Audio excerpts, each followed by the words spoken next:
There's just a dude that just like chops people up. There's a dude that. What's happening? The mic thing happened again. What is this?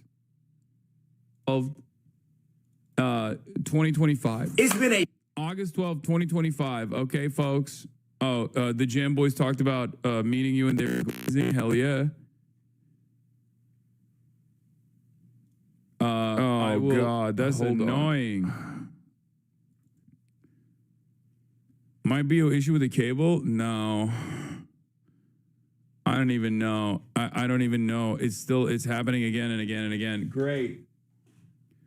Great. Love that. I love that, dude. I fucking love that. That's my favorite, dude. By God, that's Hasanabi's favorite music right there. I love to see it, folks. I fucking love to see it. I love when my shit's wrecked. It's not the fucking cable, dude. It's not the cable. Let's see. Is the Rodecaster, does it need a firmware update? Yeah, the Rodecaster, last time this shit was happening over and over again, maybe I should just restart the Rodecaster and see if it actually works. Hopefully it'll clean your input ports. Try your other mic. It's constant right now. It made it worse. It's super bad now. Great. I love that, dude. That's my favorite. Hello? Oh, no, it's clanking now.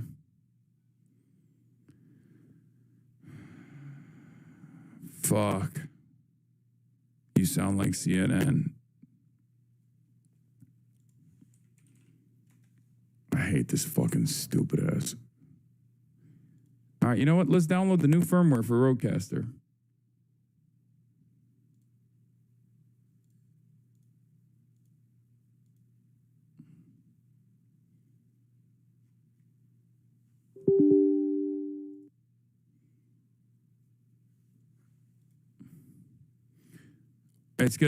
You're gonna lose me. Or maybe not. Did it work? Oh, fuck. No, it didn't. It didn't. Is it still bad? All right, updating the Rodecaster firmware.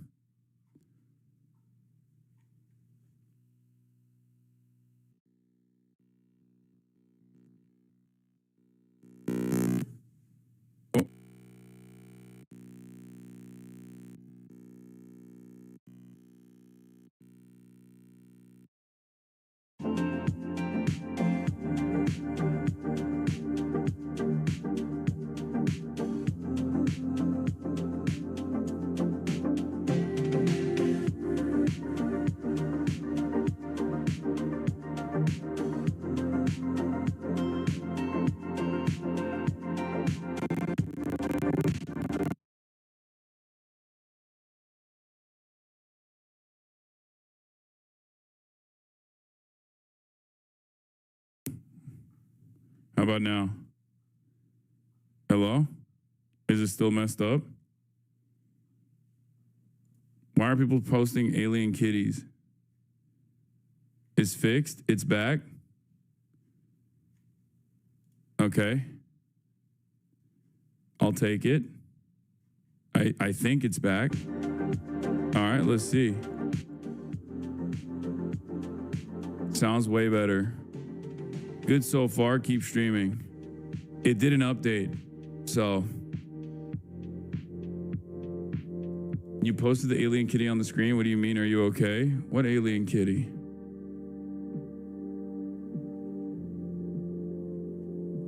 There was an alien kitty on the screen. I did not post it. I didn't see it.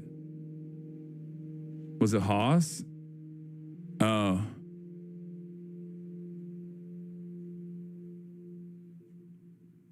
I don't see it, chat.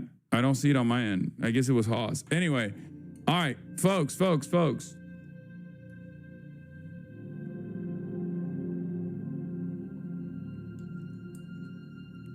Where was I? Oh, personal news-wise. not much going on. Watch Fire Force. Definitely like it a lot. The backstory is getting really fleshed out, and I enjoy it. And dear friend, you're getting gray hair if you didn't know. Yeah, I didn't know that I had gray hair on my beard. Thank you for informing me. But the fights are getting really good. I'm in season 2. I'm like halfway through season 3. It's like 15, episode 15. Season 2, episode 15 is pretty good. And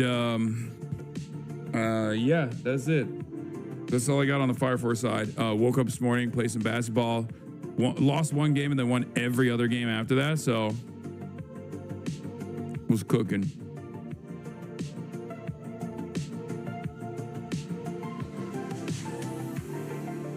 So Caroline out there doing the producer work for you guys.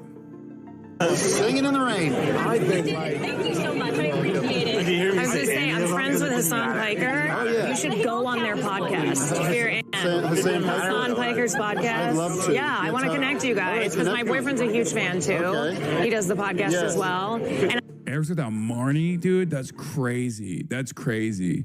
My man's ripping the straight Marnie shirt. Okay. Okay, stunner. I see what's up. W Networking, Caroline. Okay, let's go. And I said, I was like, you guys need to have Tim on the podcast. What is that little thing? Okay, I'll tell him I talked to you that you want to come on. Great. And I'd be happy to do it. Yeah, great. Okay. Sorry to put you on the spot, but I think you would be great on it. Anyways, nice to meet you. Thank you. Thank you so much. Appreciate it. All right. I got him on. Except his description literally says, I'm sorry, but I don't check DMs. Oh, wait, no, he follows me back. You already had Tim's contact? Yeah, I know. I did. But Caroline reminded me.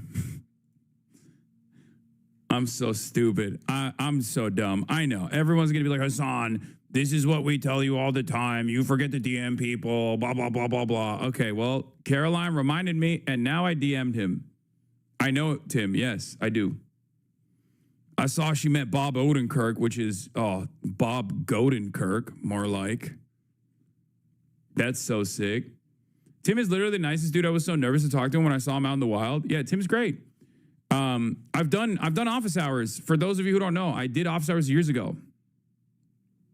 It's crazy that Northernline's coming for your job with a hard-hitting political commentary. Hey, you're 2 inches into Trump and Biden's 2 inches into you. Dude, well, I'm sorry. Coming for my job, this is literally not even a question. I'm pulling into Trump. I'm literally going as hard into Trump as I can, and I'm actually holding on for dear life as I'm nutting. This is not even a question, okay? This is only a hypothetical. This is only a hypothetical for the weak-minded, okay? I already have a fully flushed out worldview.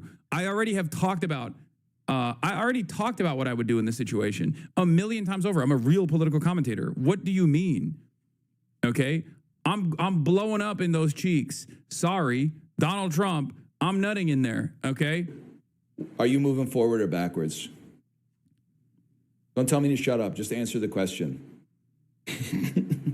I'm a political engineer, okay? I'm an engineer of politics. And as someone who got a political engineering degree, okay? Let me tell you, the answer to this question is simple. I'm fucking not even pulling out, okay? I'm just staying in there. Hey, I follow that guy. That's Northern Lion.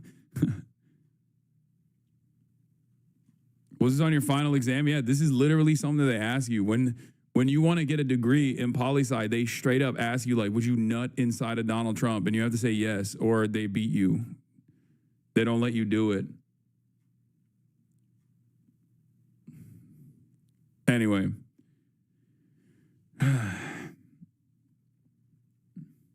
Taylor talked with Cutie last night. Oh yeah, I was called. I was called last night by friend of the show, Cutie Cinderella, for Taylor Talk time. It's a big deal for us Swifties, obviously. New album coming. You know, I'm very excited. Dude, I'm trying so hard not to lose her. You know what I mean? I'm trying. I have to entertain shit that I just normally would be like, what the fuck are you talking about? You fucking prudes. Your biggest L is getting the Yard getting Northern Line on the podcast before you. Yeah. That is a L for sure.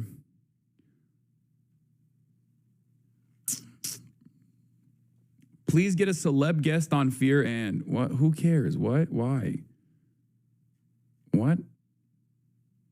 That's so funny. You need to get Northern Line on the pod, bro. I agree, but he doesn't leave Canada.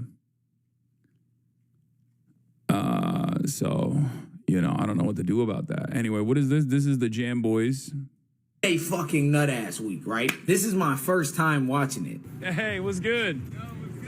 Britain. This is so crazy. This is crazy, bro. This was like March is so cool though because March, bro, he like I can tell he just knows what the fuck to do. Who is that? What's happening? What's good? Yeah, March doesn't know shit. Okay, I'm glad that he was faking it like he knows what's up though. March, nice to meet you. What's good? What in the fuck? You're taller than I remember. Bro. Hassan? I know people say Hassan is like big. Hassan is massive, like massive. That is a big nigga. Like he will put you in the dirt. Nigga. Like, somebody said his ass scared. He really in the rack. Like that's another thing, bro. This nigga did not have to get on stream today and say anything about us. We took up so much of that nigga's time. Chat. We were with Hassan from like 4 p.m. to like 11 p.m. It was a great fucking day. It was absolutely fucking insane. Okay, dude, wrap it up. You made them look like children. Okay, but like they're like 21 to 25. It's crazy, man. They're so smart. Like I was a whole ass dumbass when I was their age, and they are so locked in. They're so tapped in. They're so knowledgeable. I feel so old saying this, but they have a good head on their shoulders. Like I'm Unk status at this point, like straight up. You know what I mean? And as Unk status, like when I was 21, it's a breath of fresh air to see people that are that age that are this invested in politics and have like a really good worldview, and it makes me excited to see what they do with their podcast. That's why I wanted to put them on. Nah, 33, 34 is still young. They're just growing too fast. True. I'm 26 to get called Unk. I'm sorry, bro. Your grandpa status. I know people think 25 plus is Unk, like, which is crazy. I feel like 25 plus is not even Unk. 25 plus is not Unk. I would say 35 plus is Unk. And up until 35, you're big bro. But maybe I'm just coping. I don't know.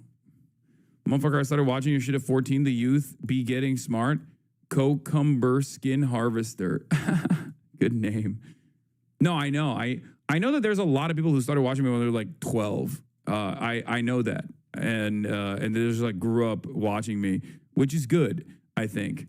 Under different circumstances, I say is bad, but I know what that environment looks like outside. Like, could you imagine a 12-year-old fucking learning politics from like watching fucking Andrew Tate or like Asmongold or some shit? You know what I mean? That's like, oh, devastating.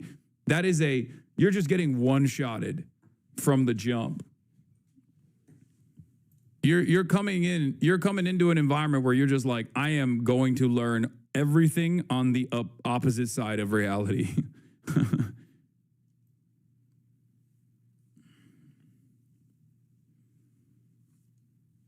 New kids in corporate settings are talking like that chatter. It's insane, law.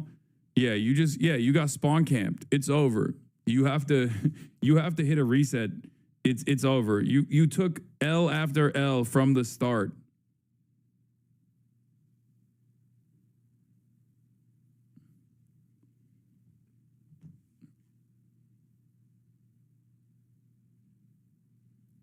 Just turned 27. Started getting called Unk is crazy. Good.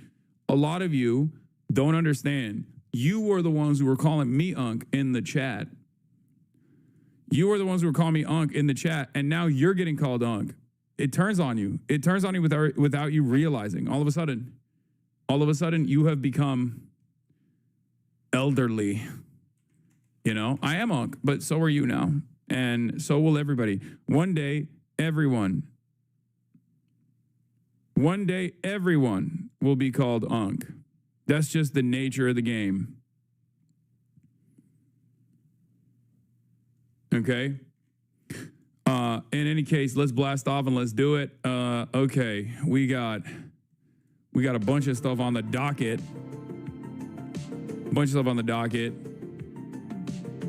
Obviously, Trump deploying National Guard. Trump regime occupies Capitol with military. I think going forward, I'm just going to cover what, like, the shit that the Trump administration is doing, like the way America covers foreign adversaries. You know what I mean? Is that fair?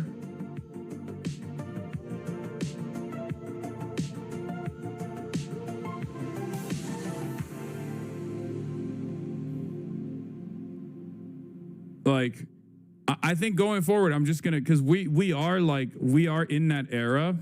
We are in that era already. We're in our, you know, fascist dictatorship arc. So I think I'm just gonna start talking like this is a foreign adversary that the New York Times is covering. Like, Trump regime forces have occupied the Capitol militarily, you know?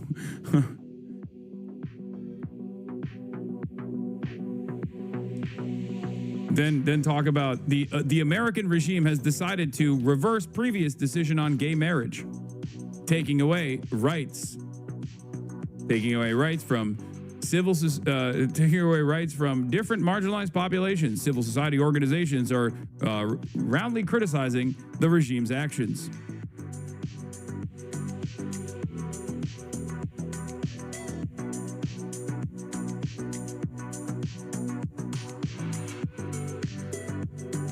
So yeah, Trump regime occupies Capitol with military. Will they come after gay marriage?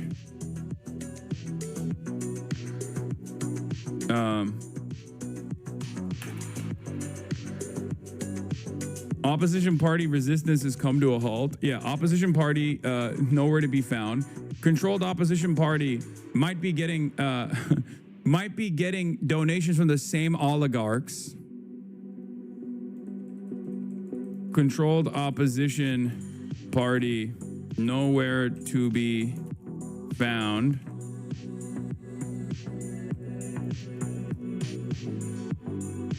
Yeah, opposition party in exile. Why do you only play games if you're being paid nowadays? Address the fake gamer allegations. I will address them.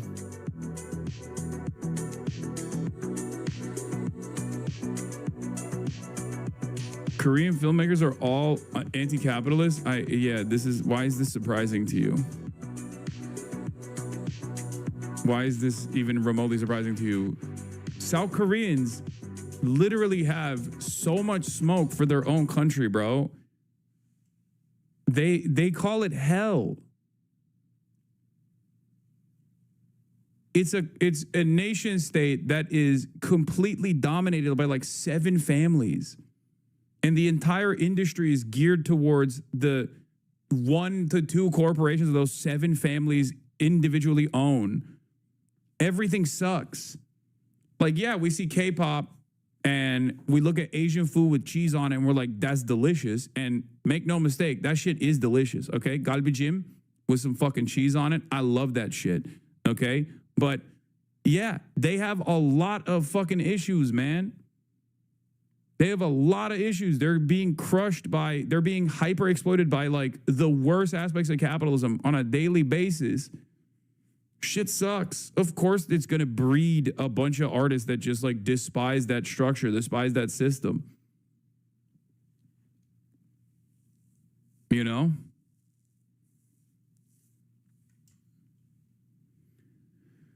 They're trying to buy the honeymoon. Yeah, they can't sing their way out of that one, I don't think. We ain't that different, couple hundred families instead of 7. Yeah.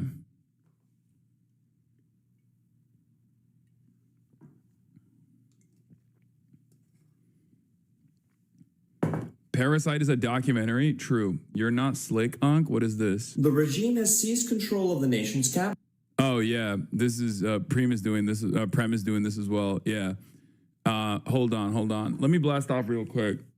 K-pop artists are literally abusing to continue their careers. This is insane. Yeah, I know. As your current top gifter, I demand you acknowledge how hot Jen Psaki is. I earned this discussion since I've been here for so long. Jen Psaki, low-key hot. That's crazy. I will not be acknowledging things like that. You're insane. And you need to open a book. You need to open the good book, the Quran. You blasted off like half an hour ago? No, I never blasted off. What do you mean? I've just been live for the past 39 minutes. Obviously, I didn't blast off half an hour ago. Trump regime occupies Capitol with military. Will they come after gay marriage? Controlled opposition party nowhere to be found.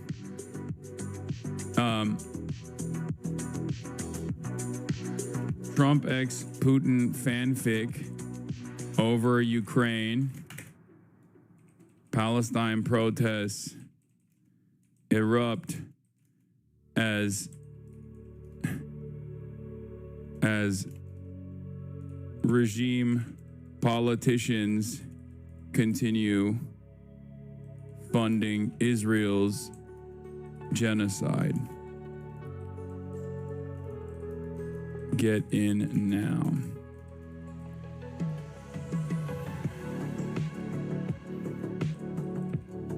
Boom. Do we have a blast off me? Oh, we do, yeah. Did you cover the CDC shooting? I never got to cover it. White makes your head look bigger? Thank you for telling me that. I'm gonna do that more often. I'm gonna wear white more often now for that reason, so that my head looks bigger. Let the people know, ladies and gentlemen, we are live. We're alive. Here it is, a bomb's left. Blast off meme, rent control.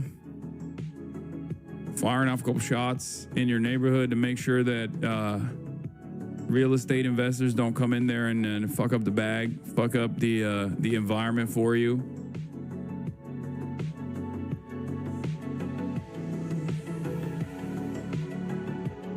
Netanyahu says Israel will open borders for Gazans to leave as they prepare for the offensive. Ugh. Maybe talk about how Trump is controlling the USA close to AIPAC influence at this point because of Trump and Galbard, even Vance. No, there is nothing that comes near the control that Israel has over like American foreign policy. But Trump definitely does love Vladimir Putin. Like make no mistake, Trump is certainly in a way that is impossible to ignore. Very invested in maintaining a personal, close relationship with Vladimir Putin for some fucking weird reason. And I don't know what it is. I don't understand it. NVIDIA starting a new headquarters in Israel to improve their AIs. Time to go all red. NVIDIA. Zoran Cuomo again. We'll look at that later. Sky News interview, IOF correspondent says the info on Anas, the journalist, being a Hamas terrorist is classified. Oh, so they're saying like, we won't tell you what it is. We'll keep it a secret. We'll tell you he's a terrorist. You have to take our word for it. Oh, that's cool. Yeah, that's bullshit. Okay, I don't give a fuck. It's wild that they don't even fucking care to. It's wild that they don't even care to lie. It's not weird at all. He dreams to be USA Putin one day. I know. That is true. He does like strong men for that reason. He likes charismatic authoritarian strong men. We know this because he likes Erdogan, and Erdogan ain't shit, okay? So the fact that he likes Erdogan means that like that's the one aspect. He just loves when you got some kind of authoritarian strongman. Otherwise, why in the ever-loving hell would you ever be on board with, would you ever glaze Erdogan? He ain't got shit. He's got nothing. He's nothing. He likes Viktor Orban. He's okay. That's another actually. That's an even better example. At least Erdogan like commands the second largest military in NATO. What does Viktor Orban have? Nothing. Okay, Viktor Orban has nothing.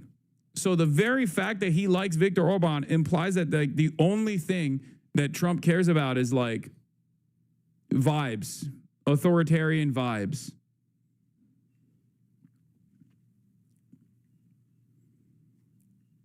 Kim Jong-un, I understand. At least like Kim Jong-un is unique, okay? Viktor Orban is not. Like liking Kim Jong-un is odd for sure, but like he's still like a fascinating character. He's like in control over one of the only countries that's like not even one of the only remaining like nation states that's like completely remote, okay? Viktor Orban is the leader of Hungary. He's smack dab in the middle of the fucking, well, not in the middle, but like, you know, he's right there in the European continent. And he's just a fucking powerless autocrat. He has power over his own country, but ultimately in the global scheme of things, like he has no motion. Do you not understand what I'm saying? Like him liking authoritarian strongmen for only the quality that they are authoritarian strongmen is perhaps most evident in someone like Viktor Orban, because Xi Jinping is a charismatic strongman leader for sure, commands a lot of power he's the leader of China, okay? China is a hegemonic superpower. Kim Jong-un, again, understandable that you would like find him to be a fascinating character because he's responsible single-handedly for an entire nation state that is like a sovereign nation state that has nuclear weapons, and also on top of that has been completely outcast from the global marketplace. Like they're not a part of the regular international system that we've designed. But when you got, and even with like Erdogan is a feckless servant of the American state. But having said that, he at least has like NATO. He has like a NATO army. You know what I mean? But with like Viktor Orban has nothing. The only reason why you would say you like Viktor Orban is because he's an authoritarian strongman who's right wing, who like says he hates gays. He has nothing. What do you mean? He plays both sides. He's like beholden to Chinese influence, beholden to Russian influence. Obviously, still a servant of American reactionary sentiment as well.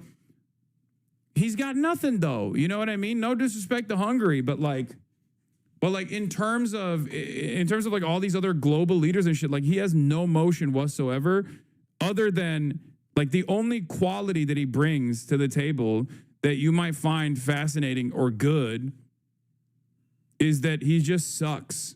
He's just a bad dude. He's a bad dude, and he's right wing, and he's authoritarian.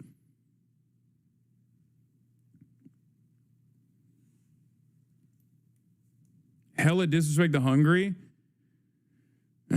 All disrespect to Hungary. I'm half Hungarian. My Hungarian friend just makes fun of him. Lamau, they find him feckless. I mean, he is. Many world leaders are. I mean, look at the serious world leaders, right? Even in Western Europe, look at France, look at Macron, look at fucking Kid Starver. They've shown their asses over and over again. They've made it. They've basically shown everyone in their own nation states that they have no sovereignty whatsoever. And this entire like anti-EU sentiment, this entire anti-European Union sentiment was all nothing. Okay. Because remember, so many of these countries had like independence movements to rid themselves of like European Union sovereignty. This is bad. You know, European Union should not be controlling us. Like, why is that happening? And then you look at them and it's like, oh no, there's a real daddy. There's a real daddy who is sometimes called daddy by some of these fucking leaders like Rutte. Shameless. What happened? What happened to shame? You know what I mean? What happened to fucking shame? Y'all are supposed to be the countries that advanced Western civilization to the point that it got to. And now you're just like sitting around in charge of a bunch of vassal states demanding demanding more taxable revenue from your fucking serfs so you can give it back to the real king, Donald Trump. It's crazy. It's really messed up.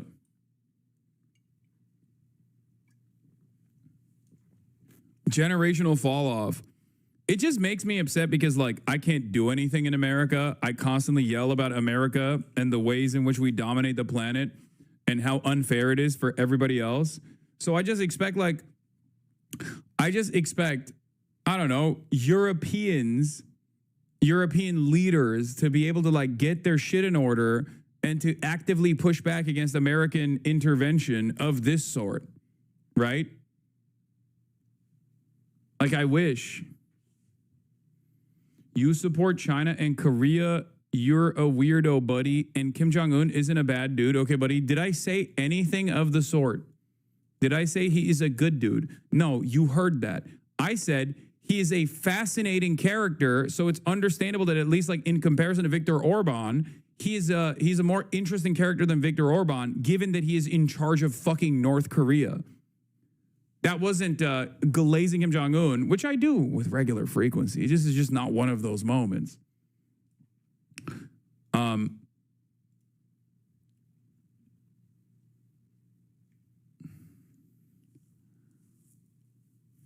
I'm saying that, like, it's more understandable he would, it's still strange, but it's more understandable that he would be fascinated with someone like Kim Jong-un as opposed to someone like Viktor Orban. And it's clear that the only thing that he cares about is, like, being someone being an authoritarian strongman. That's it. Okay? That's it. That's got to be it. Because why else would you ever glaze Viktor Orban? There's nothing. There's nothing to glaze. Half his country doesn't fuck with him.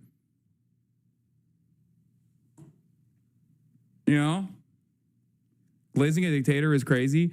Brother, we live in the United States of America.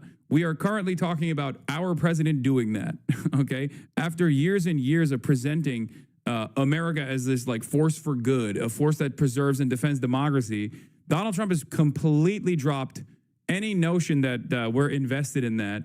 He literally is moving the troops to the capital of the nation. Donald Trump is moving the troops to the nation's capital, okay? That's where we're starting off today. That is where we are starting our journey on this wonderful morning. The Trump regime, I repeat, is moving its military to the nation's capital. This is quite literally what happens in historic fascist movements. This is how it goes. Okay, this is how it starts. This is how it goes. We're doing it. And it's not even like, it's not on some, like, 2016 fuck Trump shit. This is just straightforward.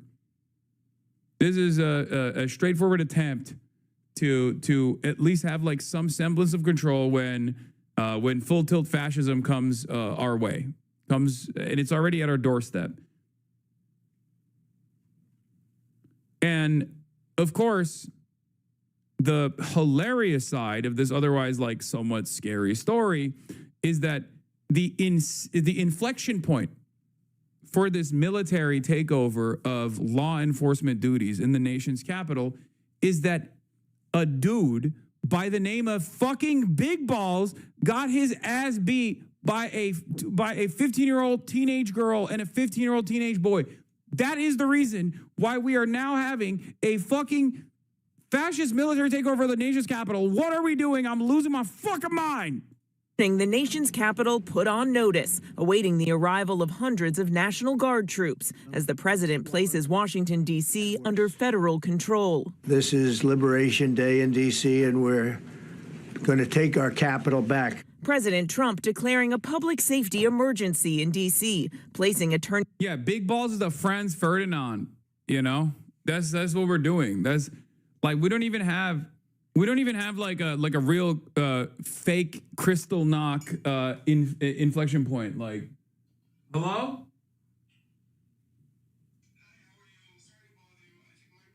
Attorney General Pam Bondi in charge of the D.C. Metropolitan Police and activating some 800 National Guard troops, the first time the National Guard has been deployed to D.C. since after the 2021 attack on the Capitol. Overnight, the Secretary of Defense saying they'll be ready to act. They're going to be proactive. If you take an action or a shot at them, there will be a consequence. We're not going to have National Guards just sitting there like this, seeing a crime committed and not do something about it. The Guard is being deployed to assist with law enforcement activities. Guardsmen always have weapons available, according to a U.S. official, but whether they will be armed for these duties is up to their commander.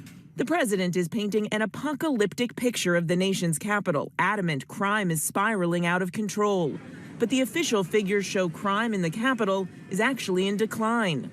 Violent crime recently hitting a 30-year low, down 26% since last year. Burglary down 19%. Murder down 12%. When we think of emergencies, it usually involves surges in crime. Mayor Muriel Bowser acknowledges there's little she can do. D.C. is not a state, and the president has the authority to take over the city's police department. And while this action today is unsettling and unprecedented, I can't say that given some of the rhetoric of the past, that we're totally surprised. Trump, eager to show he's tough on crime, has shown a willingness to use military force in major cities. Earlier this summer, sending 4,000 National Guard troops and 700 Marines to quell immigration protests in Los Angeles. Now he's warning other cities, saying if this model works in Washington, he may use it to fight crime in places like Chicago, Baltimore, and Oakland, all notably Democratic-led cities. We're not going to lose our cities over this, and this will go further. Guard troops, we're told, will be in position in the coming week. Now, it's not clear how long they will stay on the streets of D.C., but the president has said he's willing to go even further and bring in additional military forces if needed. Michael. Yeah, that would have helped on January 6th, Mary. And, you know, another headline this morning, the president naming a new top official in charge of the jobs report after he fired the last one.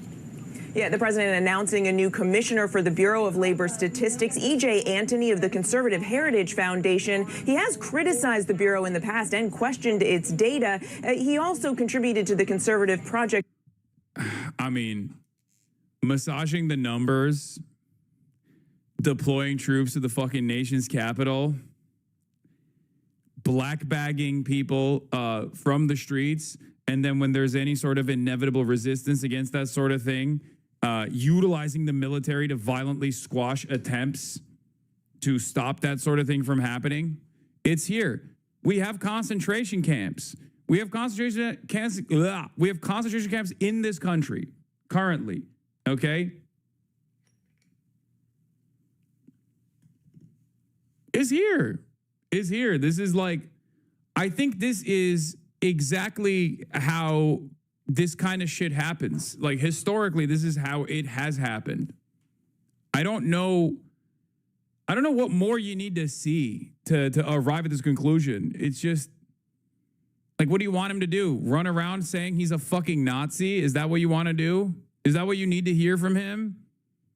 I mean, he's got people in his cabinet that have fucking Sig Heiled. You got Elon Musk Sig Heiling at the inauguration. You even got that. Fuck the mainstream media bullshit reporting. This coverage is so weak. Brother, close your eyes and imagine Joe Biden doing that in a red state.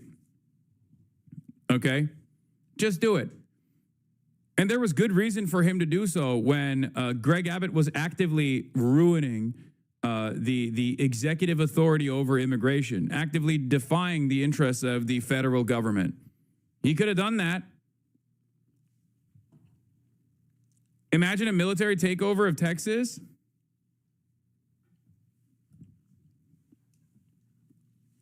How would you react? They would have flipped out. I'm just like, this is not weak coverage. I don't know what you're talking about. Unless you're saying the media is not being aggressive enough in their commentary. Maybe that's what you're saying, and I didn't understand it.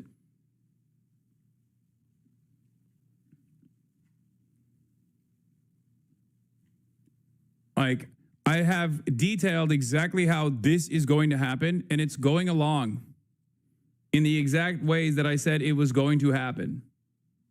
2025 blueprint. Now, this comes after the president fired. Oh, you're saying the media is weak on calling this bullshit out. Even my hog parents are increasingly saying they just can't watch the news. They don't watch because they know they're complicit, but they have stopped denying this shit isn't happening.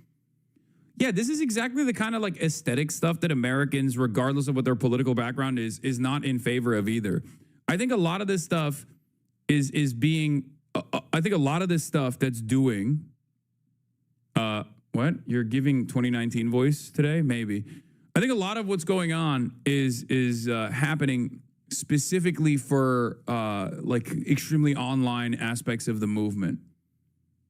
Like this shit is not something that like average Republicans, if they pay attention to it, this is not the type of shit that average Republicans would be on board with, I don't think. Maybe I'm wrong, but I just don't see like regular ass Republicans, like lifelong Republicans turning around and just being like, oh my God, this is great. I love sending the fucking police. Like fascism theater is not something that everyday Americans will be on board with. It's kind of like when I got detained, there were people, there were immediate family members that had literally, that had been to January 6th, like that had gone to the Capitol on January 6th, like massive Trump supporters. Okay, I know people who are not my family members, but like friends of mine and their immediate family members. When they heard about that, they were pissed off that the government was literally detaining people because they pegged them as political dissidents. Like that's the type of shit. I feel like that is the type of shit that pisses off even Republicans in general. You know?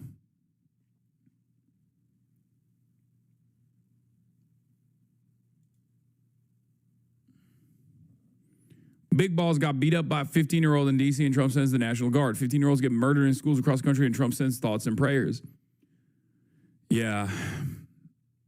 There's a bunch of interesting stuff, but it's framed as law and order, so Republicans do kind of like it. Also, there's a lot of black people in D.C. No, for sure. This is for that reason.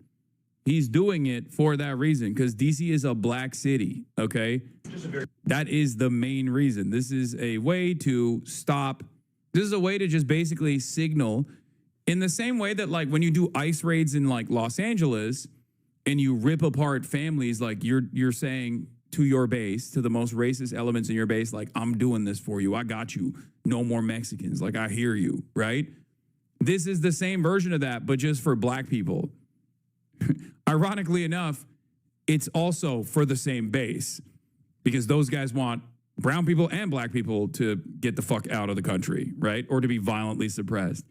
So you're designing this like incredibly fucking violent, ridiculous, this incredibly violent, ridiculous enforcement mechanism specifically to soothe the interests of some of the most reactionary elements within your base. I don't think you can keep pushing like this without significant response. I think this creates a lot of animosity.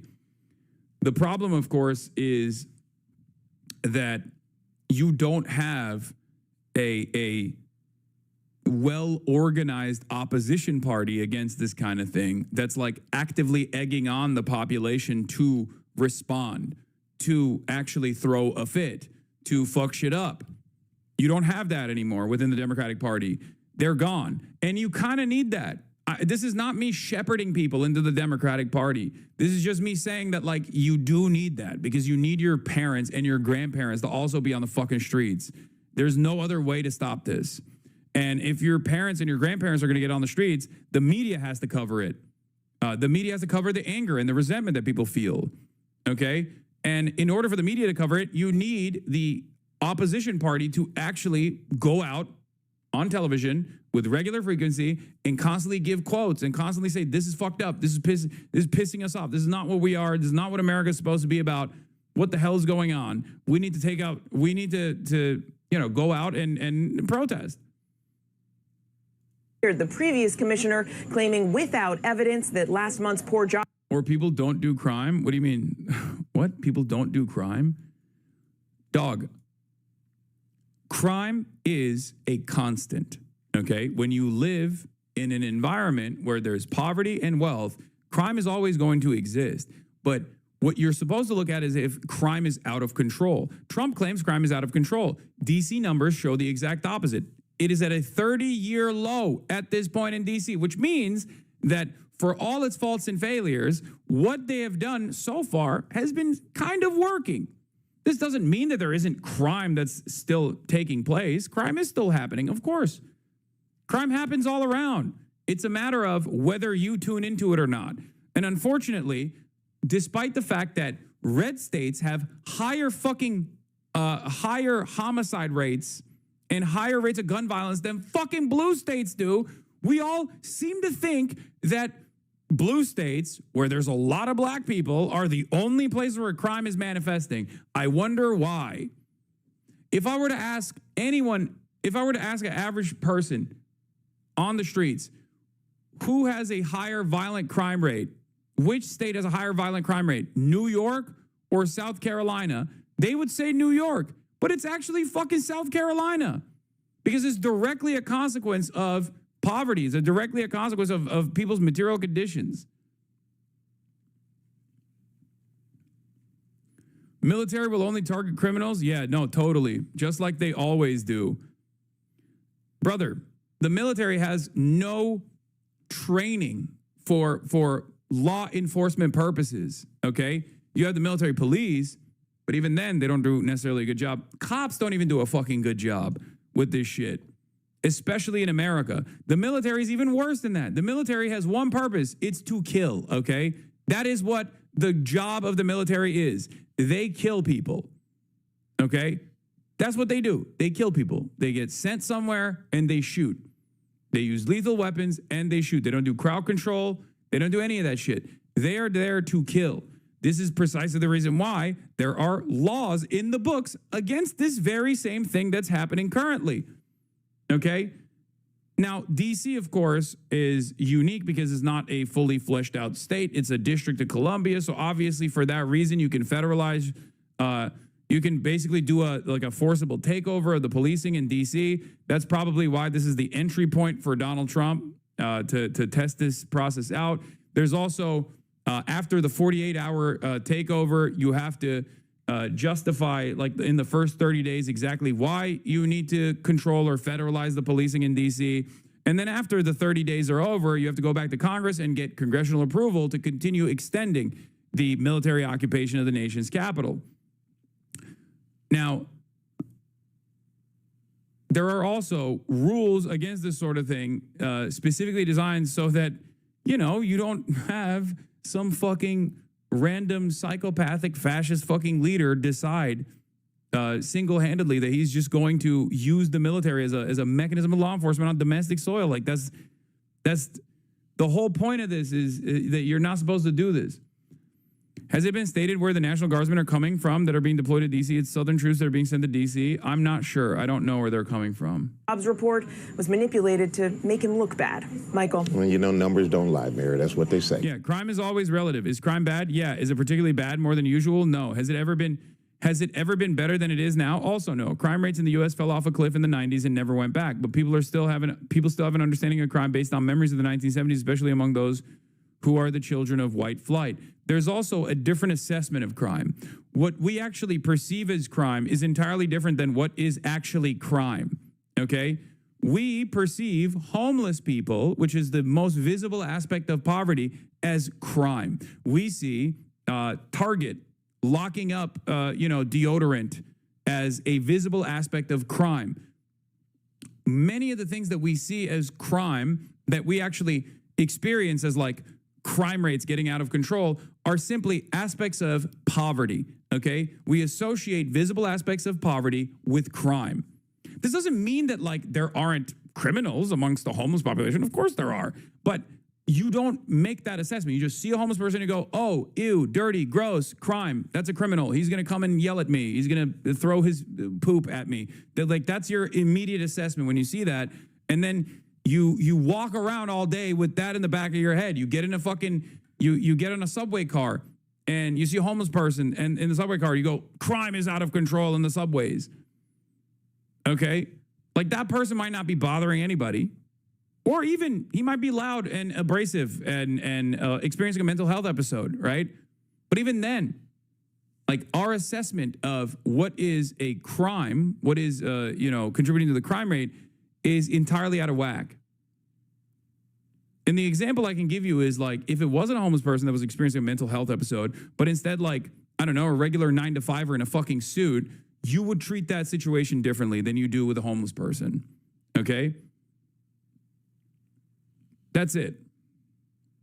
And you wouldn't immediately assume that this is like a criminal doing crimes. That's just kind of how it works. It is what it is.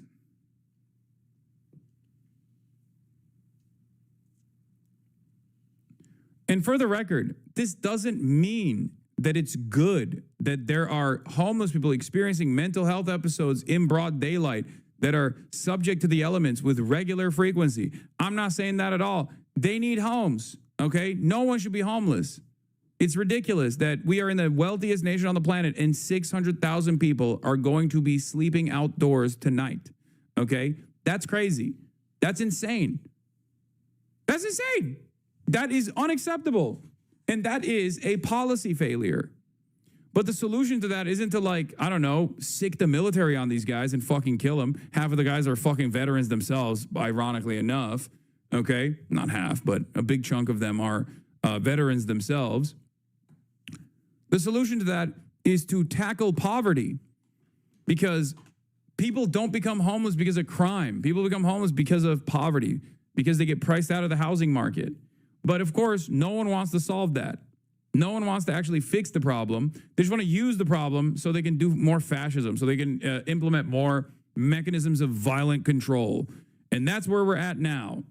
And there are still people that look at this system and go, nah, you don't understand. There's so much crime happening in DC, and now the military is going to go in and fucking kill everyone that annoys me. Okay, great. All right, thank you. President Trump announcing he is taking control of Washington, D.C., and the police and deploying the National Guard. I saw this piece earlier. It's very interesting. They're going to say a couple things here that trigger me to no fucking end, but unfortunately, that's the name of the game now. You're going to hear the Fox News host say, who cares about statistics? What actually matters is anecdotes, okay?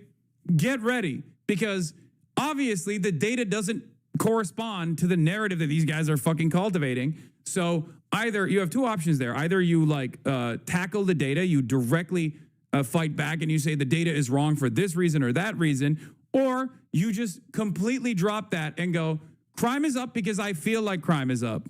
Okay? It's my personal feeling. It's my personal feeling that matters more. Trust me on this. Trust me on this. My feeling is that crime is up. I see black people all over the place. I see homeless people all over the place. And that scares me. And for that reason, I think we need the military. We need the military to occupy the nation's fucking capital. In an unprecedented crackdown on crime in our nation's capital. Mark Meredith joins us now from Washington with the latest. Hey, Mark.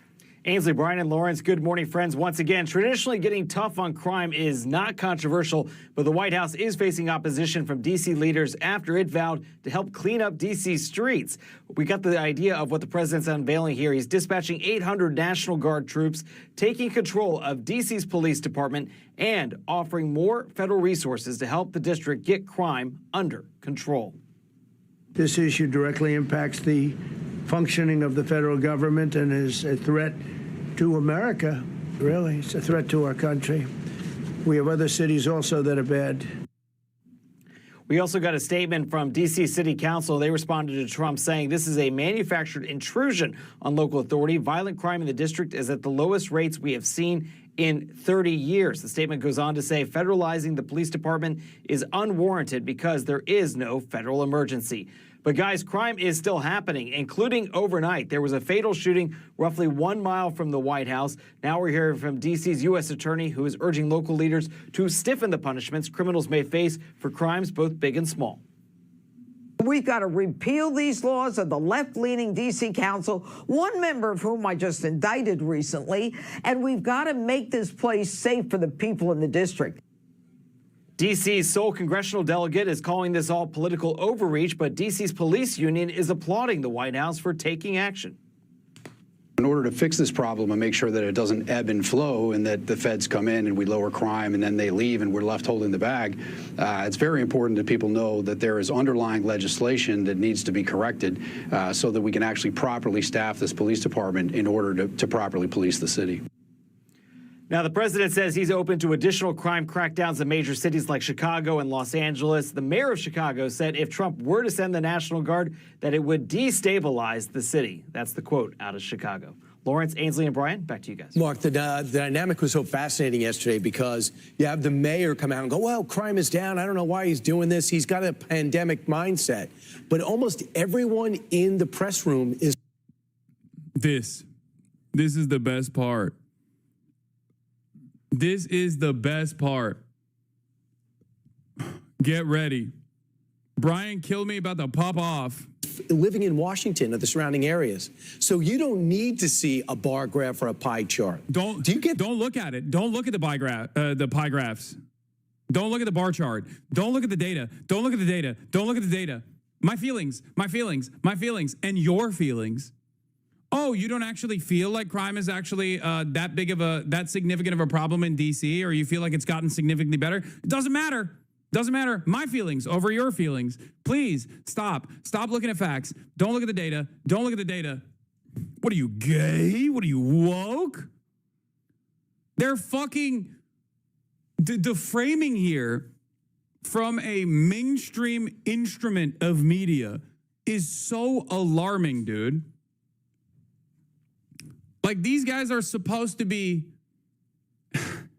There's certain things that they're not supposed to do. This is one of the things that they're not supposed to do, okay? As someone who studies criminology and lives in the DMV, this shit is so infuriating. It's just like, it's so fucking frustrating to be like, no, don't look at the data. Data lies. Data is a liar. Please, your feelings, that's what matters. The sense that no matter your proclivity or what you thought of the president, the people in that room know there's a problem with crime in that city, regardless of what stat is out there? Brian, I couldn't agree with you more because statistics don't tell the entire story. And obviously, if you're a victim of crime or if you know somebody... Oh, statistics don't tell the reality. Oh, that's right. Hey, man, perhaps there is a need for statistics for this exact same reason. Because personal anecdotes, especially as it pertains to crime, are so emotional. When you have a degree of emotional investment, when you actually have like a low impact crime, let's say, someone broke into your car, okay? Someone broke into your car. They didn't even steal anything. They just broke your window. That is a costly endeavor for you. But more importantly, it's an emotional endeavor. Why is it an emotional endeavor? Because you feel like your sense of security has been ripped away from you. I totally understand why someone who's been victim to such an act is going to feel insecure, is going to feel scared, okay? So that person is obviously going to think crime is actually completely fucking out of control. It's gotten out of hand, right? This is precisely the reason why we need empirical evidence. Why do we need empirical evidence? Because anecdotes are clouded by bias. Okay? And especially when it comes to something like crime, if you have been mugged or if you have experienced some kind of crime, low impact, high impact, doesn't matter. Your personal relationship with this, your personal relationship with whether or not crime is completely out of control is going to be completely out of whack. We have no way, you have no way at that point to like make an assessment. It's just your own personal individual experience. And it is completely clouded by the emotional impact that had on your life. This is precisely the reason why we have to rely on data to make policy decisions. Because if we don't rely on data to make these policy decisions and we rely on like personal anecdotes, then we're fucking cooked. Then this kind of insane enforcement comes into mind as the only solution.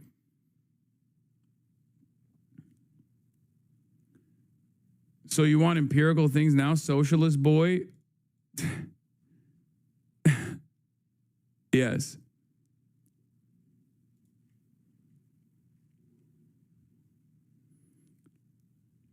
Didn't you know that crime is a naturally occurring phenomenon that is rooted in that is not rooted in any systemic, economic, or sociological problems, and that people engaging in crime also aren't included in that classification of the people of DC. There are non-people. Yeah. You seriously need to wake up to the reality? Yesterday, a crowd of perhaps 15 to 20 people in keffiyehs and watermelon t-shirts were on my street, and I walked past them. They saw my star and looked at me with intimidation. I felt outnumbered and sincerely wondered what would happen if it had escalated. Yeah, this is a great way to describe exactly what I'm talking about. Like in E. Fatlow's mind, okay, this was an anti-Semitic hate crime. Do you understand? But in the real world, that's not what happened at all. Do you understand? Nothing happened. She is recalling an incident that wasn't an incident at all. She just happened to exist around other people. Okay? So what are we supposed to do? What are we supposed to do? Are we supposed to legislate off of the paranoid delusions of people? Is that what we're supposed to do?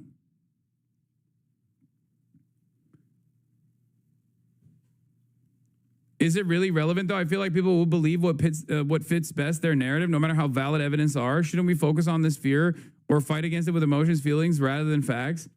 I mean, sure, that plays a role in this commentary as well, certainly. But like, first and foremost, I think it's important to address not only the actual facts, not only the reality, the facts, but also talk about why these guys have completely moved away and sidestepped the importance of like doing any sort of like real data analysis and simply are at the mercy of individual anecdotes, right? Because the difference to this is just like doing a man on the street interview with regular citizens of DC and asking them if they like having military on the fucking streets. Does that make them feel safe? The problem is the media never does that.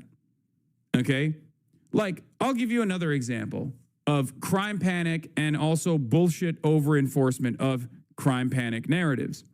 New York City subways are some of the safest around the planet, but there are still obviously incidents that take place in New York City subways. If you were to ask people in the media, they say it's bedlam. Okay?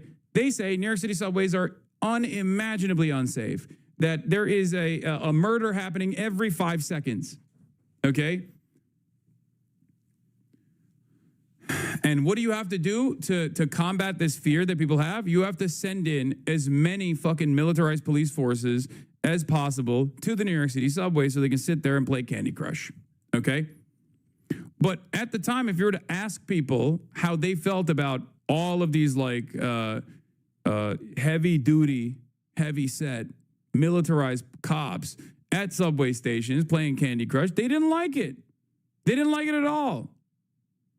Like the people who are actually commuters don't like it. But it doesn't fucking matter because you can frame you can frame it in an incredibly biased way. You can always find someone that says like, I feel much safer now that I know, Officer Hernandez playing Candy Crush on his phone is here collecting thousands of dollars in overtime. You know what I mean? Like you can find people that will say that. So you can craft a successful narrative around like how great this is actually. And that's precisely what Fox News does. As opposed to liberal media outlets don't do that. To develop a counter narrative to say like, this is not something that people are fucking with. They don't like this. Doors open. Doors open. Wait, hold on.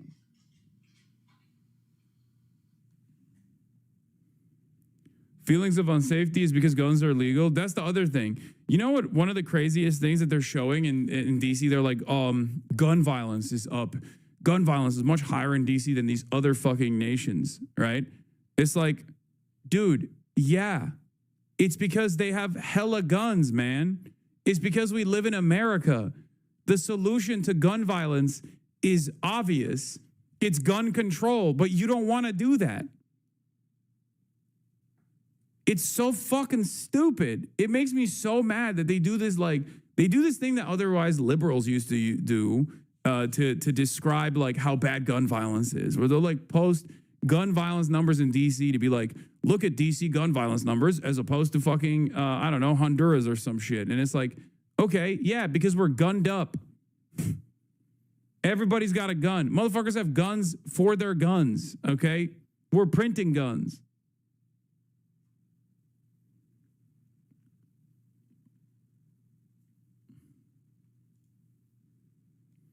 I am DC born, raised, and currently living in the DMV area. DC has been gentrifying for over a decade. Dwindling remaining black residents that comprise of the old chocolate city got fucked over years ago.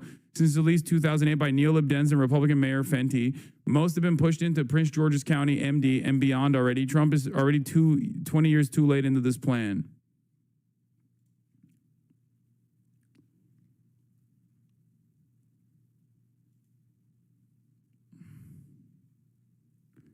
President. Oh my God, Benny Johnson is in the fucking press pool today. Oh my God, I want to die. We got gum boo boo. Yeah, motherfuckers have la boo boo. We got gum boo boo. And we're talking about gun violence in DC. It's like, yeah, I don't know. I wonder why. Nah, it's just because it's black people. Black people are there. That's why. Please do not look at the one factor. The one factor that is ultimately so different in America. It matters a much bigger deal to you as opposed to just seeing something on a bar graph. And you asked a question about the reporters. I'll tell you, I went to the Starbucks yesterday before going to the White House. I asked this barista, she's got a 4-year-old boy. She's out there every day at 5 in the morning working her butt off. I said, what do you think about the National Guard coming? She goes, thank God they've got to get the city under control because she deals with the homeless in the store. She's got to deal with the crime in Anacostia. DC residents, yes, they are aware that this is going to be a huge political fight, but there is absolutely a crime problem in the nation's capital. Yeah, if you live in a neighborhood, you just want safety. You don't care how it's done. So Donald Trump said that he's invoking this under Section 740 of the DC Home Rule Act. He had to notify Congress, right? Yeah. And he is able to bring in the National Guard for the next 30 days without having a vote from Brother, a cool story, by the way. But also, even if it was true, how is the military the solution to this? We're such a stupid society, man. We are so fucking stupid. This wave of anti-intellectual thought has completely destroyed any kind of good governance that we could have. Okay? It's over. It's done. It's fucking Jover.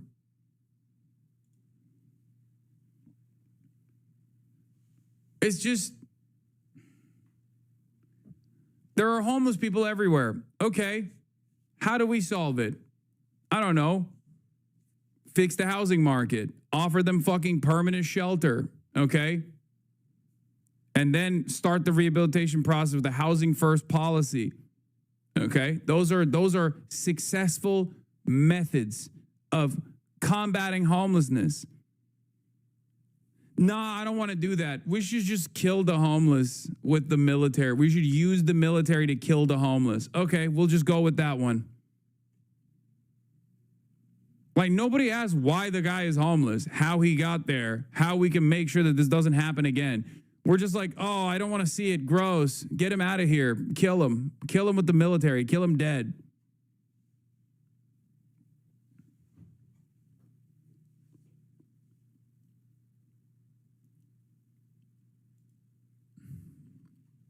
Congress, is that right?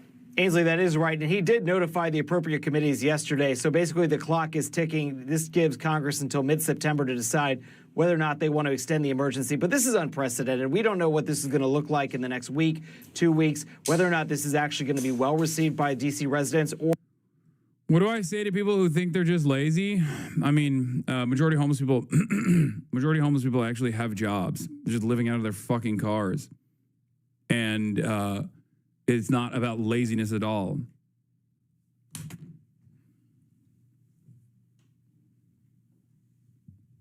Like, they literally work. They just are priced out of the housing market. A reality that is a lot closer to the average American than they think as well, by the way. You're like one fucking horrible medical incident away from also being on the streets. And many Americans are there. They just don't realize it. and turn a blind eye to it. And they see, I've talked about this before with different tiers of homelessness. Like I call it the 3 tiers of homelessness. Like the most invisible tier of homelessness is the majority of homeless people, which are like people without permanent shelter, a permanent home, either couch surfing or living out of their cars. They still go to their jobs, you know what I mean? But then like, because they don't have access to running water at any given moment all the time, it becomes increasingly more difficult to maintain your job. And then you go into tier 2 of homelessness where you're like in the period where you're like kind of living outdoors and braving the elements and don't have any shelter whatsoever because you can't pay for your car or whatever, right? And then you're now living on the streets. And then you get to the last tier of homelessness in that process because like you're doing drugs to try and cope with your reality, to try and just, you know, try and deal with your everyday existence where you're exposed to the fucking elements.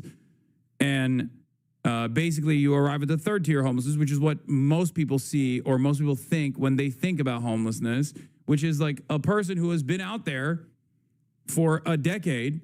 And at that point, you know, they've kind of lost their minds a little bit, understandably so.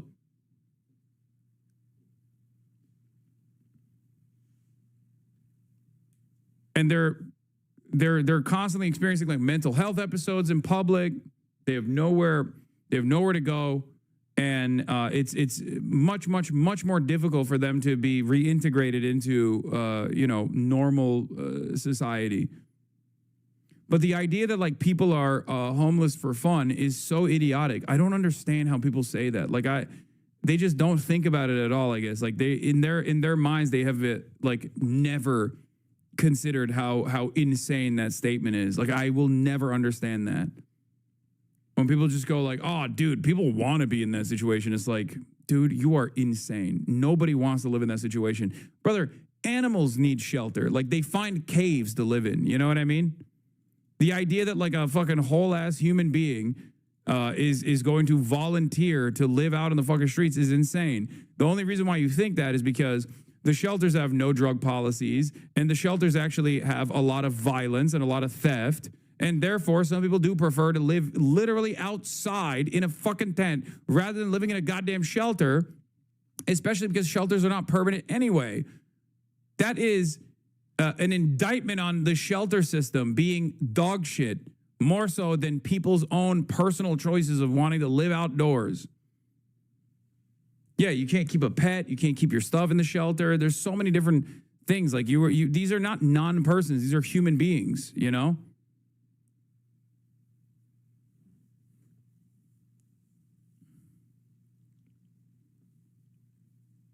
Or if there's going to be pushback, my bet, Ainsley, guys, would be that by the weekend, when there's going to be an uptick in whether or not there's people out and about, whether we see more crime and how it's handled, if people say this is a good thing, or they're saying this is going in the wrong direction. But we had a fatal shooting just last night. So crime certainly, that was my favorite point, was that the council was saying there is no crime emergency. And then we had a fatal shooting 1 mile from the White House, Logan Circle. Yeah.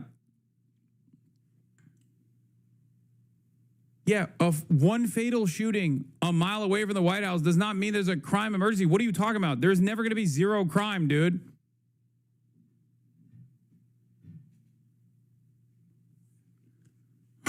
You say that there is no crime emergency because crime rates in D.C. are down to 30-year lows, okay? Well, my retort to that is that a crime happened last night. Oh, shit, dude. I didn't realize that you know, not having an imminent crime emergency, I didn't realize that meant that like, you know, no crimes are supposed to happen ever. Fucking got him. Sick.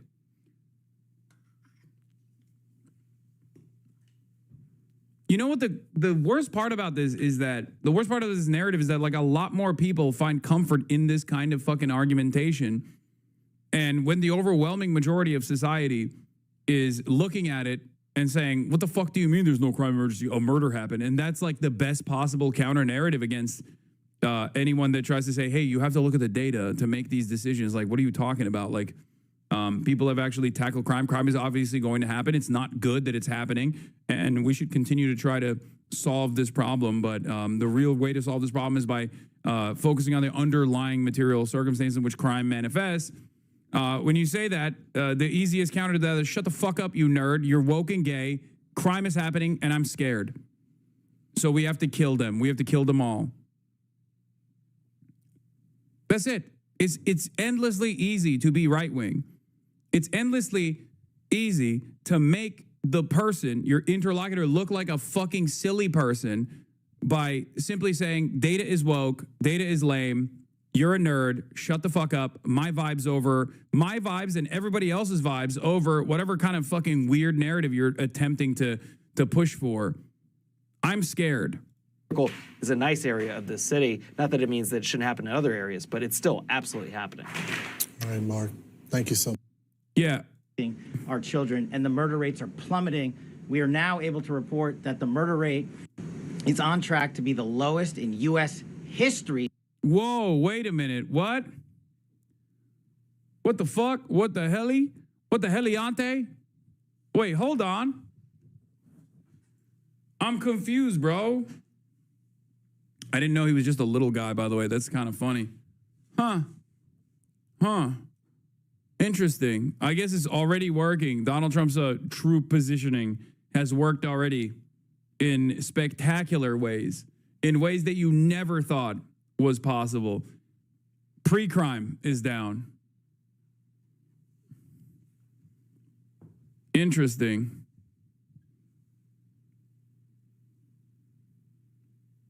In modern recorded U.S. history, thanks to this team behind me and President Trump's priorities, our children, and the murder rates are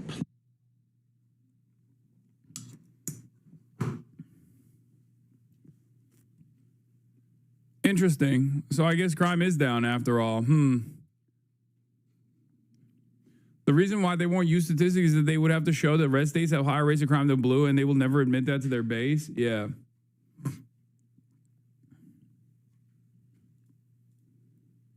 How'd that happen? Oh, also, here's one reason why gun crime is a problem in America, including in D.C., in the nation's capital. Let's take a look. Maybe it's maybe guns could be a factor here to consider. Out of time? That means he's had enough. Goodbye. Thank you. I want you to report on But this. you said it's guns. important. You said it's guns on the street that's causing this problem. Are you concerned that the DOJ's funding cuts to gun violence prevention programs undermine the effort? Stop it. We are putting all kinds of resources onto the street. But what about the gun aspect of the gun violence? Thank you, guys. Thanks. Out of time.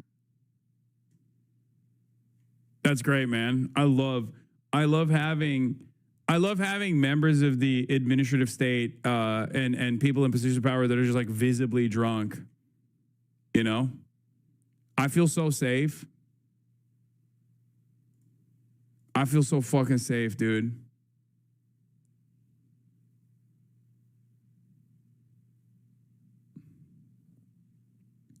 Don't you?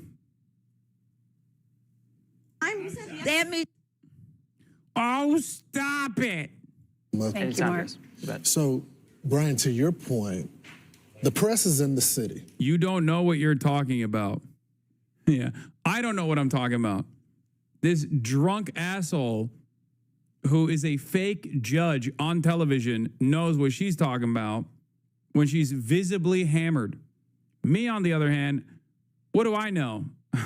I'm only using woke data to point to the actual reality and not one that is crafted off of narratives and anecdotes and hysteria. Right? We've heard stories for years. We've seen camera crews be attacked. But I'm sorry, their questioning of the president during the press conference yesterday wasn't reflective of that. And they kept citing numbers. Well, we have some numbers for you. So if you compare Washington, D.C., District of Columbia's crime to everyone in the country, when it comes to total violent crime, it's the 10th highest in the country. When it comes to homicides, it's the 4th highest in the country. And vehicle theft, which we've heard this for years They're now with the number one. carjack. They're number one in the country. So don't tell us that it's safe and the president's overreacting and that the numbers are going down when this is the case. Yeah, we hear all about drugs down in Colombia, right? Well, when you compare D.C. to other countries around the world, look how much higher the murder rates in that capital city per 100,000 people is.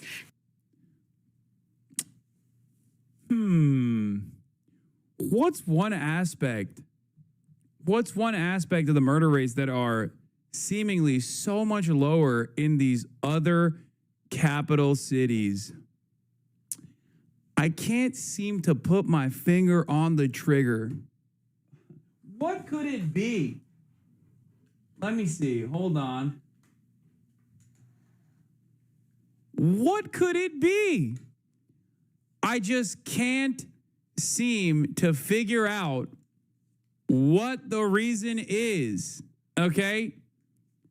What could it be that Paris, London, all these other places, like, there's only one gun store in the entire fucking state of Mexico, in the entire nation, okay? They get all their guns from us. We give them the guns in exchange for drugs, of course. And even then, it's seemingly lower.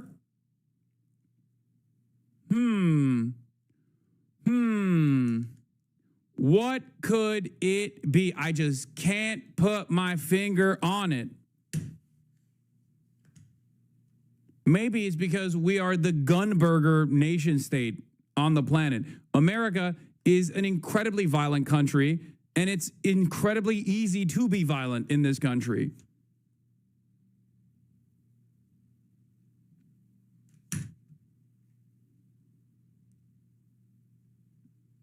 D.C. has almost 28. Colombia, 15. Mexico City, almost 11. Islamabad, 9.2. Lima, Peru, 7.6. Paris, 1.6. You get the idea. But D.C. is, what, 27 times higher than London? So here's the thing. I think the mayor gets it. So she was like torn at her press conference because what city wouldn't want additional law enforcement to help suppress crime? It makes them look better. Number one, you want to make sure your neighbors are safe, and everybody knows it's not safe. The numbers are down to compare it where it was. And then I see this story yesterday. The Metropolitan Police Department confirmed that Mike Pulliam was placed on paid administrative leave. Why? Because he accused his commander of deliberately falsifying crime data. So Pullman, the former commander of the 3rd District of the Columbia Heights, was placed on leave with pay and told he's under investigation for, get this, questionable changes to crime data. Now, he says that came after a week after he filed a complaint against the executive assistant chief for doing the same thing. So the one way or numbers another, might not be right? so more problems with the numbers. We always wonder, what are you doing with the numbers? It doesn't feel as safe. In New York City, they say it's never been safer. Eric Adams was here saying that. Well, you go, it doesn't feel that.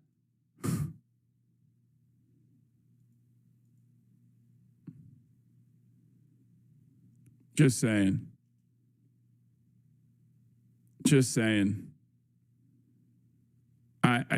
It's not even a question, okay? And it's not because red states are inferior or anything like that. It's because they have looser gun laws. It's that simple. It blows my mind. It fucking blows my mind that we just don't even, we don't discuss this.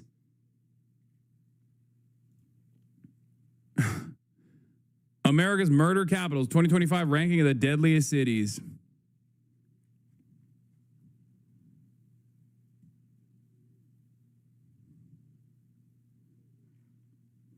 As far as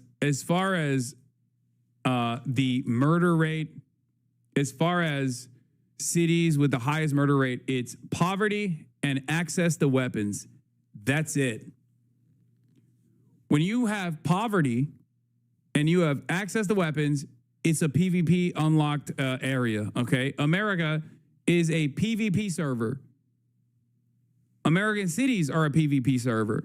There is a major reason why people talk about how fucking safe they feel walking in the streets of European capitals. There's like theft that happens there too, you know?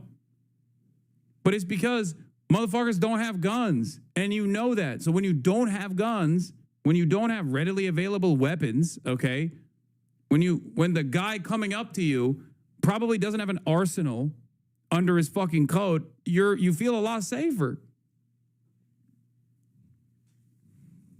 Income inequality has a higher correlation than straight poverty, for sure. Yes, income inequality is right. It's not just poverty, it's poverty relative to wealth. I mean, even wealth and poverty are relative concepts anyway, but if you have an area that is wrought with poverty and then an area that is not, an area that is wealthy, you're going to have a lot of crime.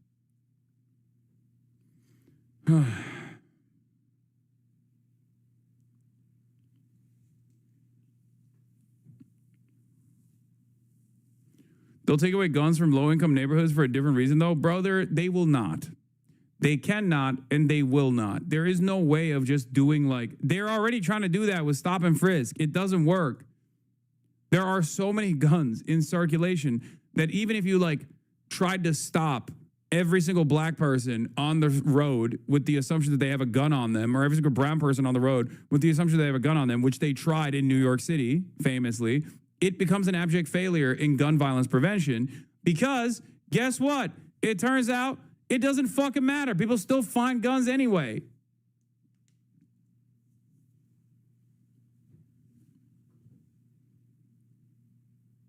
They have tried this.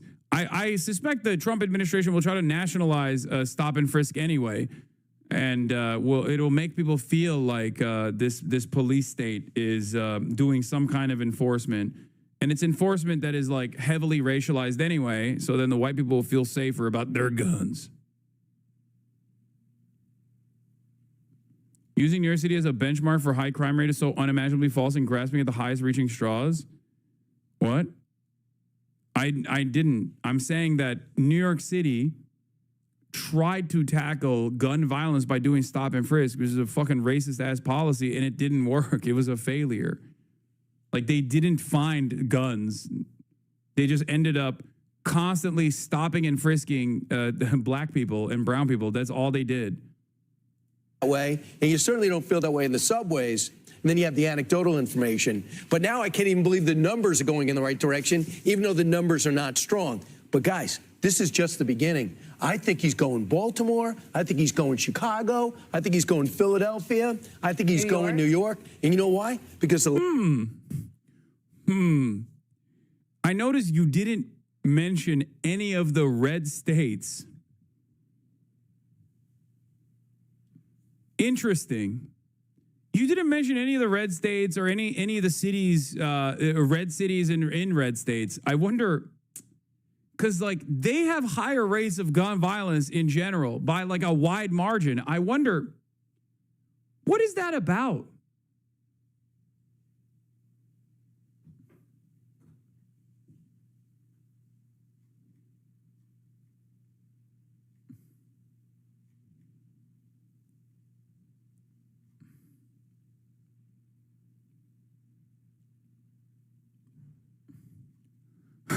Bro, he's looking at him like, I notice you're mentioning a lot of black cities. Last time he saw what happened, he listened to the... What's up with that? You mentioned a lot of places where black people live. I'm noticing that you're bringing up a lot of places where primarily there's a higher density of black people. What's that about, Brian? Pushback when he put the national troops in Portland and Seattle, and then he pulled them back and said he was the problem. In retrospect, he knows he wasn't. Those cities were allowed to get out of control so they could blow off steam, and he said, not this time. And I'm doing it not for me. I'm doing it for the people of that city who didn't vote for me. I'm doing it for the country. It's adults that deserve to be able to work safely, but it's also the kids. They deserve to grow up in safe neighborhoods and not be impacted by the gangs as well that is forcing them. Either you choose the Yeah, Brandon Scott is a great example of like lowering the fucking homicide rate in Baltimore. I've talked about this briefly. A big part of that was obviously training programs for at-risk youths and also after-school programs in general. That's it. There's a solution for this, okay? Especially when you come across like youth crime, which is what started this process in DC to begin with. Like, kids need something to do. That's it. They're fucking kids, man. They're kids. They're kids. They're literally kids. When you're 15 years old, you're a fucking child, okay? Your brain hasn't developed. And they just need something to do. And if they don't have anything and they're fucking poor and they have, access to weapons, they're just going to fucking do crazy shit. It's that simple. It's literally, it sounds crazy. It sounds crazy when I explain it like this, where people are like, what do you mean? Like, you look at the Kia boys, right?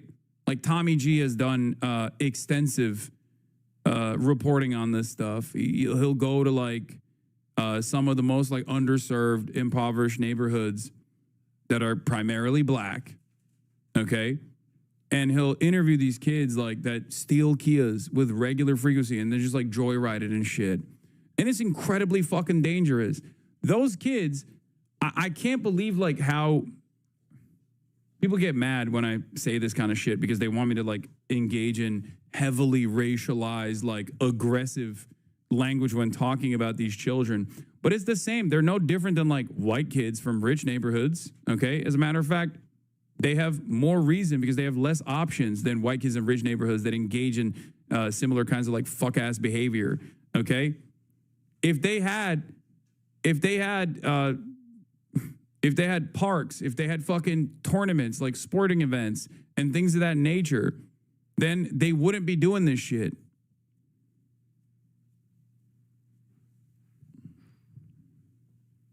There's still obviously always going to be people that want to break the rules and do crazy stuff. You know, they're children. But children have a lot of energy. You have to put that energy into good use. You have to get them invested in a future. If they don't have any sort of future, if they know that they have no options, then of course they're going to do crazy shit.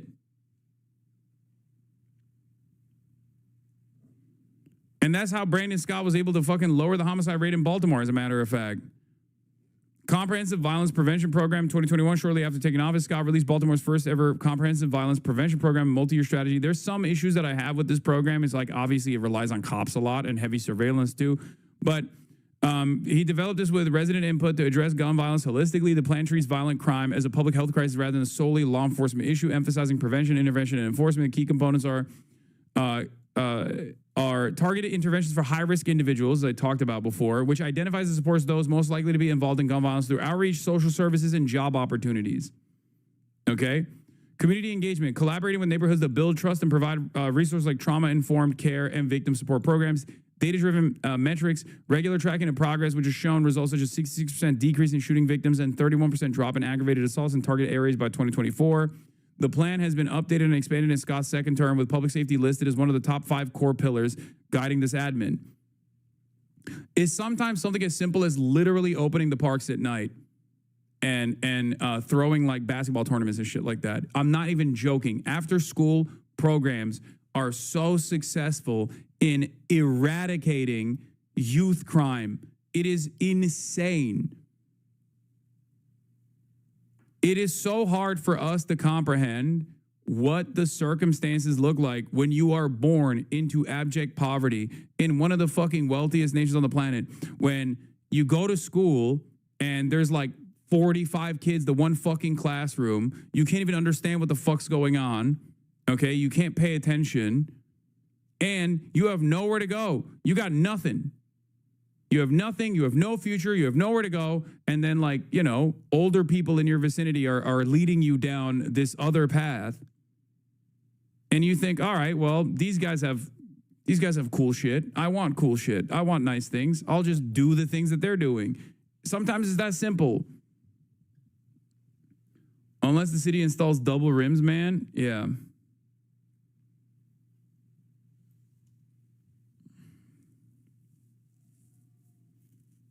Slight pushback. I went to a parochial high school with a bunch of other rich brat white kids, and even my school had a small band of boys who went around stealing cars, radios for the thrill. I don't think it even needs to be desperation. Kids are dumb and are going to fuck around. Poverty makes it worse, though. Yes.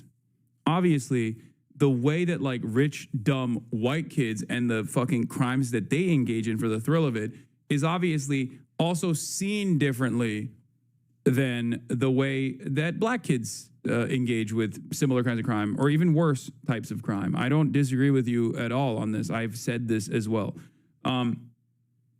Idle hands are devil's tools is what my mom would say. Yeah, for sure.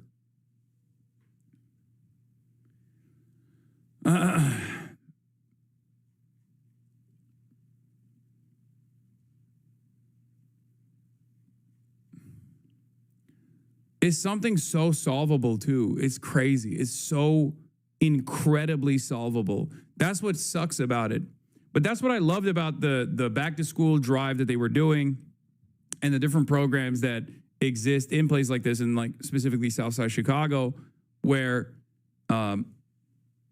if you were to offer a decent future to the next generation, they're not gonna fucking choose to do fuck shit.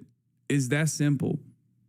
There's obviously a heavy racialized component to this in the way that like broader society looks at crime when black teenagers are doing it versus crime when white teenagers are doing it. And it's very difficult to explain to people that sometimes refuse to understand this. It's kind of like Angel Reese or LeBron James or what's the guy's name? The football player, Deion Sanders' son, Shador. Like, do they sometimes engage in heated moments? For sure. Okay. But the way that broader society looks at their behavior is different than how they would perceive a white athlete in a similar circumstance. Because the hyper focus on it comes from a little bit of fucking racism. I don't know how else to describe it. I know that people get real fucking mad, but they get more scrutiny than a white athlete would. A white athlete would in similar circumstances. This doesn't mean that they're like perfect. I'm not saying that they're perfect. Make no mistake. I'm not saying that they are perfect. I'm saying that like most athletes do fucked up shit, okay? There's a lot of athletes that do crazy shit. The difference, however, is that sometimes high-profile black athletes get additional scrutiny. And the reason for why they get additional scrutiny for the same type of fuck shit that they engage in, that other athletes engage in as well, is because of the fact that they're like visible, loud, and black. Draymond Green, the angry black man. Okay, let's not take it that far. Okay, I'm not gonna fucking defend Draymond Green here on the virtue of anti-black racism. You've gone too far. Okay. Pull back a little bit. Draymond Green does deserve the smoke that he gets. That's crazy. He literally went to Israel and shot with IDF snipers, okay?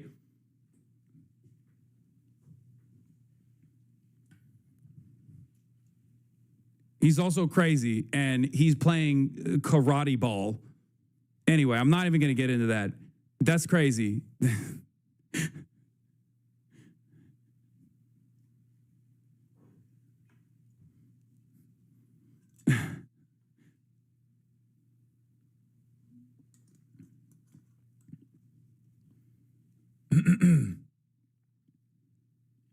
Shot with snipers in basketball or shot rifles? No, like sniper rifle.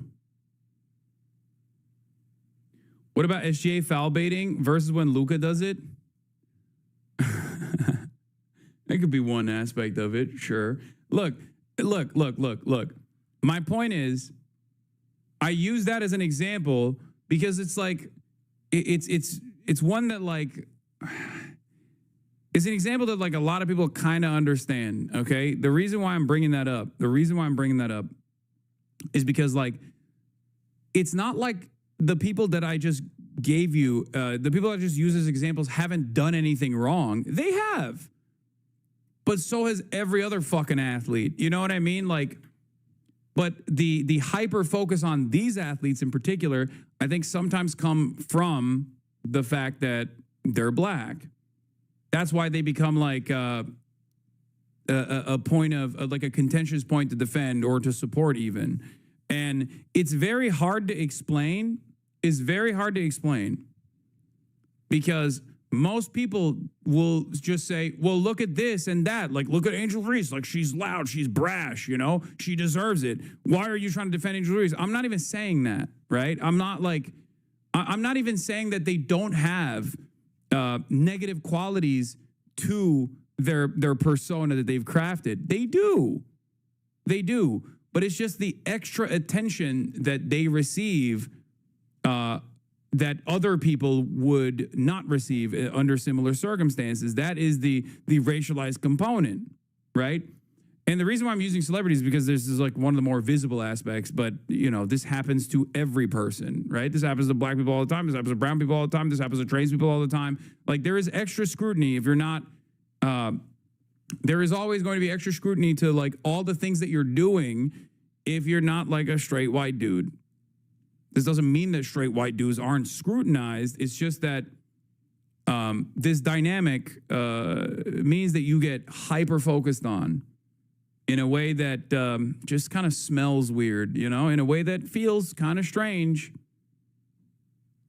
Okay? In a way that is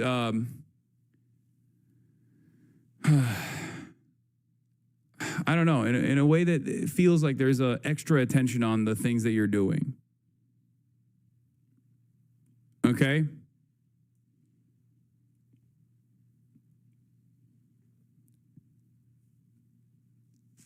So it's something that people should always consider in the back of their minds. If you're a white person and you're doing this, you know, you should think like, do I actually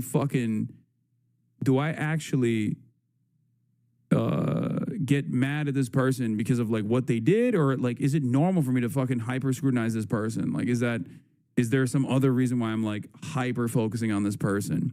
Why am I bringing this up? Why am I bringing this up?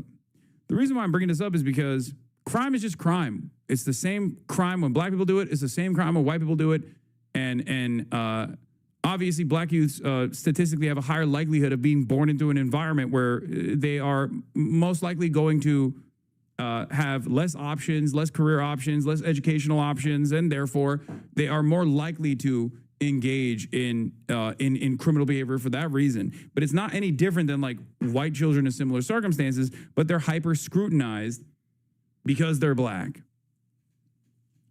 And this presents a real issue in terms of finding an adequate solution, because the solution here is not to over-police these neighborhoods. The solution is to actually offer additional resources to these neighborhoods, these communities.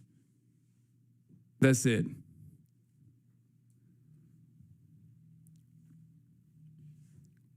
But we're not interested in doing that. We're not interested in doing that at all. Group violence reduction strategy, which focuses on group-related violence, e.g. gangs or crews, by offering individuals a choice, accept social services and support to exit violent lifestyles or face swift enforcement if they continue. Initially piloted in select districts, the program was expanded citywide in 2025, including in the Southern District, following early successes. Scott has publicly credited GVRS for ongoing crime reductions, noting its role in lowering homicides to levels not seen in 50 years by mid-2025. Baltimore Mayor Brandon Scott brought the murder rate down to 62% so far this year. How? focus on youth and equitable development. Drawing from his own experiences growing up in Baltimore's Park Heights neighborhood, Scott has prioritized youth services to prevent crime at its roots. This includes investments in after-school programs. Oh my God, how shocking. Mentorship and job training to steer young people away from violence. Addressing juvenile repeat offenders through targeted interventions while acknowledging the need for accountability without overcriminalization. His administration also ties crime reduction to broader equity goals, such as neighborhood development and clean communities, aiming to reduce underlying factors like poverty and disinvestment. Advocacy and partnerships. Scott has leveraged national platforms to advance local efforts. As co-chair of Mayors Against Illegal Guns, he advises on gun violence prevention, including collaborating with the White House under former President Biden. He has pushed for sustained funding for victim support programs, criticizing federal cuts to grants that aid organizations like Victim Connect and Survivors.org. Partnerships with community organizations and law enforcement have been emphasized, leading to Baltimore dropping off U.S.'s news list of the 25 most dangerous cities for the first time in years. Measurable outcomes and ongoing efforts. By July 2025, Scott announced continued historic reductions in violent crime, with homicides at their lowest in 5 decades. In 2023, the city recorded 262 homicides and 636 non-fatal shootings, down significantly from prior years. While satisfied with progress, Scott has stated that he is not complacent, continuing to expand programs like GVRS and advocate for comprehensive strategies. Some note that factors like changes in prosecution under State's Attorney Ivan Bates also play a role, but Scott's administration highlights the plan's multifaceted, non-punitive elements as a key to sustainable change. We ask ourselves all the time, like, what's happening with young men? What's happening with young men? Why are they so fucking violent? Why are they so reactionary? Why are they so reactionary? And when we're talking about that, we're usually talking about white men, right? We're talking about white boys. And the reason why even white boys are experiencing more reactionary thoughts and more reactionary attitudes than ever before is also for the same reason, because they also don't think that society is going to give them a leg up or offer them a decent future. So when you shut off, when you shut off, yes, I said even white boys, as in the in-group that is supposed to be the most sheltered from the negative impact. Yes, in a white supremacist society, the in-group is not supposed to experience these sorts of negative these sorts of negative consequences. But the reason why they are experiencing it, the reason why they're also angry, is for the same reasons.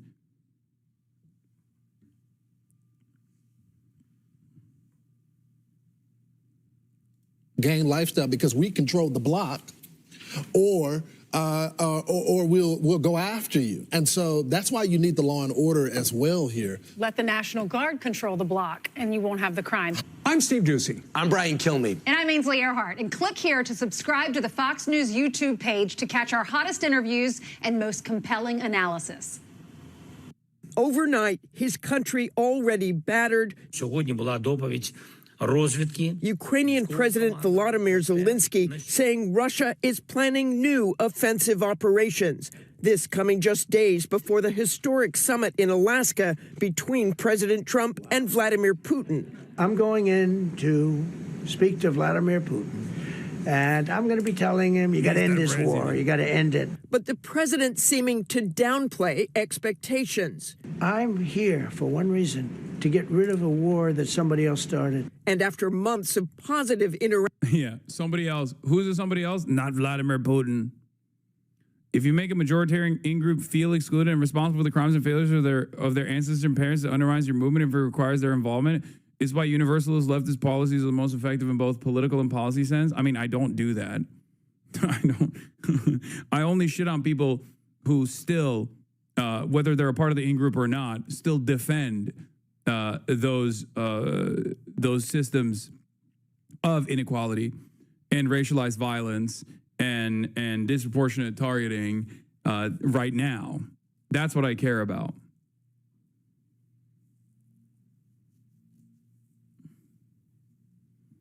Be nice, the white people take? No, I don't. Look, I'm a communicator. I know that it comes across as that person saying, like, be nice to white people, okay? But the reality of the matter is, if you want to actually fucking change the opinions of these sorts of people as well, and they are the in-group, and they are the majority, you also got to fucking, you also have to set well-defined boundaries on what is unacceptable for them to say. while simultaneously saying like, look, I understand where you're coming from, but here's the truth. I don't think I think it's an effective way to communicate to these people, because like we have to bring those people to our side. And also, chatters, stop fucking yelling at Shonda Black. You're being insanely fucking annoying. Okay?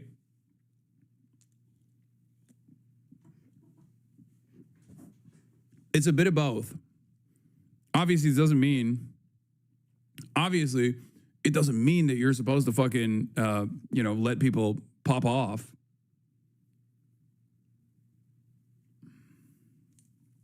You can't do that.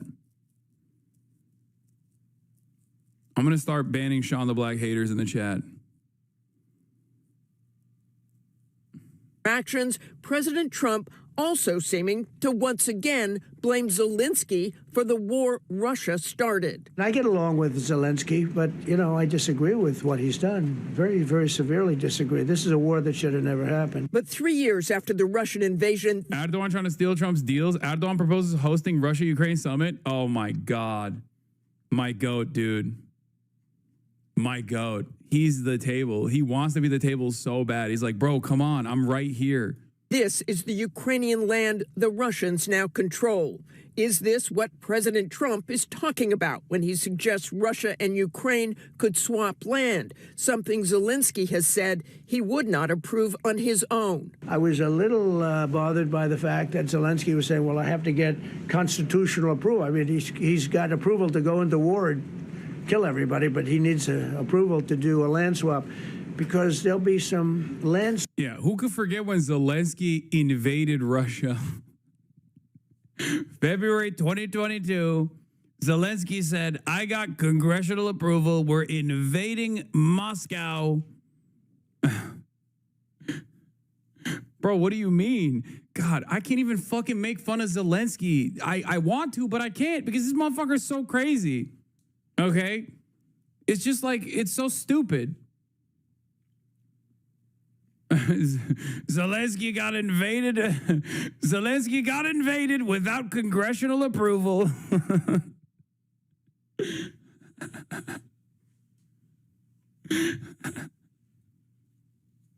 No congressional approval then. What now? Swapping going on. Zelensky says Russia is trying to deceive the U.S. and is calling for tougher sanctions. Neither Zelensky nor European leaders have been invited to this week's summit. If it's a fair deal, I'll reveal it to the European Union leaders and to the NATO leaders, and also to President Zelensky. I think out of respect, I'll call him first. President Trump also saying he hopes in the future all three of the presidents can meet, but that would very much depend on what happens at this summit on Friday. Michael? Yeah, we will see what happens, Martha. Thank you. In the last 48 hours, it's become fairly clear that the Russians have launched a surprise offensive in the Donbass area, mainly between Pokrovsk and Kramatorsk, and they've had some success. They seem to have advanced on 2 or 3 fronts by about 15 or 20 kilometers, which is quite a long way in terms of the present war. Undoubtedly, what they're trying to do is to change the facts on the ground between now and the weekend, when this summit takes place between President Trump and Putin in Alaska. And changing the facts on the ground, of course, is all about maybe swapping territories or having... RX is just, thank you for the 10 gifted subs. The Piker Broadcasting Service is funded by you, the viewers, for you, the viewers. You can also support the broadcast, the Piker Broadcasting Service, PBS, by subscribing for $6 or for free with Twitch Prime. The Ukrainian front line is collapsing in that part, yes. I mean, it's the most predictable outcome that I said was inevitable, even though people keep fucking yelling at me whenever I bring this up. Because they don't have manpower. That's it. That's why there's only 2 options out of this. If you want Ukraine to continue the fight without a reasonable managed negotiation for a ceasefire, you have to literally deport every Ukrainian man in the Western world, whether it be from Poland or any number of different Western countries, the United States of America, back to Ukraine, so they get forcibly conscripted to go into battle. You have to train them. There is a runway for this. It's not going to be easy. That is the only possible way that you can make up for the lack of manpower. Even if you send all the weapons, it doesn't matter.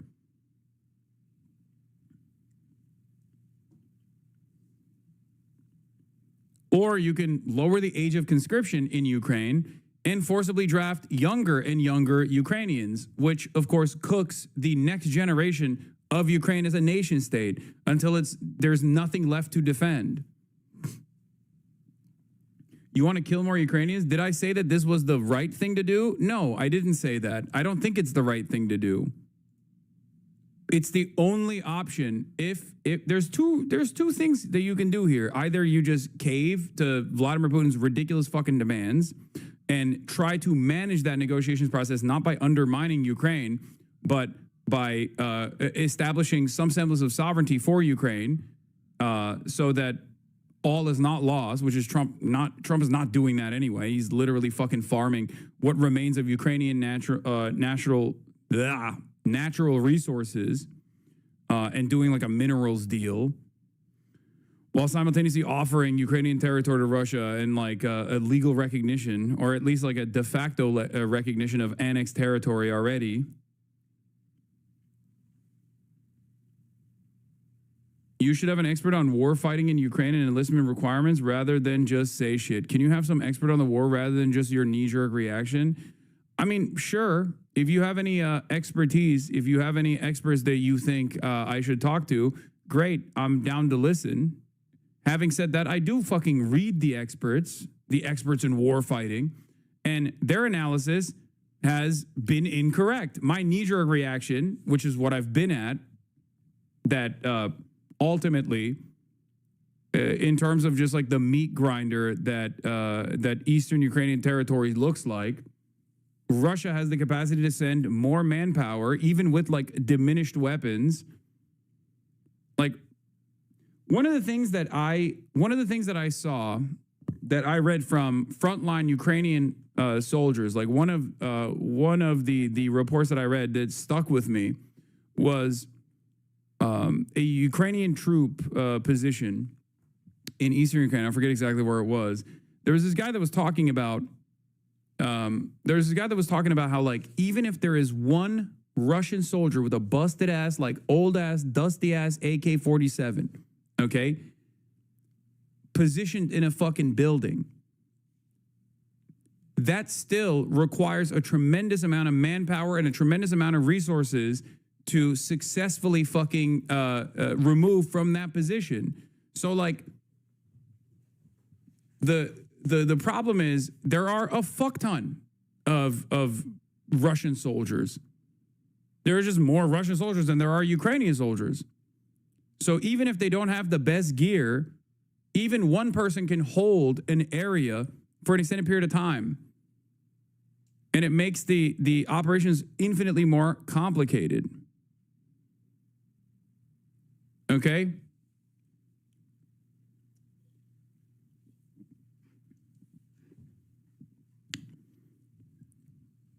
It's a war of attrition, and the side that has more people to throw at the problem is obviously, or the side that has a larger economy that is capable of withstanding this war of attrition is going to inevitably win.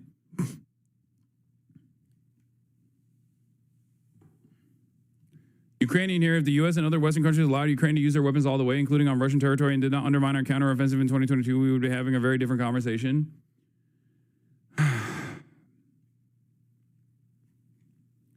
Maybe, but that's not where we're at anymore. I think the best possible solution in this circumstance was when Ukraine had the maximum amount of leverage after they were able to withstand the Kyiv offensive.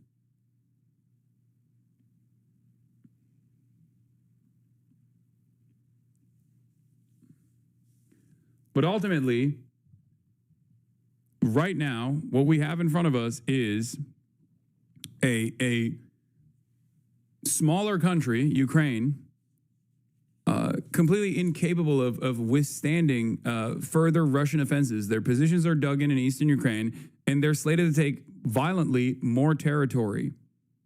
So, for that reason, if you want a real solution to this conflict, if you want to end the additional bloodshed in this circumstance, either you have to disband NATO so that like European militaries can operate without Article 5, which is not going to happen, or forcibly send Ukrainian refugees that currently live in the Western world back to Ukraine to be conscripted, to get trained, and then to be sent to the front lines with weapons in their hands, with an additional push of weapons, which, by the way, is not a guarantee that it's going to succeed. Or in terms of what to do, considering that Russia is a foreign adversary, and people say, can't you say the same thing about Palestine? Great question. There's a difference. We are the belligerent in Palestine, okay? We are the party that is allowing our extension to continue doing a genocide, which is, again, different than a war,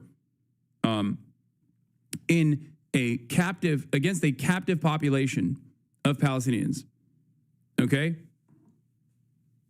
We are the belligerents. We have maximum control. We could literally make Israel stop tomorrow if we wanted to.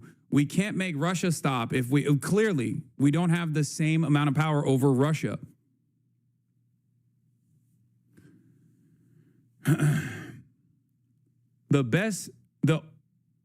think the best implementation here would be to try and bring China to the table, considering that they are a political backer of Russia at this point, and to have a conversation with China, Russia, the United States, the EU, and Ukraine to come together and create a reasonable solution that does not completely write off the Ukrainians from the equation.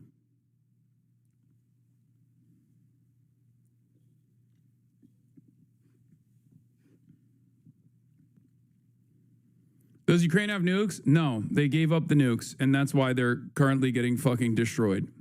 A territorial transfer ahead of some sort of ceasefire. So what might that transfer look like? If there is going to be some sort of territorial transfer, I'm pretty skeptical myself, but this may be what we're talking about. There are 4 areas to think about. One of them is Crimea. Crimea is really important. The Russians will not give up Crimea. The Ukrainians are in no position to take it back anytime soon. So although Crimea is very important legally and militarily, it's off the table as far as present negotiations go. A second area... Remember when I said this and everybody fucking yelled at me? Well, 3 years in the future, now you got fucking traditional mainstream outlets saying it too. They got there. This is still something that people fucking point to. They'll be like, dude, I can't believe you said that. You love Russia. You're pro-Russia. You want Russia to fucking take over the entirety of Ukraine. Would be the marginal areas up in Sumy and Kharkiv. The Russians... No, you were saying Crimea is closer to Mongolia than Ukraine. That's what you get yelled at for? Wait, what? Crimea is closer to Mongolia than Ukraine. No, I jokingly said Crimea is first and foremost Ottoman territory because it's supposed to belong to the ethnic group, the Tatars. What? That's not my serious assessment. Obviously, that's a joke.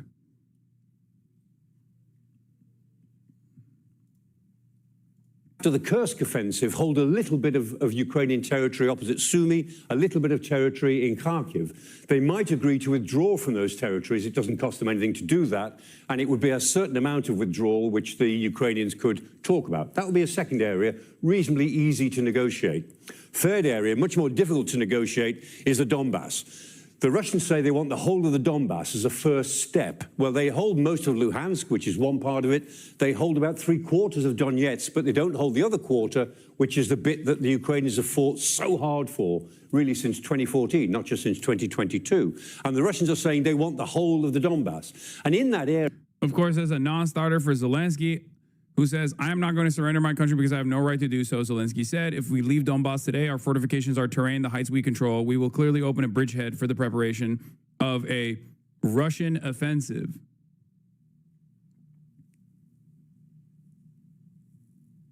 You said appeasement over and over again? Yeah, no. From the river to the sea, except not for Ukraine. Why? What am I missing? By this logic, Palestine should give Gaza City. Dog, I'm an American, okay? Do you understand? I am an American citizen, okay? I am an American. As an American, we have technically, theoretically, some kind of say over what America says and does around the world. And as an American, I'm telling you that Israel would not be able to genocide the Palestinian people without America's go-ahead. Russia is a foreign nation, a kleptocracy, which with American intervention initially in the dissolution of the USSR that became what it is now, but it's a right-wing, authoritarian kleptocracy that is held together by a bunch of fucking former KGB oligarchs that took all of the state enterprises and turned them into their own fucking unlimited money faucets. Okay? We, as Americans, do not have the same level of control over what Russia does. Russia's incursion into Ukraine is unjustifiable, immoral, incredibly violent. Okay? Its invasion is completely unacceptable. No one is disagreeing on this. I'm not disagreeing on this. I've never fucking said it was good. Do you understand? I'm simply looking at the situation right now in front of us. If you think this is, if you want my moral opinion, okay, my moral opinion, yeah, of course Ukraine should be fucking free of Russian incursion. Yes, I agree. What do you mean? Of course. But that's not what we're having a conversation around. Russia is not Israel. Israel, well,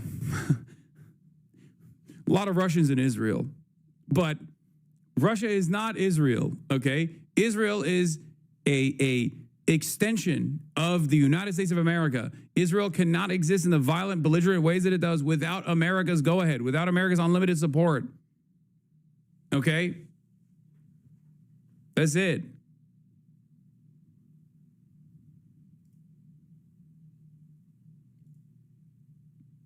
We don't have the same level.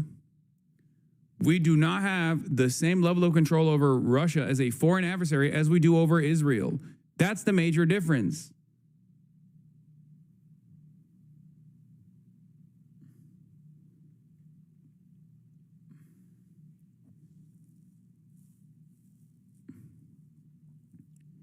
We have the same level of control over Ukraine that we have over Israel, but Ukraine is the wronged party here. So obviously it doesn't fucking matter. Do you understand? And Trump is using the level of control that we have over Ukraine to fuck over Ukraine. It's not that complicated.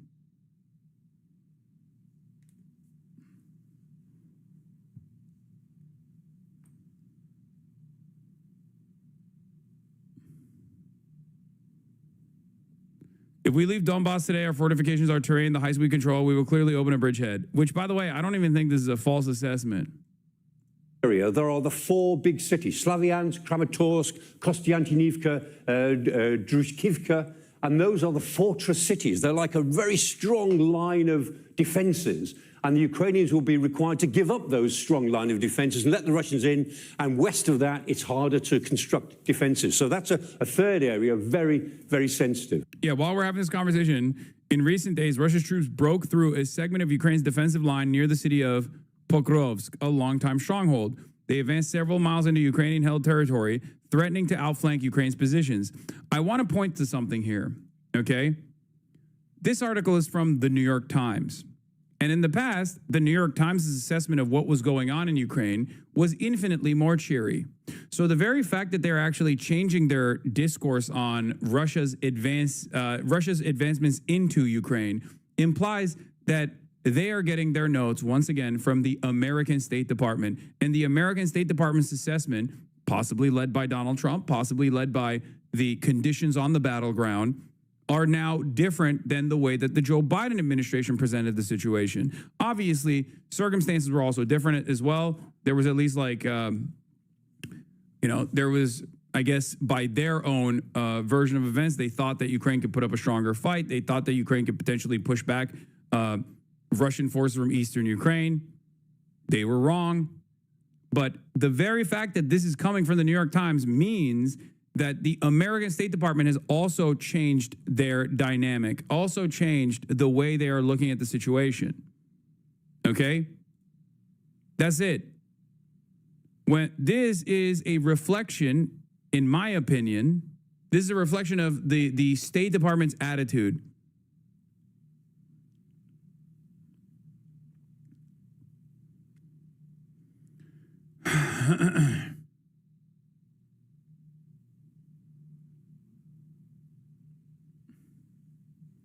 Part of that is due to Donald Trump. I mean, this next incursion further into Ukrainian territory is only made possible by Donald Trump routinely fucking going back and forth and undermining the Ukrainian positions, for sure.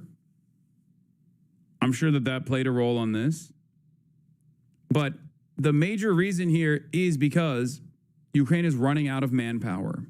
This is not my assessment. I don't know. I don't know what the front lines look like. This is just the assessment that I keep reading from experts.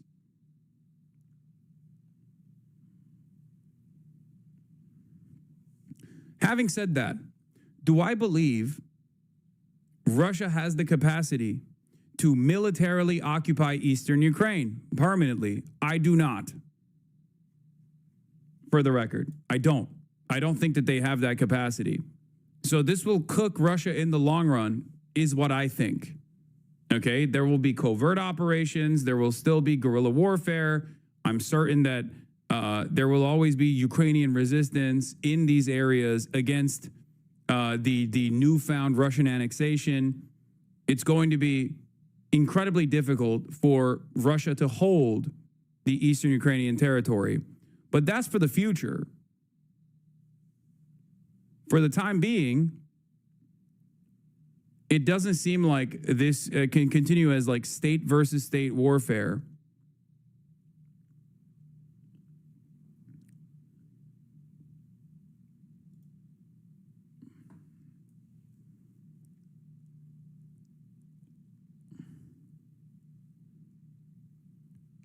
That's not true. The actual Ukrainians are evacuating before the Russians take over. No, I know.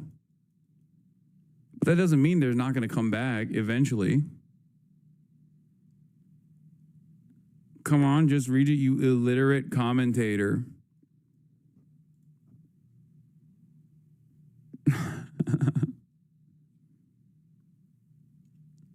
It's crazy because a lot of people would see Israeli annex of Gaza with full rights for Palestinians as a much better situation. Israel isn't just grabbing Gaza for land. They want the Palestinians dead completely and pushed out. They want the land with no Palestinians on it. I don't want to make that comparison. You're not wrong to make that. You're not wrong for that statement, but if I make that comparison, everyone's going to fucking freak out on me, okay? Because Russia's invasion of Ukraine is completely and utterly unjustifiable. But yes, that is the major difference. Israelis will not offer any fucking citizenship, even with like complete re-education and whatnot, and ethnic domination over the out group. They will not offer any citizenship whatsoever to the Palestinians. They literally want to eradicate the Palestinians. That's the major difference between what Russia is doing, which is military occupation and making that quote unquote a part of Russia and all the citizens a part of Russia as well, which is again completely unjustifiable. But there are differences between what Russia is doing in that regard as opposed to what Israel is doing to the Palestinians, because Israel does not want Palestinians there. Israel does not want to give Palestinians citizenship.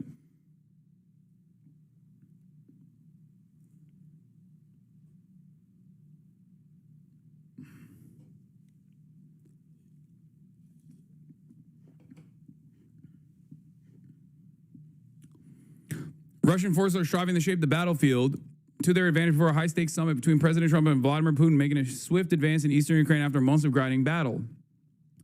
In recent days, Russian troops broke through a segment of Ukraine's defensive line near the city of Pokrovsk, a longtime stronghold. They have advanced several miles into Ukrainian-held territory, threatening to outflank Ukraine's positions. The situation is quite chaotic, as the enemy, having found gaps in their defense, is infiltrating deep inside, trying to quickly establish a foothold and accumulate forces for further advancement. Advancement, said Deep State, a Ukrainian group with ties to the military that maps the battlefield. President Zelensky of Ukraine said in his evening address on Monday that the Russians are redeploying their troops and forces in ways that suggest preparations for new offensive operations, and that they are not preparing for a ceasefire or an end to the war. Or this could be seen as a last-ditch attempt to conquer additional territory so that there's a stronger foothold to stand on for Vladimir Putin when he goes back to the ceasefire negotiations process with Donald Trump and say, see, we took these areas, we could take even more areas, so now you have to give us those areas, which I understand is a non-starter. That makes no fucking sense. The idea that like Russia would take over areas as well that they haven't even militarily occupied is completely fucking ridiculous.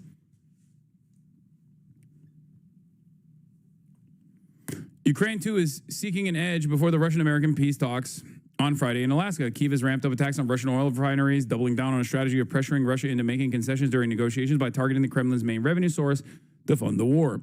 Pressing their advance as peace talks gather pace has been a recurring tactic of both sides throughout the current war and the one that preceded it starting in 2014.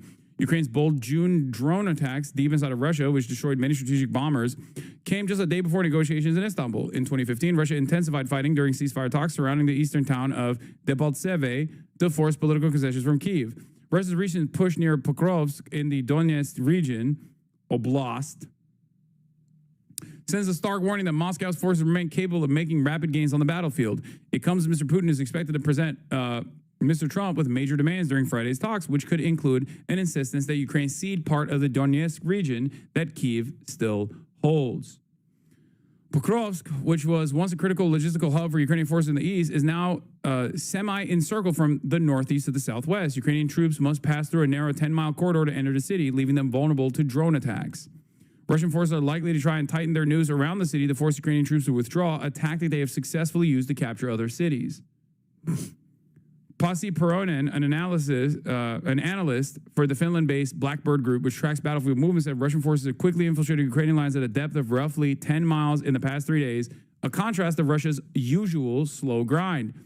The next 24 to 48 hours will likely be crucial in whether the Ukrainian army can contain the push, Mr. Peronian wrote on X. Even as both sides keep fighting, they have tried to show Mr. Trump, who has long condemned the war as a costly waste of lives and resources, that they remain committed to pursuing peace.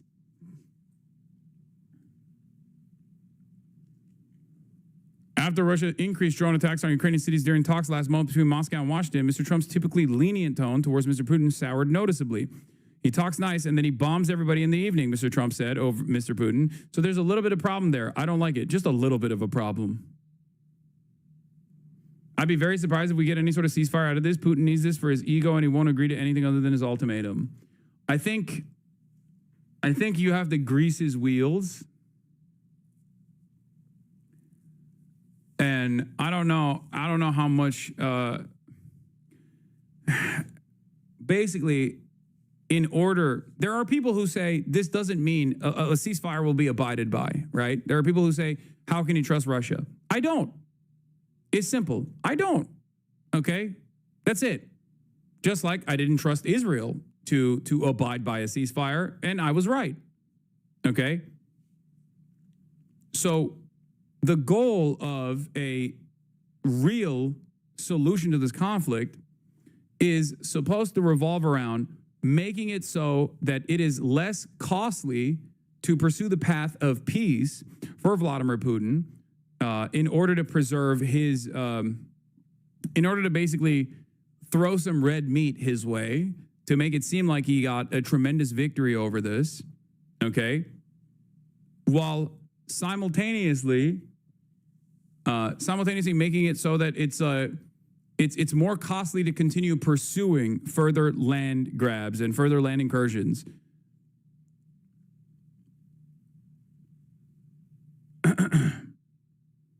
That's it. I guess like one aspect of that is to punish India for allowing Russian oil and gas to enter the market by trying to shut off another way to continue funding Russia's war economy. But then again,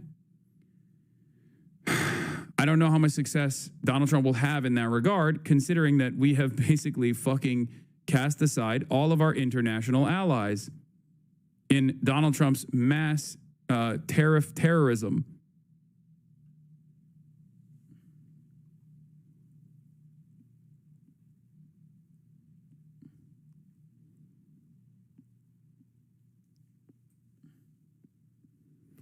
Since the beginning of August, however, Russia has significantly scaled back its drone attacks in what analysts have called an apparent attempt to curry favor with Mr. Trump. While Russia launched an average of 201 drones per night in July, a record in the war, the figure has dropped to 78 drones per night so far this month.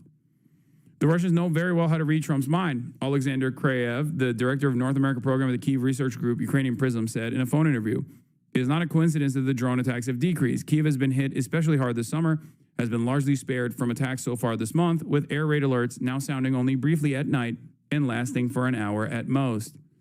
When Mr. Trump's special envoy to Ukraine, Keith Kellogg, a retired Army general, visited the country for a few days last month, Russia significantly eased its drone attacks, prompting Ukrainians to refer to him jokingly as the Kellogg Shield.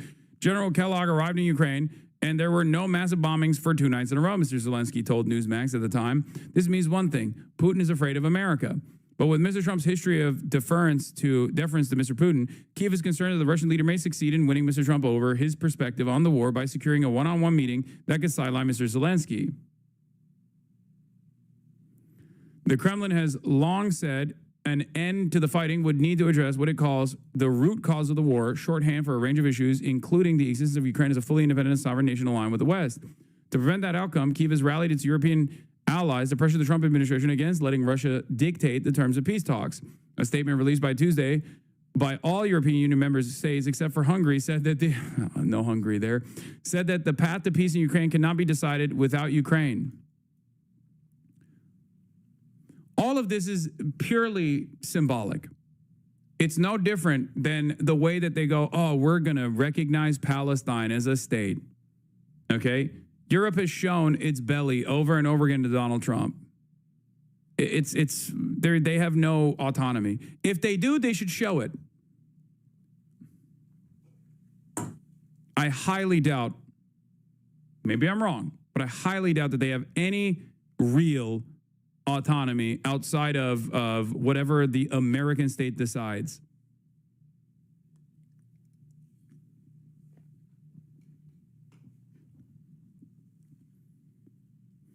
On Tuesday, Mr. Zelensky said that a trilateral meeting with Mr. Trump and Mr. Putin would take place in the future, but that no date has been set yet.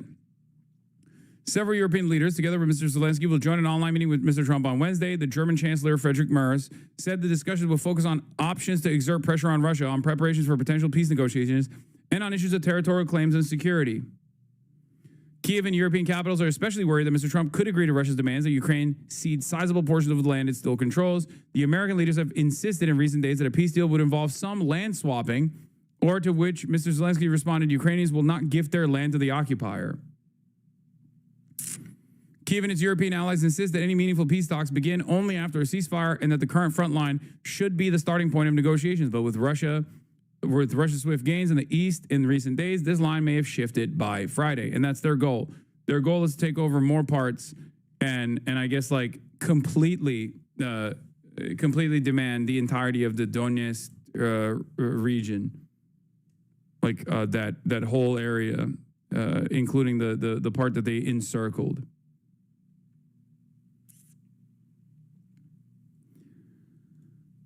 That's where we're at. And then a fourth area is that it is reported, I'm not sure at all about this, but it is reported that maybe the Russians would give up some land in southern Zaporizhia and in Kherson as long as they could keep a land corridor between Donetsk and Crimea. So how big that land corridor would be, how much territory they might give up to create that corridor, we just don't know. It is possible, it's possible that President Putin would see the idea of giving those concessions as a way of getting the Ukrainians to give this concession. But ultimately, our suspicion is that President Putin, if he is going to talk about territorial swaps, will be trying to persuade Trump. Yeah, Trump is going to give Putin Odessa and then establish a land bridge and then inevitably give Putin Moldova in its entirety. Okay? Moldovan Mama Liga, where are you? Get ready. Get ready to learn Russian, buddy. Trump is like, come on, let's just throw Moldova in there. Let's just throw it. What is Moldova? It's fake news. To present Zelensky with a deal he simply cannot take. And Zelensky will turn it down, and then he will be blamed for the breakdown of the talks. And the reason that the Europeans are so active at the moment, ahead of this meeting on Friday, is that is a trap. Yeah, Moldovan Mama Liga is in America currently. They're desperate not to fall into. We are just... It would be possible for a liberal to wheel and deal this. Even a Reaganite could do it, but Trump is so bad at diplomacy, his patience won't last in these negotiations. Putin will play that all the way to win. Yeah. No. Putin is dangling a ceasefire in Trump's direction because Trump knows it's like politically unfeasible, especially by his base, because he kept attacking the arming of Ukraine as like as a negative thing, not realizing that if he was inevitably in charge, he would have to be the guy who's like fighting against Russia. And now that he is the guy who is fighting against Russia, I guess he overestimated his relationship with Vladimir Putin and thought, oh, Putin will offer me a concession. And Putin knows that, so he's using that to continue making territorial acquisition. And he can keep making Donald Trump shit on Zelensky over and over again and make it seem as though Ukraine is like a sovereign entity here that magically arrived at this conclusion. Because like without American intervention in Ukraine, I don't know what it would look like. The annexation would probably resemble like Crimea, you know what I mean, of eastern Ukraine. Because since 2014, America has steadily funded and built up the arms and built up the training and built up the standing military of Ukraine. And it was obviously successful. It was so successful that like Russia thought that they could take over Ukraine in its entirety in a couple days, knowing full well where the anti-aircraft defenses are and everything like that. But they failed to do so. And that was directly as a consequence of like almost a decade of like American support to Ukraine.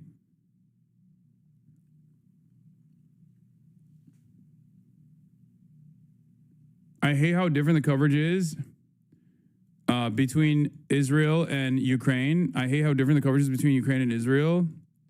What do you mean?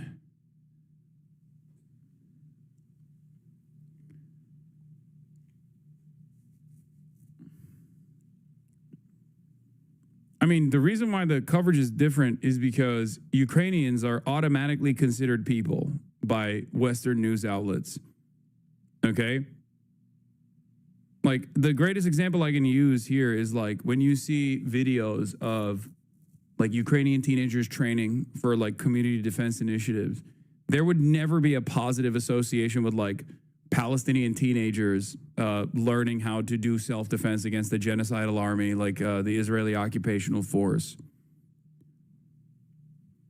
Russians are orcs. Israelis are the most moral military on the planet. Russians are a foreign adversary. Israel is engaging in a just battle.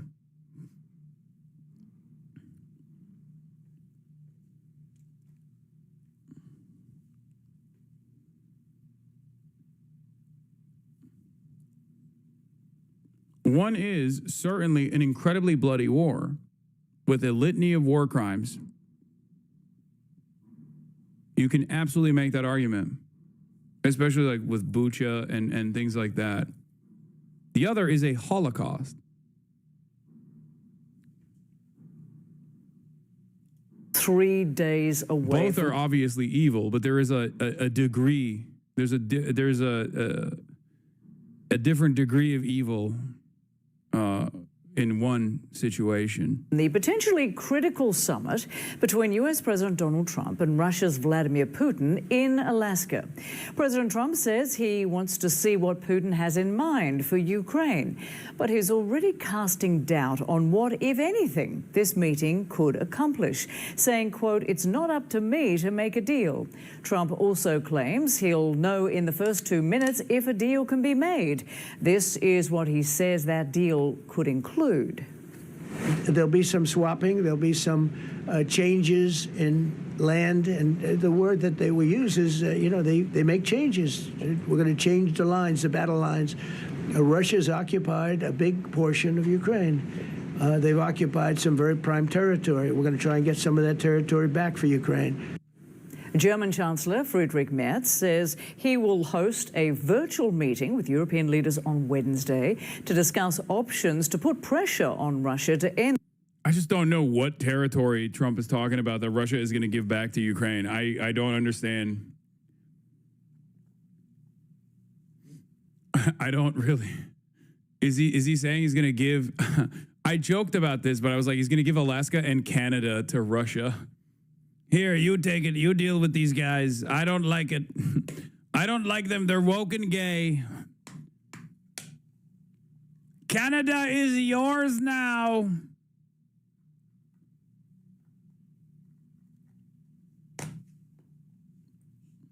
The war.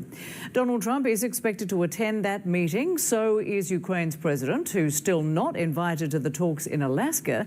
Volodymyr Zelensky is warning the U.S. that Putin has no plans for peace. He is definitely not preparing for a ceasefire or an end to the war.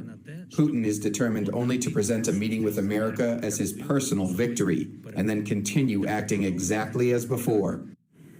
Donald Trump's casual comments about possible land swaps are striking fear in those living in eastern Ukraine, with the prospect of their cities and towns being traded away to the man who started this war in the first place. Do you think he's unironically considering giving Alaska? No, dude. What are you, fucking nuts? Of course not. I'm joking. But also, I don't know. No, he's not going to do that. It's a joke. It's a joke. It's a joke. I'm joking. Please don't be real. It's just a joke. Sometimes I joke a little too close to the sun, and it's kind of fucked up.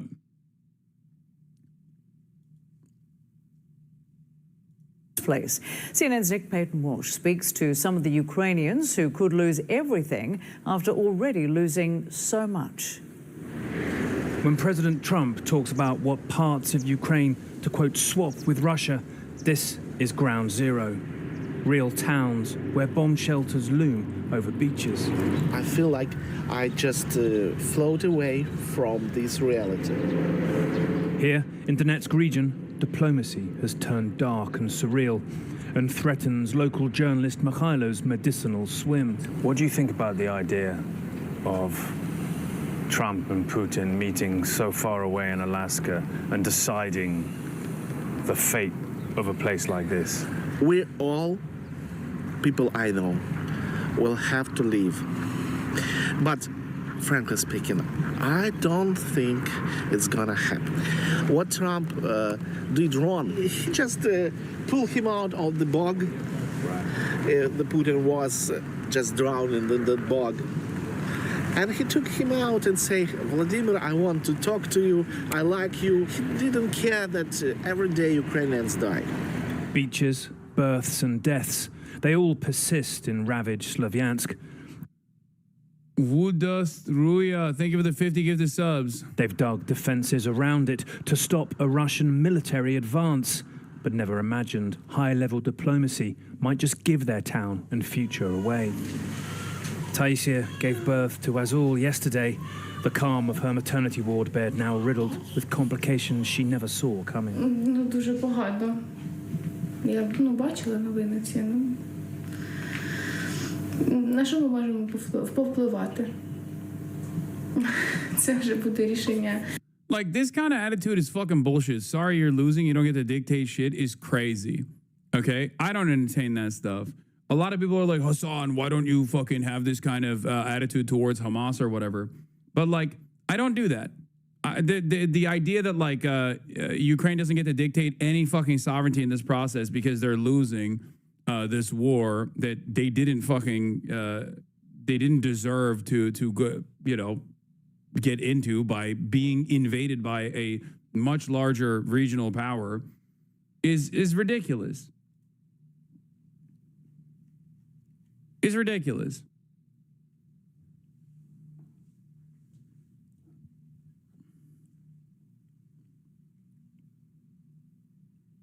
They are the ones who are, at worst, being played as a proxy against a larger foreign adversary. They're stuck in the middle, and they're cooked. No matter what happens, they're just always going to be fucked over. They were either going to be fucked over by Russia or they were going to be fucked over by the West. Right now, they're getting fucked over by both somehow. It's insane. Shouts out to Donald Trump for that one.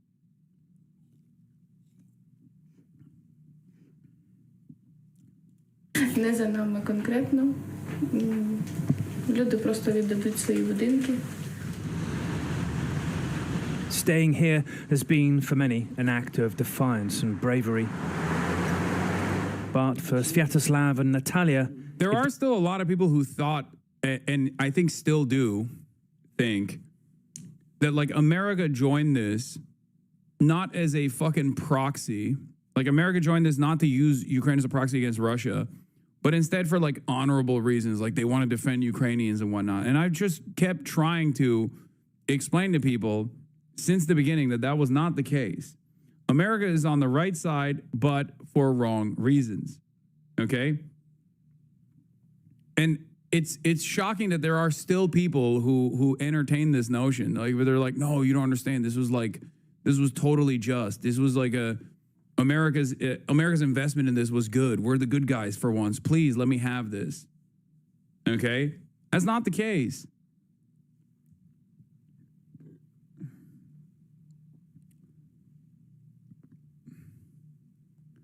Ultimately, it still falls, the responsibility is still entirely in the hands of Vladimir Putin.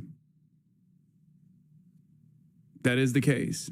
He is the party that invaded Ukraine. He is the singular responsible party.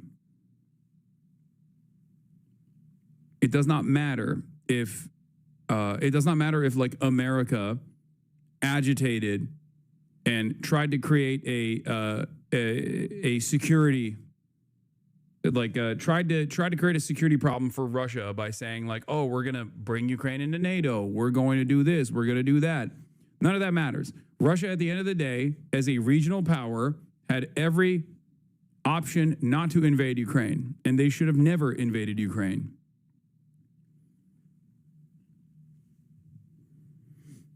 So it's still ultimately Russia's fault.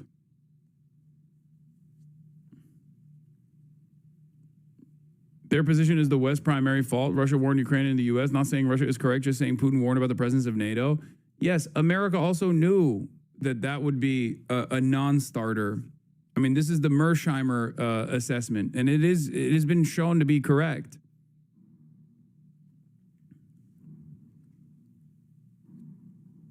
But ultimately, there is still additional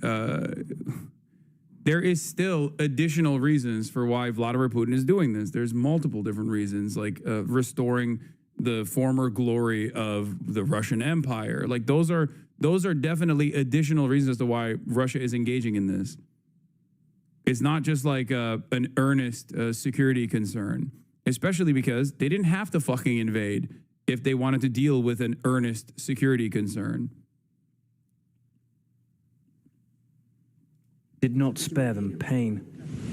This is their daughter, Sophia, with her husband, Mikita, and the grandson, Lev. They moved to Kiev for safety. But 11 days ago, a horrific dawn Russian airstrike killed them and 28 others in Kiev. Their 3 bodies found together in the rubble. Уехала она от войны уехала туда, было на данный момент там тихо, а потом такое, вот видите, как бы семья здесь, в Славянске, и война настигла их там. Так. Да, справиться с этим, знаете, по-человечески это невозможно. Невозможно справиться с потерей детей. They had been due to visit days later, bringing news that Sophia was 3 months pregnant. Do you remember the last time you spoke? Да, это было в 8:30 вечера. Она шла со Львом, она так готовилась в Славянск. Она говорит, мамочка, я так хочу в Славянск. И поделиться этой радостью, этой новостью с другими. И, не приехали. Приехали по-другому все вместе. They came together to be buried on the town's outskirts. I hate to break it to you, but it's too late. It's Alaska over. He already gave Alaska away, brother. Wait, what? Trump, it's embarrassing. I'm going to see Putin. I'm going to Russia on Friday. Wait, what? Tragic emergency. And it's embarrassing for me to be up here. You know, I'm going to see Putin. I'm going to Russia on Friday. I don't like being up here talking about how... Never mind. He already gave it. Okay. Well, R.I.P. R.I.P. To the Alaskan Hasanabi heads. Better start learning Russian, buddy.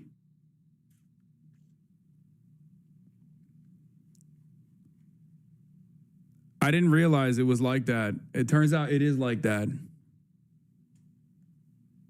Stop joking. It becomes real. Yep. Got to change the flags real quick. Everything is Tesla. Everything's computer. Everything is Russia, Russia, Russia. Where the war permits no calm for grief. A Ukrainian jet roars overhead.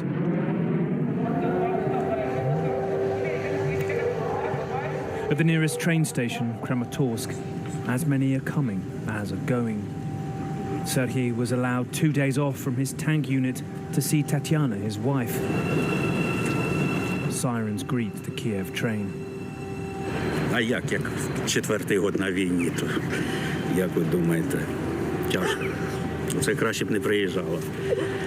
Все, заспокойся.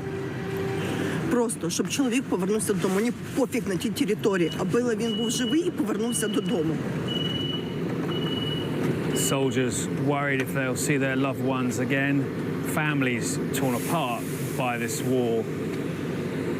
Imagine scenes like this to the thousand in the event of what seems to so many people here to be the surreal idea that a deal on Friday on the other side of the earth, almost as far away as you could possibly imagine in Alaska, between an American president and a Russian president without a Ukrainian there, could potentially give this bustling town over to the Russians after them fighting for it for so many years and failing to take it. So many lives lost here, and those traumas borne out on this platform every time a train comes in. The Hamas-run health ministry says at least 11 people are dead in the latest round. Whiplash. Fucking whiplash, dude. Look at that. Look at how different. Again, Ukraine is the victims here, okay? Palestinians, Ukrainians are the victims of this. The media covers it as such. Palestinians are the victims here as well. But when the media is covering Palestinian victimhood in the hands of America's most valuable ally, look at how different the dynamic is. What do you say about the claim that the journalist is Hamas? It's fucking ridiculous. It's insane. And Israel lies all the fucking time. And we should put a stop to it immediately. What can I say?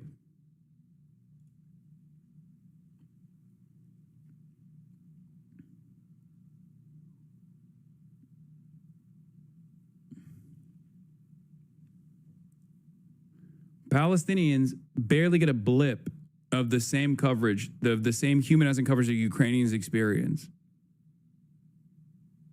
It's so fucking insane.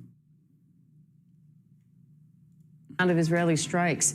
Tanks and warplanes bombarded parts of Gaza City overnight.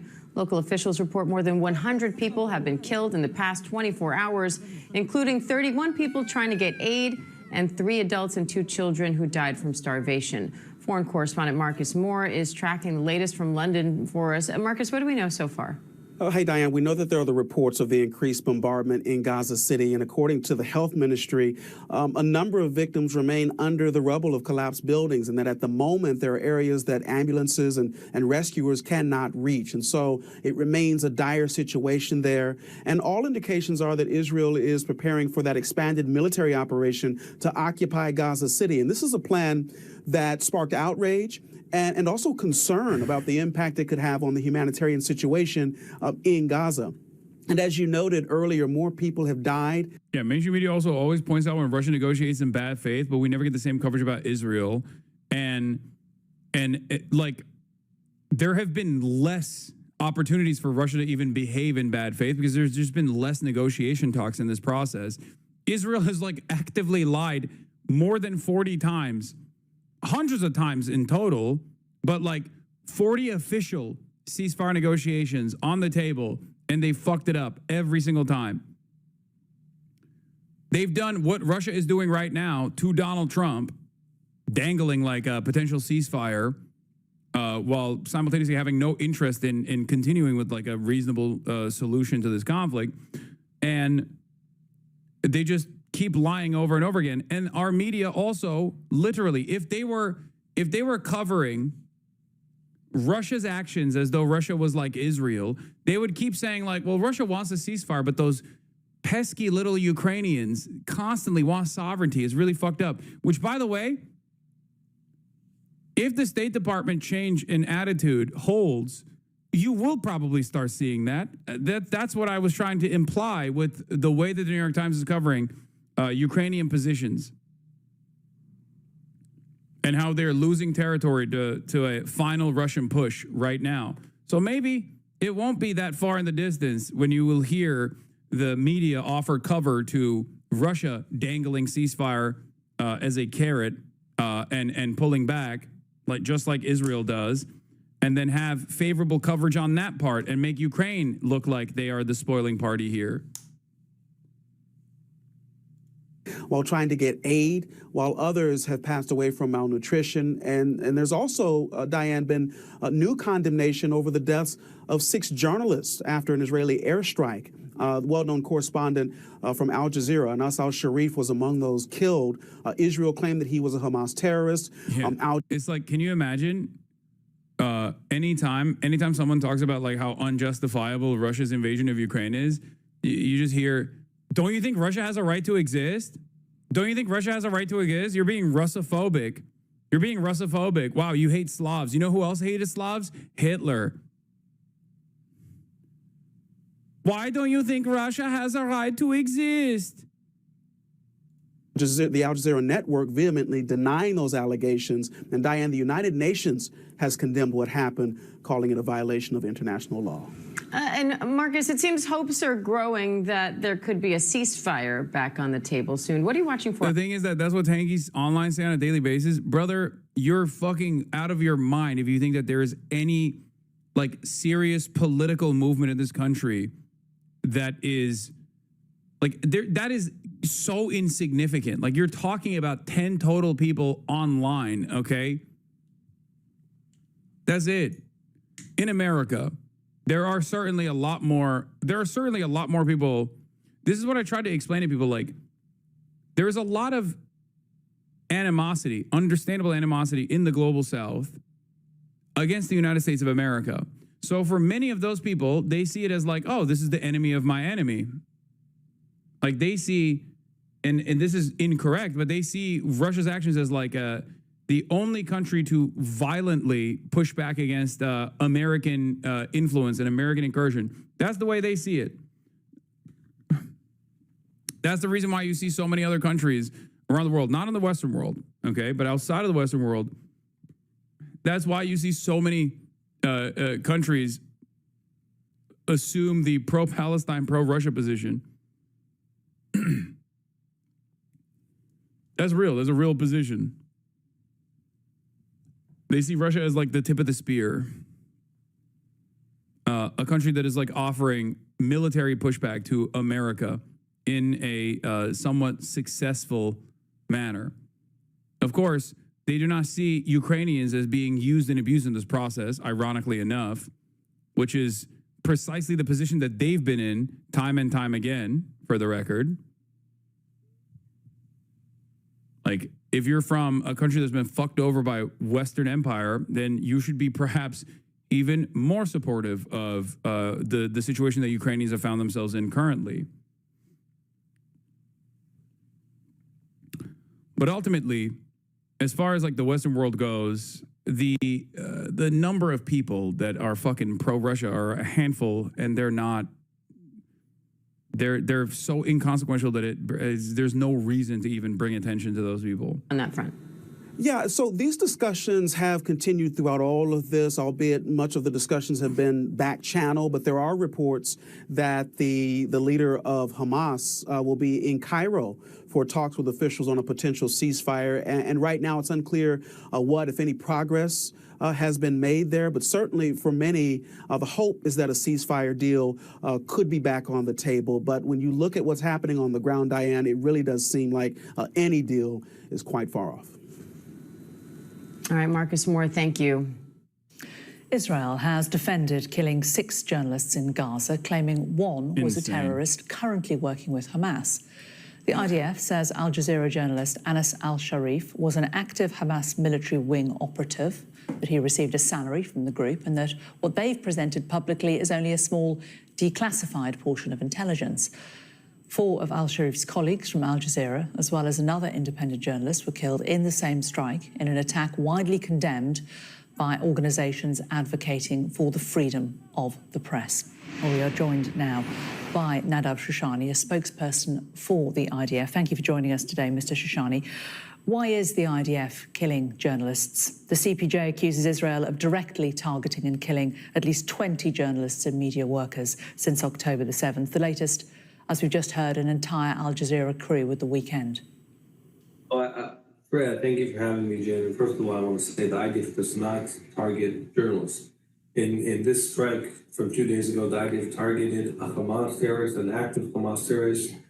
His position had a few positions in the Hamas terror organization, but he was part of their rocket brigade. He was the head of the cell in their rocket brigade, and that's who we target. And I think the question needs to be asked, why is Hamas and why is Al Jazeera having terrorists on their payroll working as journalists? And why are terrorists also functioning as journalists with press justice? I think that those are questions that need to be very alarming, and we need to ask them about what's going on in Gaza. But the IDF does not target journalists.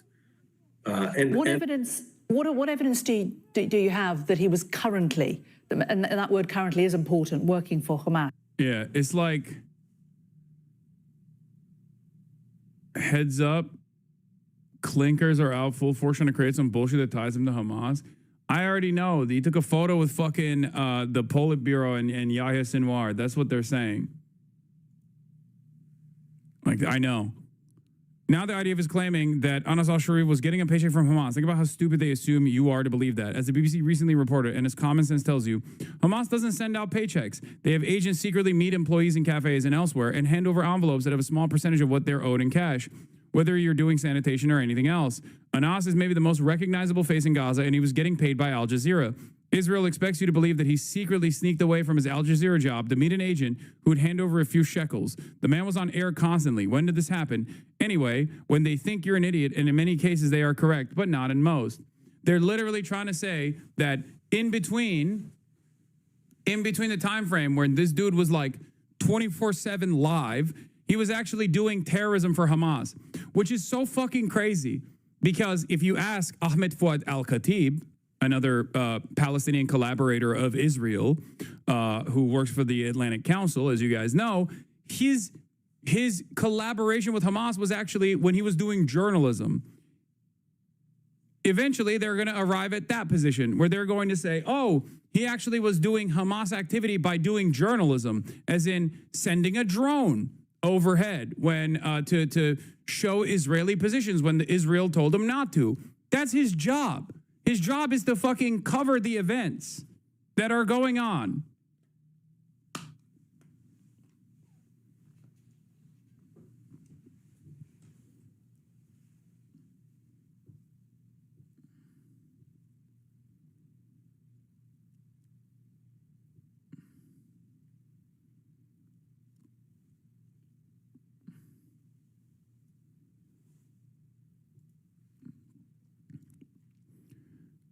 The playbook. They make up a lie. There's no evidence for it. Western journalists spread it like wildfire. Diplomats and politicians parrot it loudly. A narrative is built. The general public believes that the damage is done. Then they finally admit it never happened. This was on October 10th, 2023. Mohammed El-Kurd today says, and we fall for it every time without fail. Whether about Anas al-Sharif or Shireen Abu Akleh, Israelis don't spew their lies because they believe them. They do it because they know they can bait us into pointless debates that distract from the focal point, their crimes. Sure, that Telegram screenshot is fake, but that's not the point. Whether or not celebrated October 7 is irrelevant. Why accept the premise that people can be murdered just for their views? Even if he handed out candy in celebration, nothing justifies killing him. I saw someone well-intentioned trying to rebut Hasbara by saying it doesn't really look like Anas in the picture with Sinwar. So what if it were him? What are you implying? Exactly. That's my point. Like, what are we doing? What is happening here? That it's like, oh, well, it's actually totally justifiable to kill a fucking journalist because he took photos of fucking Yahya Sinwar? What are you, insane? The ADL is mad that the president of the Foreign Press Association for saying he doesn't care that it's Hamas. Outrageous statement from FBA New York's Ian Williams equating Hamas, an officially designated terrorist organ that massacred to U.S. political parties. This dangerous normalization has no place in journalism. Keep chirping. Keep chirping. There is going to be more people that fucking arrive at this position eventually. Photos can be doctored too? No, it's not. It's not a doctored photo. Hassan Asliya also had photos with fucking Yahya Sinwar. What do you mean? They are the governing party in Gaza. It's like a fucking journalist taking a photo with like Cory Booker or some shit, okay? What are you talking about? What are we talking about? That's it. That's it. There's no world where you go, sorry, you took a photo with fucking Joe Biden. You get to be assassinated now.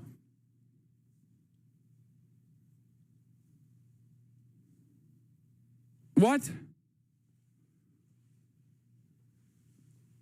This is a ridiculous framing, okay? This is a ridiculous fucking framing. What are we doing? Stop eating the fucking propaganda dick, okay? It does not matter. It literally does not matter. Israel cannot kill someone because they don't like them. That is fucking ridiculous. Israel can't kill someone for thought crimes. That is not allowed. That is insane. What the fuck?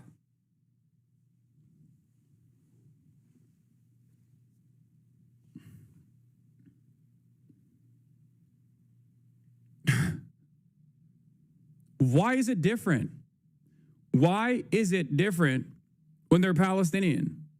Why is it different? That's where the terrorism designation kicks in. It is a way to justify any amount of war crimes that you can do to a captive population of Palestinians. They're brown, they're terrorists, they're scary, they're Muslim, therefore they deserve to die. Stop arguing with fucking idiots.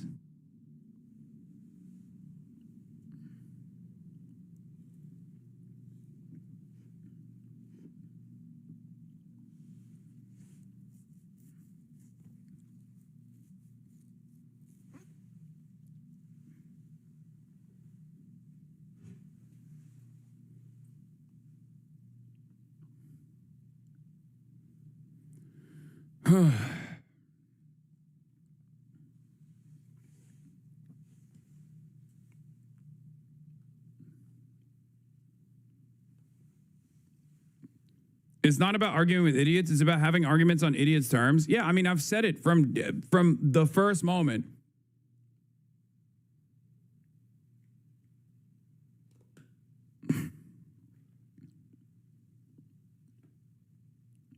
A former Wall Street journalist shared a post saying just because a guy shot some rockets at Israelis with his followers as if it was verified despite no evidence. That's crazy.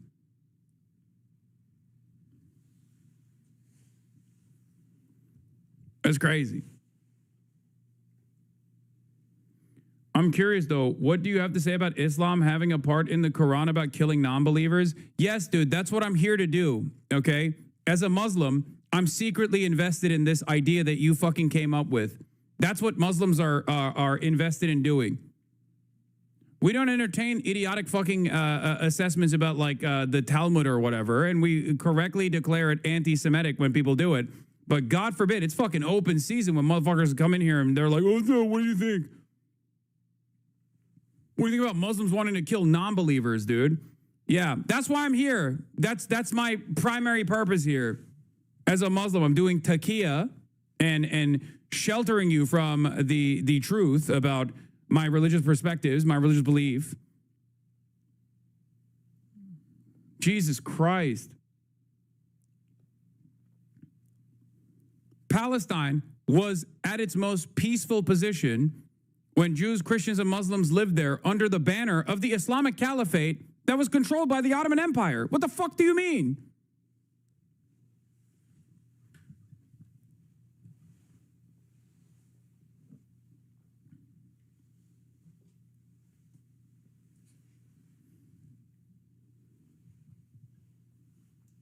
If we're not stoning people for mixing fabrics, if we're not stoning people to death for mixing fabrics, I think it's a really idiotic assessment to assume that this is something that people are following on and not a fucking idiotic, out of context, misunderstood sentiment.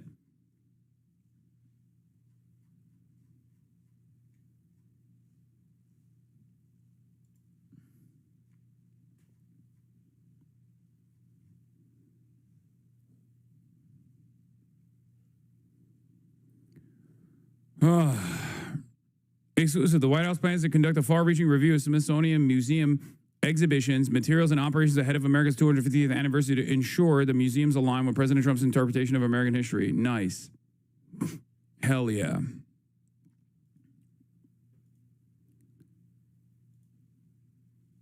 At the time of his death, because the information that you have released to us dates back to 2019, the information that the IDF has released to the public. Why are you not able to release information that shows that he was currently working with Hamas? Right. So there's many types of intelligence within Gaza. There's many types of intelligence that the IDF has about what's happening in Gaza. One of them, what we showed to the public, are papers that our forces were able to find in different locations within Gaza. Those are easy to declassify, relatively easy. There are more complex, more... He's not even doing a good job. Why is this person on television? Why? It doesn't make any fucking... Oh, God, I hate this shit so much. Still, 22 months in, still, we have to get an Israeli fucking terrorist, a baby killer. We have to get an Israeli baby killer on TV to contextualize why this baby had to be killed. Okay? 22 months in, it's a fucking genocide, and motherfuckers are still doing this shit.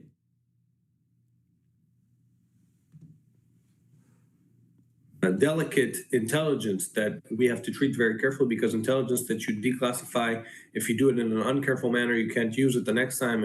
And it's important for us to save life and to have relevant, real-time intelligence. I don't think it's easy to find a specific person in the Gaza Strip, and we're able to do that. We're able to have intelligence on who's a terrorist and who's not, and it's important for us to keep that ability. That means that you can't declassify everything you have. But we know in real time, in the time of the strike, that he was an active terrorist in Hamas. He was, in addition to intelligence, we have of things he was doing and conducting. We also have intelligence of the fact that he was on a Hamas payroll while he was on an Al Jazeera payroll. And I remind you, Al Jazeera, journalists that support the terror organization Hamas, he was both. He was, most important... Can I just stop you there? Just as a journalist, I would say that Al Jazeera do not say that they support terrorists Hamas. Al Jazeera is an international news organization, and it certainly doesn't support any particular side.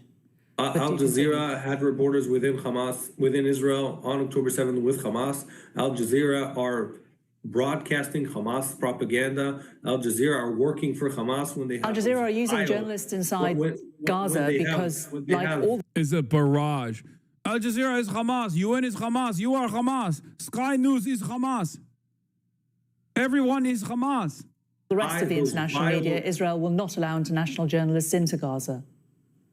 Hamas uses Al Jazeera when they run those vile propaganda. If Clarissa Ward came to Gaza, she would also be Hamas.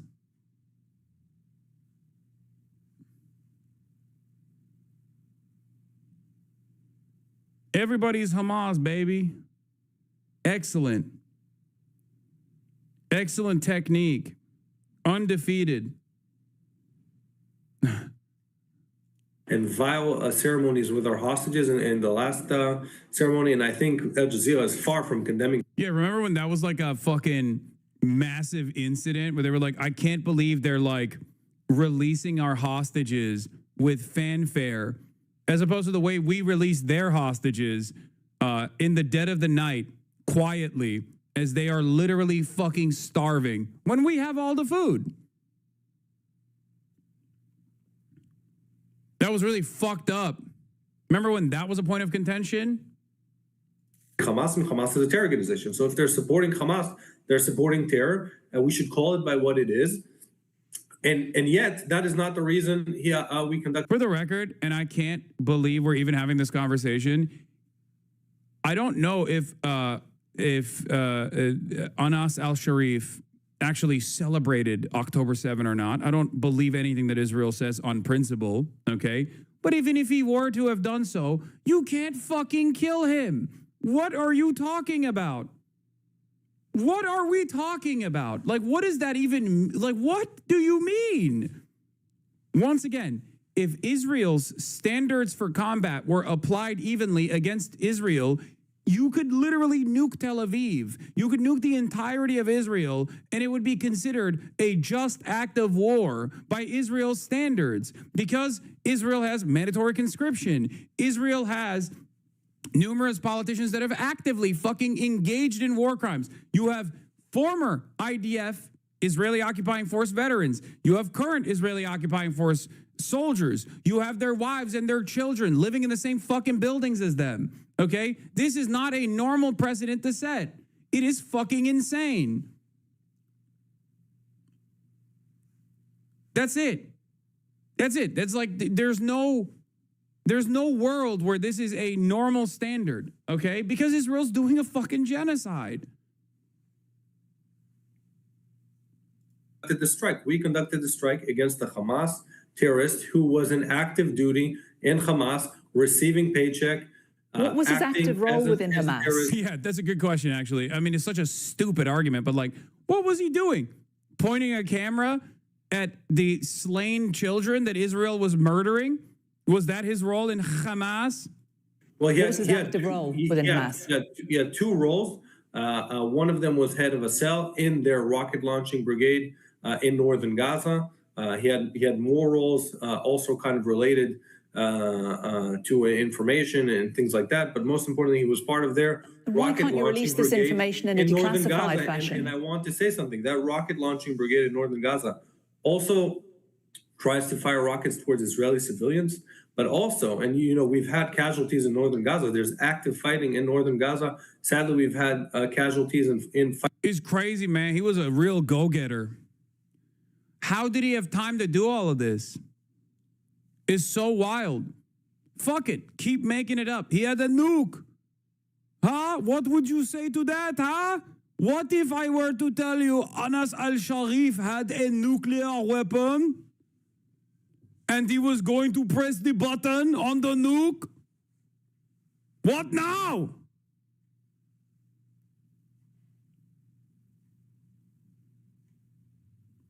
Yeah, he was a rocket launcher specialist in northern Gaza, which of course he was killed in southern Gaza in a tent with other Al Jazeera journalists. I guess he was at two places at the same fucking time. He was just able to move through the tunnel network. You want to nuke Israel? No, that's not what I'm saying. I'm saying that it's unacceptable. Israel's standards are unacceptable.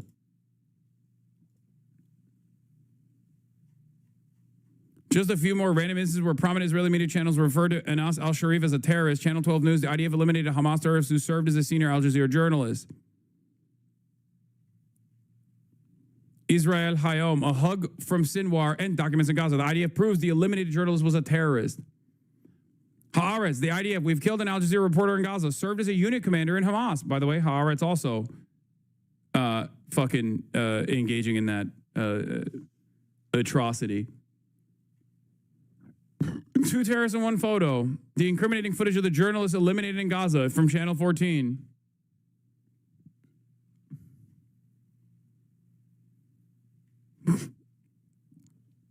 The Air Force attacked a tent of journalists, among them a reporter that the IDF revealed to be a Hamas operative. Ma'ariv, journalist in service of Hamas. Al Jazeera's most well-known face in Gaza has been eliminated. Khan News, a journalist and a terrorist. The storm following the elimination of Anas al-Sharif. Fuck you, man. Your accents give me PTSD. Read my previous post, but went to a Psytrance event and hearing an Israeli say babies of terror in real life gave me chills. I hate your accent now because it brings that feeling back. Well, that's your fault for going to a Psytrance festival, which is now officially. It's like how the Nazis made the swastika their own, and now no one can use the swastika as a fucking symbol of peace. Israelis have owned Psytrance. If you listen to Psytrance, you're basically spiritually Israeli. Sorry. They took it. They took it for themselves.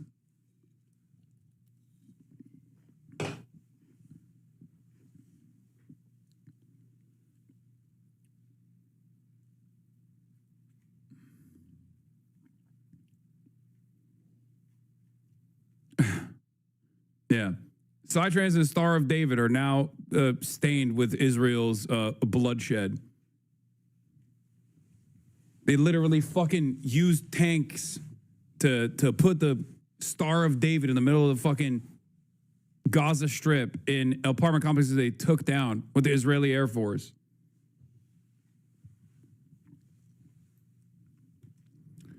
I-24 News. Undercover as Al Jazeera journalists, 2 Hamas terrorists have been eliminated. Unsurprisingly, these are not some innocent media persons. Anas al-Sharif served as a unit commander in the terror organization, and there are many documents to prove it. Again, they just fucking keep repeating over and over and over again. Why you gotta be so hateful? I hate Nazis, man. I fucking hate Nazis. I don't know why this is so hard for people to fucking comprehend. I despise Nazis. I fucking despise fascists, okay? Israel is a fascist Nazi country doing a fucking Holocaust that is live streamed in real time. We get to see it every fucking day, okay? That's it. It's that simple. Israel's a fucking Nazi country, and its defenders are Nazis themselves. They are doing a Holocaust.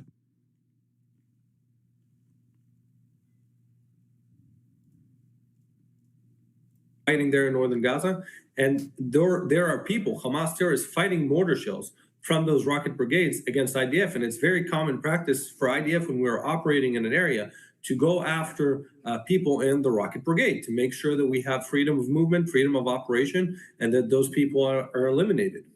I'm just struggling to understand why you cannot release this information in a declassified fashion. You've released... Because it's fake. Because they need time to doctor it, okay? They need time to doctor it, which I will never believe. I will literally, if Israel, I'm telling you right now, get mad at me if you want. If Israel fucking showed me a photo of like Yahya Sinwar with a fucking envelope of cash, handing it directly to Anas al-Sharif, I would still not believe it, okay? There's no way. There's no way. I'm not a fucking moron, okay? I'm sorry. They've lied far too much for me to ever take anything that Israel says seriously. They've lied far too much while defending their genocidal actions, while defending their genocide. They are doing a genocide. If you are even a remotely reasonable person, you would look at this and go, okay, fuck you, suck my dick. The information that you've released already is very old. Again, there are specific types of intelligence that are very delicate and are very complex to declassify. We can speak of them in some sort of paraphrase. It's more complex than that to explain the process of declassifying intelligence. It's a long process, very complex, and you need to keep your sources of intelligence active and not harm them by taking out information from them in a way that would harm those sources from functioning. As you know, the International Committee of Journalists, which is an independent non-profit organization based in America that promotes press freedom worldwide, absolutely refutes the allegations that you're making about Anas al-Sharif, as did he when he's alive. Based on their dealings with him, he also refuted your allegations whilst he was alive. Isn't the burden of proof on the IDF to prove this now? Well, I think, first of all, we've put out documentation that we found in Gaza. We put out the original papers in Arabic that we found in Gaza proving he is a terrorist. And I don't think in any case in the world, anyone would take someone's word as just saying, hey, I'm not a terrorist. Okay, we believe you. And that's exactly what happened in this case. That's what's happening in this case. And I think it's just very easy and comfortable. And to be honest, you've been fair in this segment presenting him as we say that we claim he's a terrorist, but in many outlets they don't even present IDF proof that we put. If you don't believe it, it's okay, but do your job and present it. And more than that, do your job. Every person that is remotely connected to Israel, the Israeli state, has this insane attitude of arrogance and entitlement.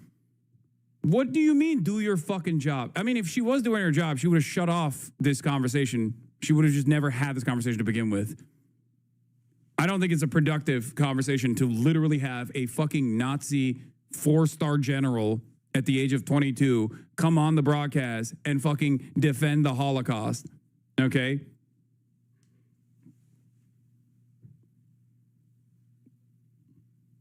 It's ridiculous.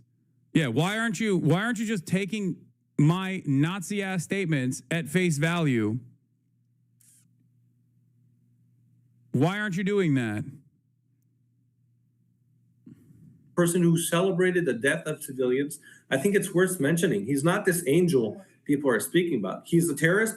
And in addition to that, he has been promoting terror, supporting terror in his job as a journalist. I saw yesterday a picture of him celebrating the death of civilians on October 7th. I think that's important to be said. But more importantly than that, he was an active terrorist in Hamas, receiving salary from Hamas, hence a target in this war that Hamas started and is refusing to end. Okay, and just to reiterate, this is something that he and his employer all denies. There were 7 other people killed in that attack, including another Al Jazeera correspondent, Mohammed Kreke, and the camera operators, Ibrahim Zaher, Mohammed Dufal, and Mohamed Aliwa. Is the IDF's position that all 5 of those journalists who were killed were also working for Hamas, or are they just collateral damage? We're looking into further details of the incidents, and when we speak about and we classify someone as a terrorist, it's after a long, rigorous process and after declassification, and that's what we've done. And about the additional people, we're still looking into the incident, and we'll hopefully be able to provide more information soon. But clearly you must have understood that there was a risk if you're going to drop a bomb into a tent containing a load of journalists that more than the one that you are trying to attack would perish. Well, we conduct our operations, and as you see, he wasn't with his family, and we try and conduct our operations in a way that goes after terrorists in the most minimal way. I don't want to speak or before it's but if verified and declassified. If you kill 8 people when you're aiming for one, is that the most minimal way? Killing 8 if you're aiming for one. Of more combatants alongside him, but I don't want to speak about things before they're declassified and verified, and I want to be very responsible. So are you saying that you're going to release information about some of these other people that were killed now? I'm saying there's a process of declassification, of verification, and I want to be very responsible. And I'll just say that we're looking into further details of the additional people and further details of this strike. Okay. You may also have seen a special report that we're running today by my colleague Stuart Ramsey about what is happening in the West Bank and the encirclement of towns like Sinjar. Can I ask, why is the IDF closing and opening gates to villages and towns like Sinjar randomly and without warning? What is the security protocol there? Because it's really disrupting locals' lives, making life incredibly difficult. Well, I think, first of all, the IDF policy in Judea and Samaria is to make sure that in any clash between civilians, Jews to Palestinians, and other way, that we keep the safe and order, the order in place, that we keep civilians on both sides safe, that we prevent these types of clashes. That's been our policy. Occupied Palestinian territory, also known as the West Bank. It's illegally occupied by you and your buddies. Judea and Samaria, suck my dick. Here, Yuval Abraham reports on exactly the initiative being taken right now by the IDF. This, after October 7, Israel established a legitimization cell. Intelligence personnel searched for info to provide legitimization for Army's actions. The primary mission for the cell was to find Gaza journalists who could be portrayed in the media as Hamas operatives in disguise. Here's Yuval Abraham of 972 magazine in Israel. After October 7, a team called the Legitimization Cell was established in Amman. Intelligence personnel searched for information to provide legitimization for the Army's actions in Gaza. Failed Hamas launches, use of human shields, exploitation of the civilian population, all the things you're familiar with. A primary mission of the Legitimization Cell was to find Gazan journalists who could be portrayed in the media as Hamas operatives in disguise. They actively went through journalists and searched. Entire days were invested in this matter.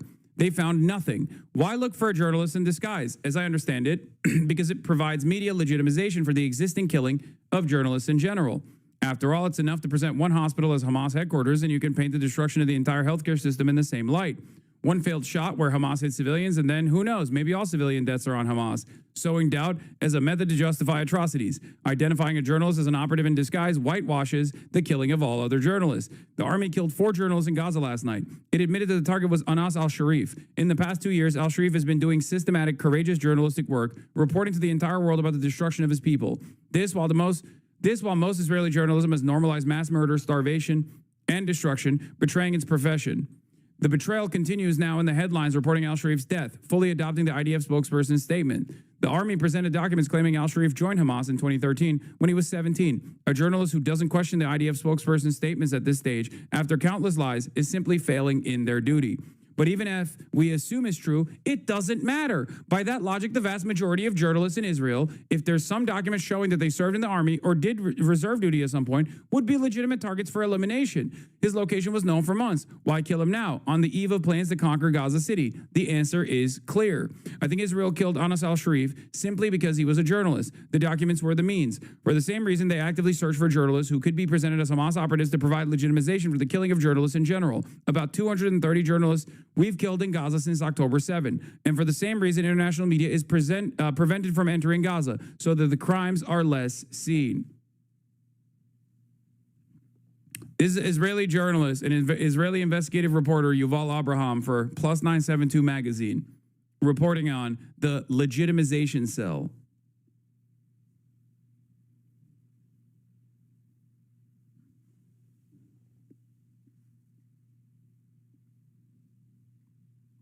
It's all fucking bullshit. Everything Israel is saying is bullshit. The notion that he has taken photos with Hamas leaders is not a justification for his extrajudicial assassination. It's not a justification to even punch him in the fucking face. What are you doing? Suck my dick.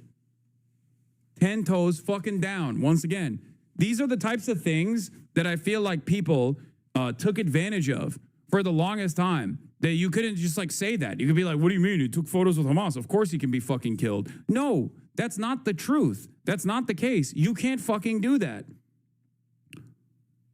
If someone were to entertain a role reversal in this regard and put Israel in the crosshairs, you would cry about how anti-Semitic this is.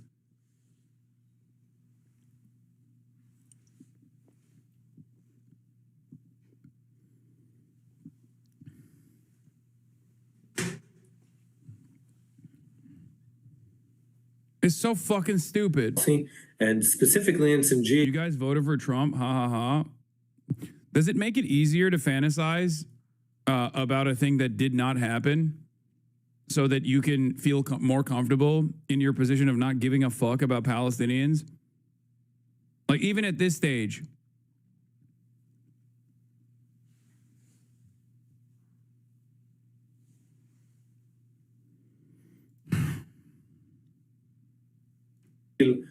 we can speak about every specific incident in LinkedIn. Specifically in Sanjil, there were many, many incidents where people were hurling rocks to the main road by the village. Hence, a fence was built. No, the liberals have lost their minds. I've been seeing like people post my statements on like Kamala Harris's lack of interest in like saying anything about Palestine and how that actually led to her fucking losing the election.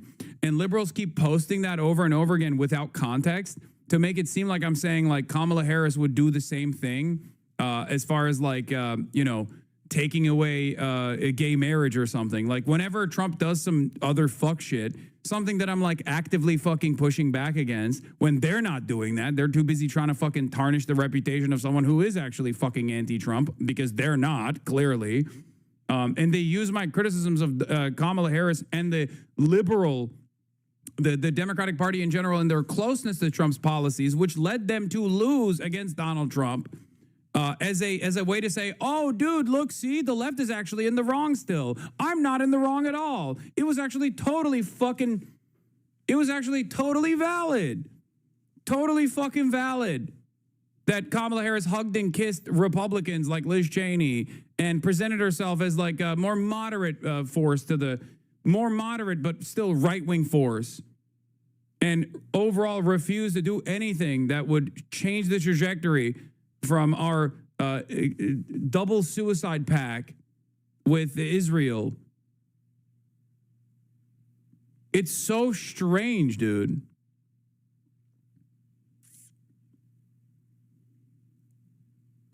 If at this point your hyper focus is still on like trying to prove to yourself and others around you that you weren't wrong and that this leftist political commentator on Twitch was actually wrong for correctly identifying many of the issues with the Kamala Harris campaign because he didn't want fucking Donald Trump to win again.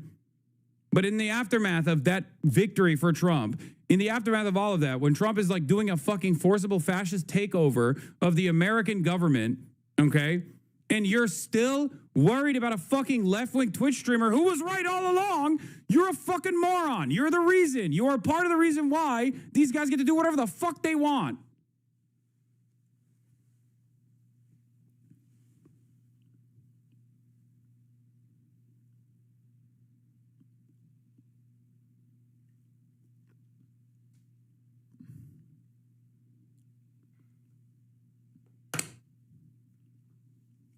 It blows my goddamn mind that liberals are still trying to fucking do that.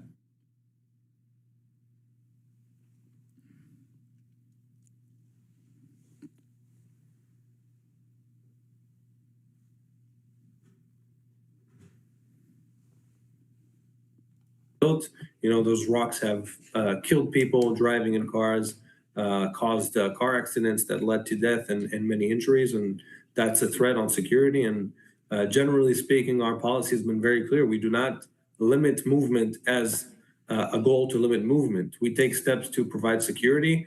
We take steps to... Great argument. Yeah, but this is why single issue voting is dog water. Great argument. Kamala Harris literally lost partially because her inability to address the violence that was unfolding in Gaza was emblematic of the Democratic Party's unwillingness to actually listen to the demands being made by its own base of support. She literally tied herself by the neck to a fucking anchor like Joe Biden. It's been months since she took a fucking fat L against a goddamn rapist felon who is a fucking literal fascist and a fascist that lost once, by the way. A fascist that was president once already and then lost. Took a fat fucking L. Where has she been? Nowhere. Nowhere to be found. Just writing a fucking book. You're so stupid. You will never actually be able to understand the argument that I'm presenting because you're just unable to hear what I'm saying. You just go, oops, sorry, vote blue no matter who, not understanding that that kind of fucking rewarding of failure is how we got here to begin with. It's so crazy.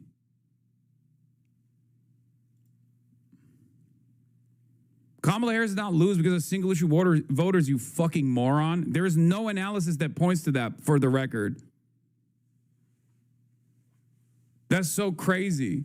The idea that it's like you have to create this like false notion. There's even less evidence. There was at least a concerted effort in the aftermath of Hillary Clinton's defeat in 2016 to present Bernie Bros as the major reason why Donald Trump lost. Kamala Harris lost the fucking popular vote too.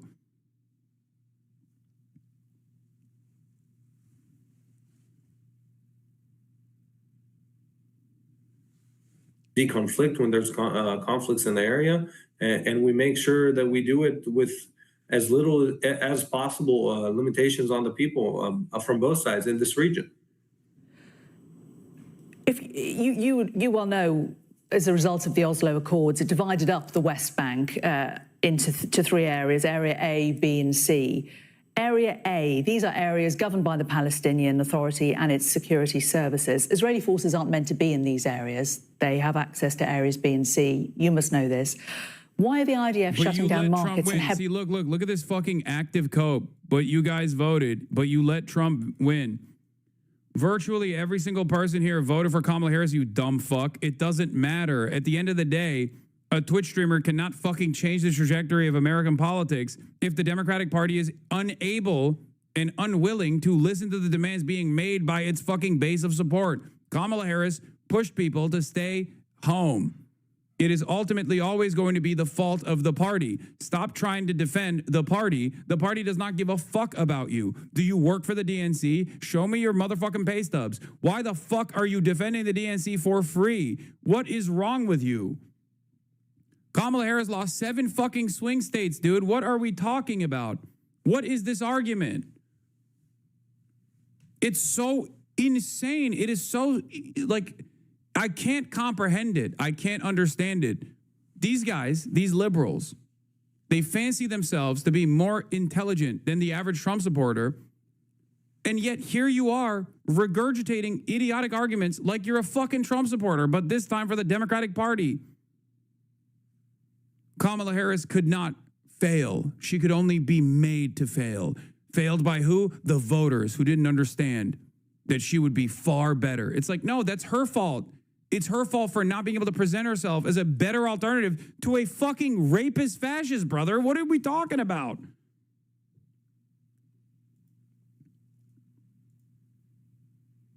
That allows settlers and Orthodox Jews to walk freely in areas that the signs on the street say are very clearly for Israelis not to enter under Israeli law.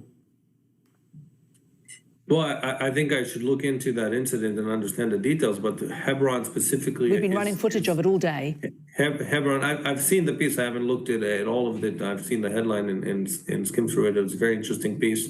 And Hebron specifically is a special area where Hebron, there's a place of religion that is important.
But the soldiers are here to make it happen. Big.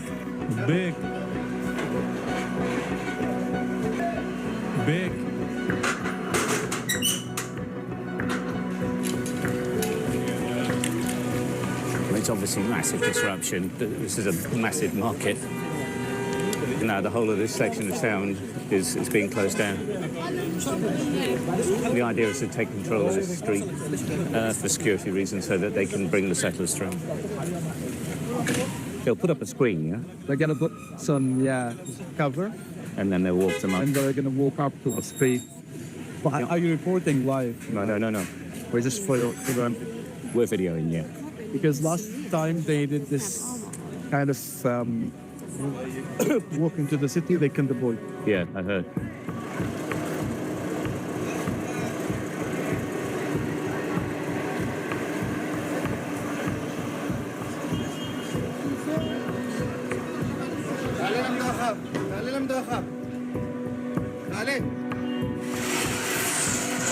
Hold the pressure. All right? All right? Don't play with me. All right? For now, this part of Hebron is a military zone, and nobody at all is allowed past the Israeli lines. This is Armed Settlers and Segregation Inside the West Bank, a new Sky News documentary that just came out 16 hours ago. No politics here. Israel number one. No Palestine, no Palestine. No Palestine here. No politics here.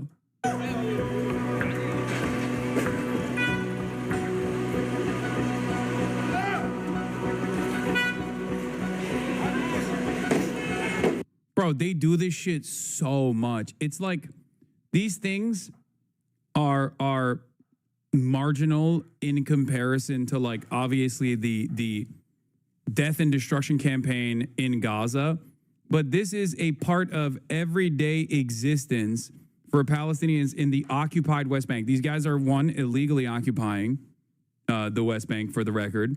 And they do this shit on a daily basis. If you like, there are a million videos like this where they just like go into a storefront and just fuck it up and demand the phones of every single Palestinian there. They go through their social media to look for things that they can find that they can arrest them on, like any sort of sympathy or any sort of like mention.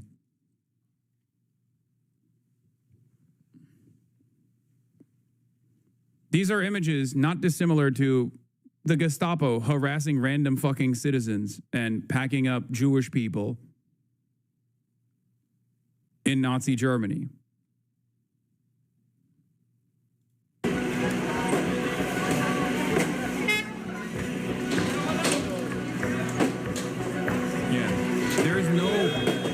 There is little to none armed resistance against these fucking freaks, for the record. Behind a large. Even though they are terrorists, they are in direct violation of international law, and it is legal.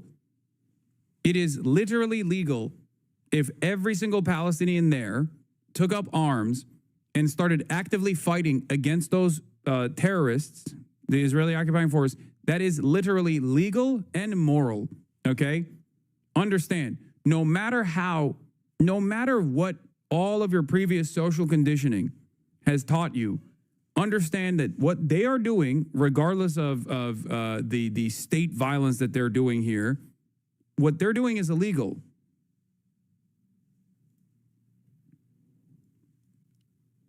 Racist? Why use a racist voice to mock Israelis? I don't know. Because it's funny. They're doing a genocide. Does that hurt your fucking feelings? I agree with you, but I don't think legality is the issue. No, I'm just explaining to people that, like, what they think is legal is obviously seeing armed military, members of the state, members of the fucking military, members of the police force. And automatically we're conditioned into thinking like, oh, what they're doing is a legal thing. Maybe it's racist, but it's like still a legal occupation. It's not. It is completely illegal. Okay? This is not like a member of the police force like being of racist to a citizen. This is like even beyond that. That is abhorrent. That is fucked up. That should be prosecuted. But this is a step beyond that. Green screen, the visitors arrive in small groups to look at a tomb up the street. The Palestinian city of Hebron is in what is known as Area A of the West Bank. It means it's technically under the full control of the...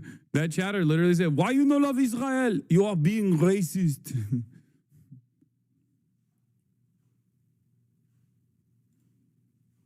Like, why use racist voice to mock Israelis? I don't know, because it's a fucking Nazi country doing Nazi shit. You're like a German that comes in here and gets in their feelings when I'm doing like a bad German accent. Is it an F? What happened? Palestinian Authority. But everyone here says the presence of Israeli soldiers and settlers is designed to make a point, to emphasize who's really in charge. This is a journey around the West Bank, and inevitably it starts at the wall separating Israel from its Palestinian neighbors. It is imposing and is in many ways a symbol of Israel's desire to segregate the people who live on the other side from them. The wall was built over 2 decades ago to stop Palestinian terror attacks inside Israel after a wave of violence. But there is more than a wall-to-wall of this. The West Bank and its people would make up the lion's share of a Palestinian state if one were to be recognized. Geographically, it's on the west bank of the River Jordan, which is where it gets its name from. Current political leadership in Israel does not want a Palestinian state, and the Israeli parliament just approved a motion to annex the West Bank. It doesn't necessarily mean it'll happen, but it shows the thinking. Like any kind of violence that Israeli settlers or the Israeli military experiences in the West Bank is literally legal, okay? It is legal resistance against an occupying military force. I cannot repeat this enough. Just like any kind of violence that the Israeli occupying force experiences in the Gaza Strip is actually, once again, totally legal and totally moral resistance by the Palestinians. Doesn't matter if they're the Al-Aqsa Brigade, doesn't matter if they're a part of the Palestinian Islamic Jihad, doesn't matter if they're DFLP, PFLP, or even former Fatah militants, okay? It is perfectly legal, perfectly valid, and perfectly moral, okay? 100%. This is not like this is not a gray area. This is black and white, okay? It doesn't get more black and white than this. Israel's in the wrong. Israel is actually engaging in an apartheid, which is a crime in and of itself. Israel's doing a genocide in Gaza and an apartheid in the West Bank, 2 crimes in and of itself. And every type of armed resistance against both the settlers and also the Israeli occupying force in the West Bank. Doesn't matter if it's your favorite podcasters like Wife that participate in these raids. The violence that the Palestinians engage in an act of resistance against this illegal occupying force is literally legal, definitionally legal, okay? It's just the truth. Straight up. It doesn't matter that they look to be in garb that makes you think that they're in the right, okay? And right now, life is tough for Palestinians in the West Bank. They say they feel powerless. Random military operations, security checks and barriers restricting movement can happen anywhere and at any time, making normal movement impossible.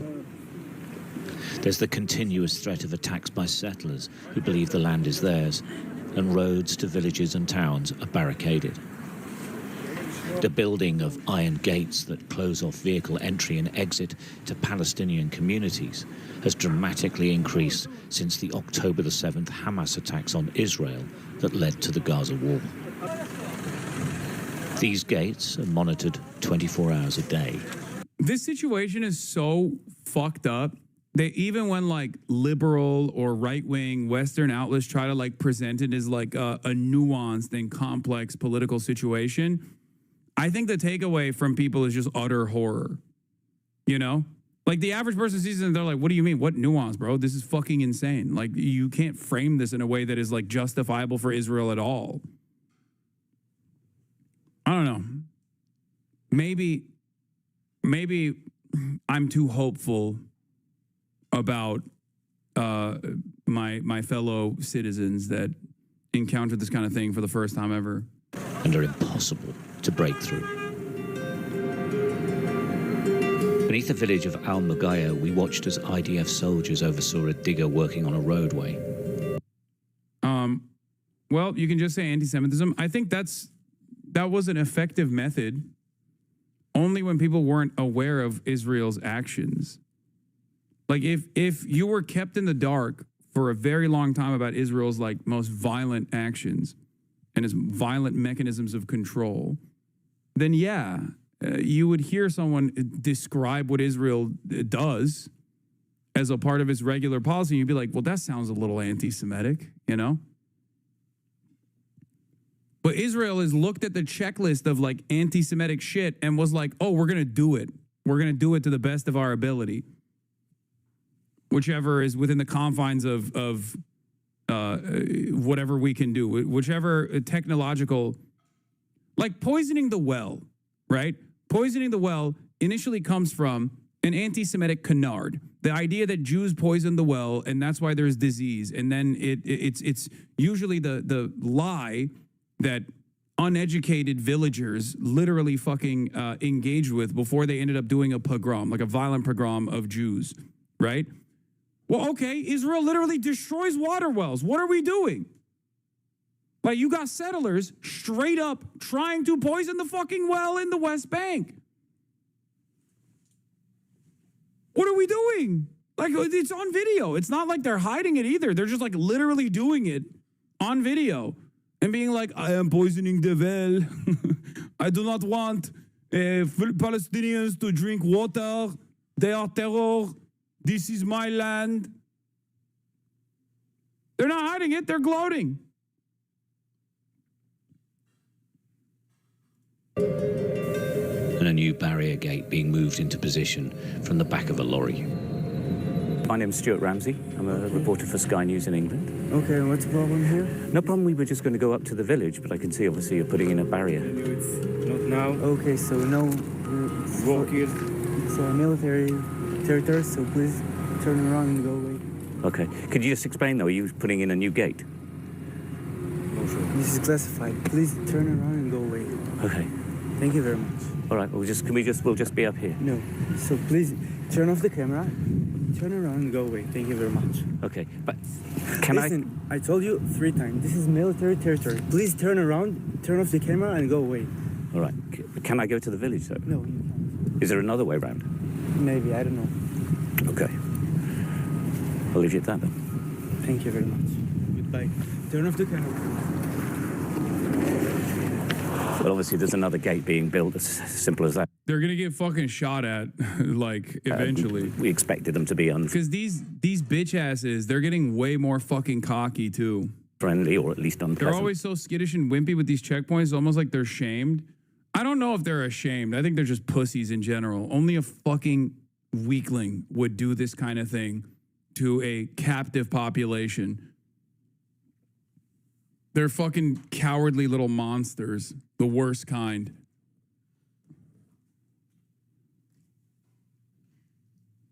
Go away. Go away, please. About it, I suppose they've been reasonable, but that's what happens all over the West Bank. These villages, Palestinian villages. I don't think those motherfuckers have the capacity to feel shame, bro. Like, I'm gonna be honest. Go back. As you can see behind me, get cut off by gates, and that'll be closed, and access in and out is totally controlled. But as we've seen before, it gets described as a military area, and therefore you've got no options, because when they say it's a military area, that's it, you're out.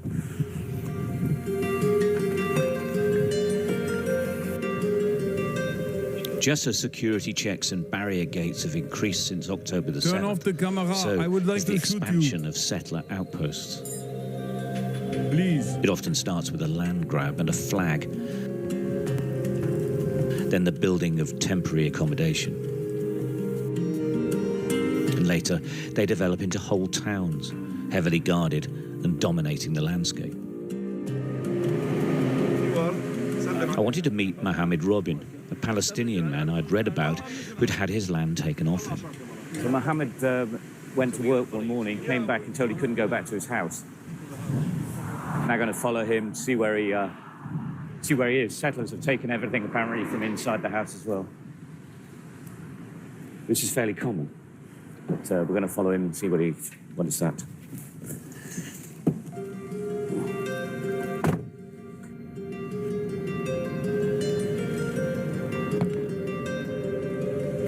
He's taking us to the only place, he says, we can still see his land from without getting into trouble. It's off the main road, on gravel and dirt tracks leading to a windy hilltop.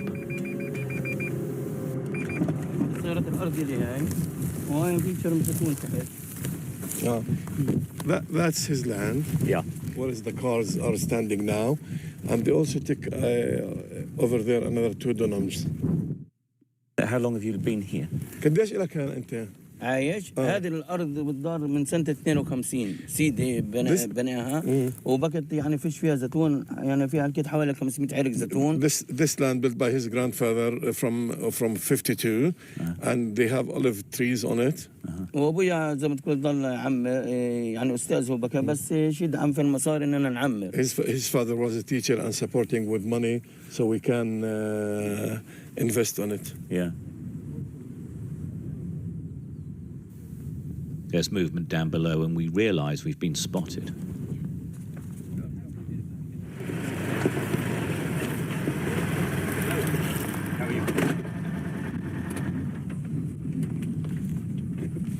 Oh, here come the No Politik Here Brigade.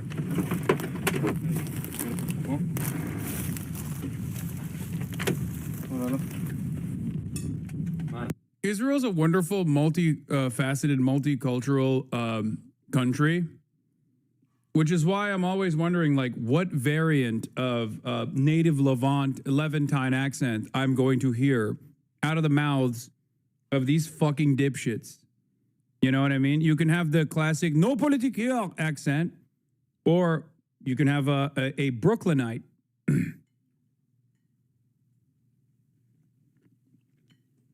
There's only 2 ways it goes, though, aside from the Hebrew accent. You're only going to hear an American hog variant or a Russian hog variant. One or the other. Let's see. How are you? You speaking? جاء البيت. Sky News television rated.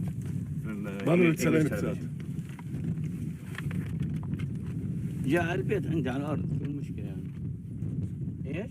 ترى ما في مشكله. We've just come up here because Mohammed's saying that you're on his land and he's wondering if he's going to get it back.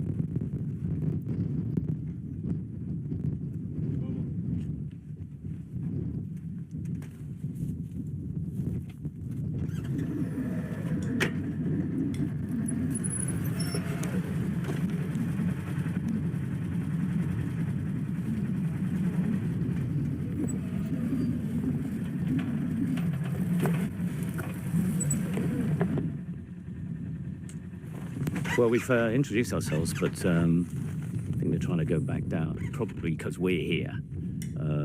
They're not making much action, but because these settlers are armed. Not quite sure if they're heading back or what they're going to do now. Haven't seemed to want to talk very much.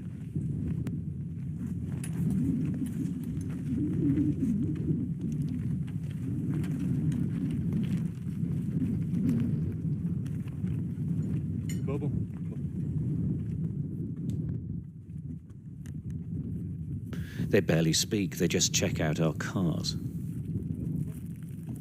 We don't know if they're soldiers or settlers or both.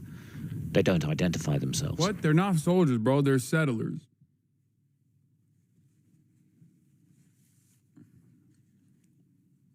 It's a distinction without a difference in the West Bank, but the soldiers have way more fucking gear. They went non-verbal.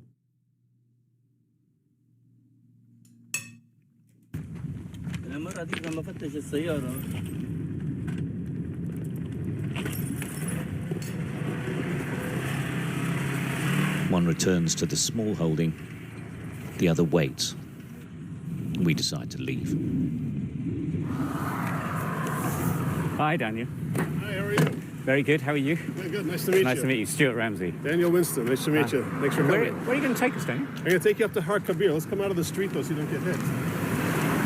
I'm going to take you up to Har Kabir. It's the mountain that overlooks the valley of Tirzah, where the Jewish people first came into the land of Israel with Joshua at the end of the 5 books of Moses and the beginning of the rest of the Bible. Okay, great. Okay? Let's go. You going to come with me in the car? Yeah. Okay, good. Thank Let's you. go. Daniel Winston is from Chicago, but he's lived here in Israel for over 25 years. I've chosen to live in the West Bank, Judean Samaria, truly out of a biblical imperative to make this happen and make it happen better, even though the entire world has this mythology around it being occupied territory and being the so-called the land of the Palestinians. Daniel, his wife and 10 children live in Yitzhar settlement. It's considered one of the most hardcore settler communities. But we weren't allowed to meet him there, so he's taking us to a lookout point in another settlement. Is there an argument for saying, regardless of those legal definitions, that for many Palestinians living here in the West Bank, that they do feel that they live under a law of apartheid and that they are discriminated against? There's complete control over movement, there's a lack of freedom of movement, and people, settlers, take land that they have occupied themselves for generations. Yeah, let's talk about each of those things, and I'll try to keep order. First of all, I have no doubt that the Arabs that live here have lots of feelings about lots of things that are going on. I'm not going to, even though I'm a therapist, I'm not going to address those feelings because I'm much more interested in the facts. Afterwards, if we want to have a discussion, we can sit around and we can have some coffee, sit around a campfire and talk about their feelings. But first, let's get the facts straight. The facts are there is no such thing as a Palestinian people. In the historical record, Palestine and the Palestinians does not exist. Just a second. היי אחי, מה נשמע? הכל בסדר. אני מיצהר, מנסה להעביר אותם קצת דברים מעניינים. תודה.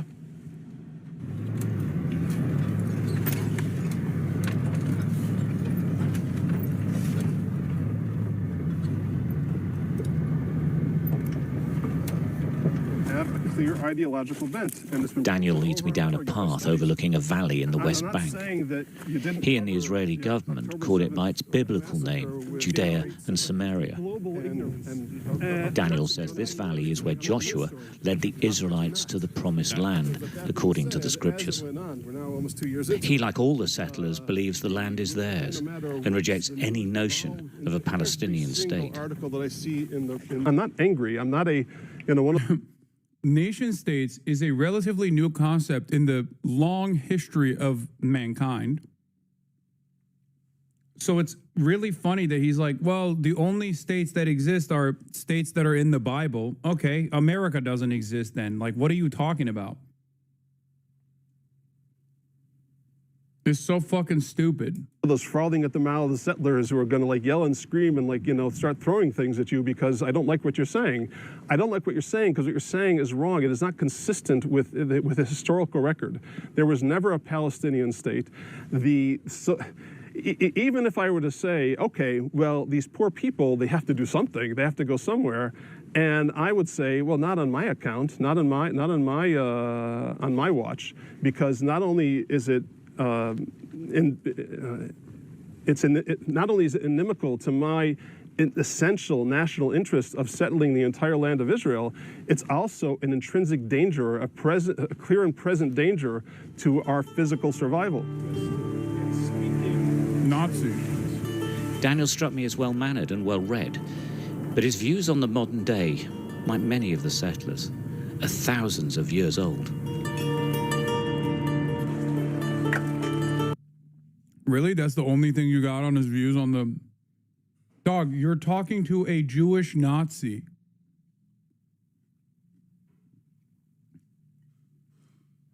These guys have this seeming inability to recognize that, the person that they're talking to is a fucking neo-Nazi, you know? The fact that this is a therapist with a gun didn't even ring any alarm bells in this person's mind, seemingly.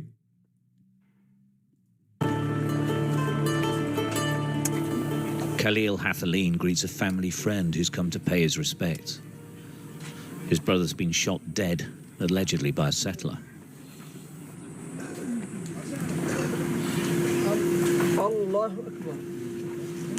We're in the village of al-Kir, where Palestinian villagers confronted an Israeli digger driver on Palestinian land adjacent to a settler town. 35-year-old Auda Athlin was killed. As the mourners gather, the Israeli army moves in. Sir, can you explain why we have to leave? כדי לשמור על הסדר באזור. I'm sorry? English. תתרגמו, אני בטוח שתמצאו מישהו שיתרגם את הדברים שלי מצוין. To keep the place quiet. To keep the place quiet. It does seem quite... That motherfucker knows English, okay? Let me tell you. Second most common language in Israel. Third is Russian. Almost all Israelis speak English, okay? Some of them are directly from England or America, but that's besides the point.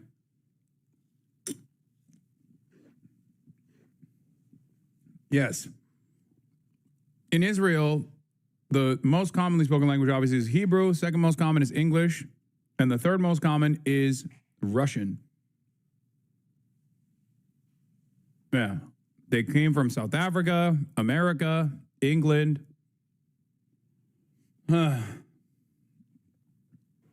Quiet, basically.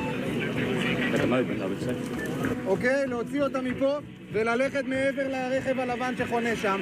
עכשיו. Why are you playing this Hasbara nonsense? Isn't there a documentary from the true Palestinian point of view that you play to your viewers to learn the truth?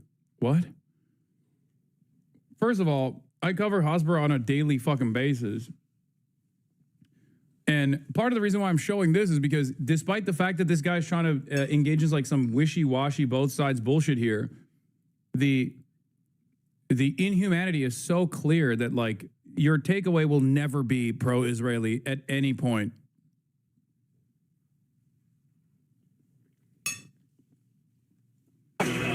עכשיו, כל מי שלא תושב המקום, לקום, לקחת את הרכבים ולהוציא אותם מחוץ ליישוב.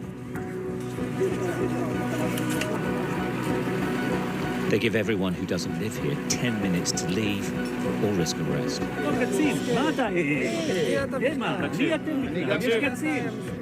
Many of these journalists are Israeli, and they argue that being moved on is basically illegal.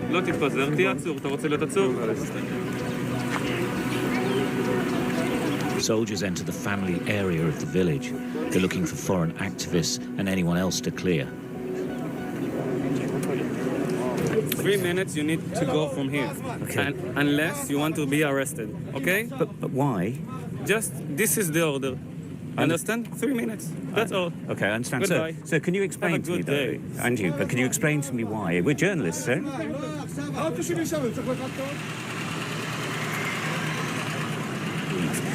This type of thing happens all the time. It's the main point of contention from the Palestinians, is that the security forces in Israel represent only the settlers in the West Bank, not them at any point, and they feel really aggrieved about it. And there is really no actual argument for saying why we should leave. It's just they don't want them to be near an Israeli settlement.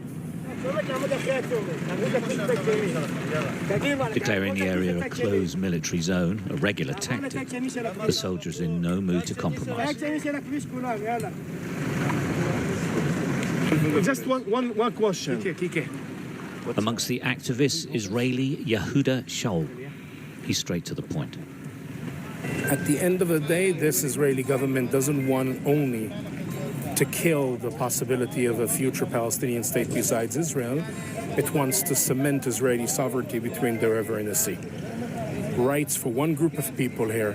I think in Afrikaans it's called apartheid. Now the question is whether the international community will allow my government to implement its plan. Up to now, all what we've heard was statements, warnings, concerns. That's not enough. unless we're going to see a serious move to tangible measures in order to end this kind of behavior, this will just escalate. I wasn't here. Can you tell me what's happening? You have new area that you can be there. You need go there. Okay, but the senior officer said we could stay here. כן, המפקד אמר שיכולים לחכות פה, ואז יעשה לנו בריפינג. They just make the closed military area bigger or wider, and you have to leave this area as well. Why is it bigger? Why is it a closed military area extending? I'm not a commander. I mean, they are in charge here, and they're pretty serious about this.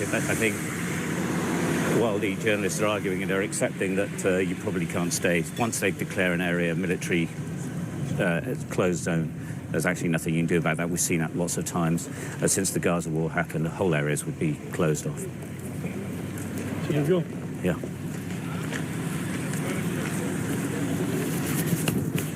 You took the guy name and title. Yeah. What he's doing? Sorry. That's crazy. The soldiers throw blast bombs and try to clear everyone out.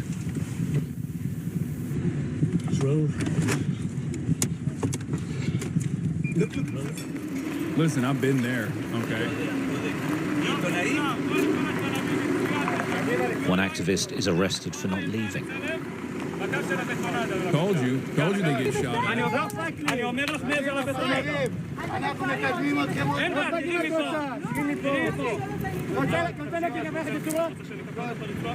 אז יופי, אז תעמדי מאחורי הבטונדה.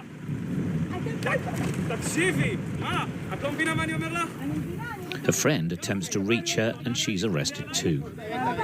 בוא, תסתכלי עליי.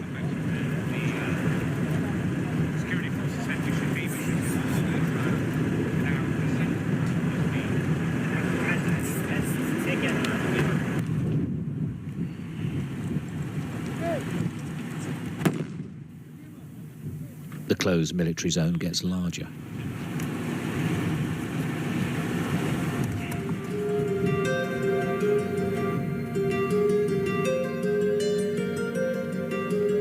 There's been so much conflict between Israelis and Palestinians that the maps of it have been bound into an atlas. Britain is one country threatening to recognize the state of Palestine and is calling for a two-state solution.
It's eerie and quite striking.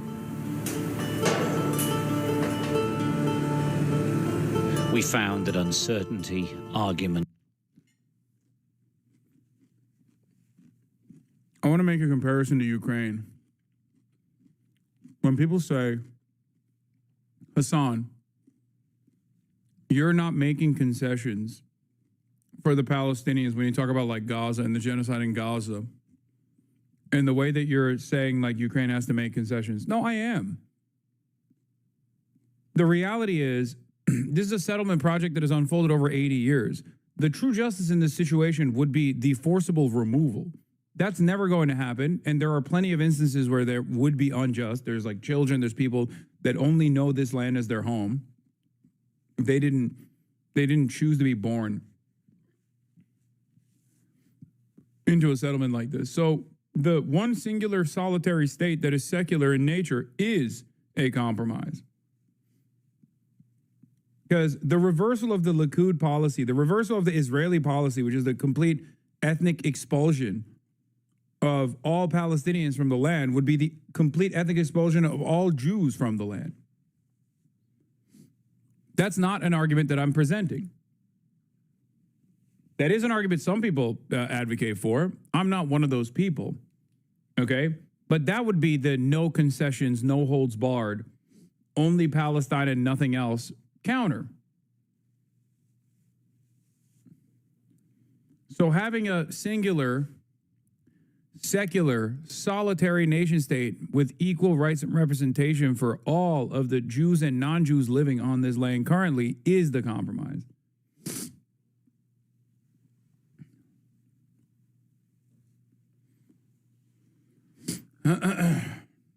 How do I explain that criticizing Israel isn't anti-Semitic, but being anti-Semitic because of what Israel is doing isn't okay?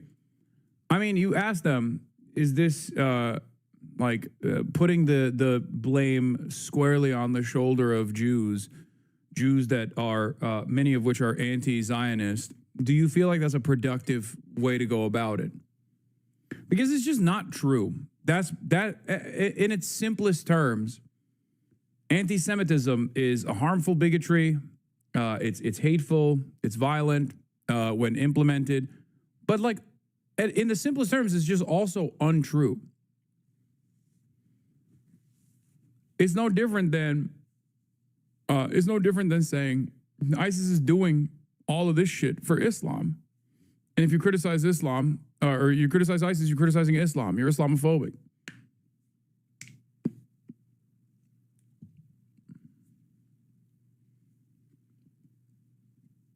Israel is a whole-ass separate nation state.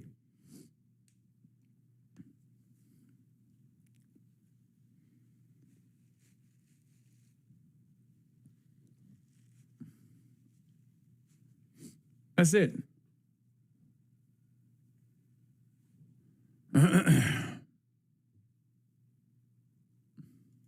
Pain and suffering are recurring themes in the West Bank.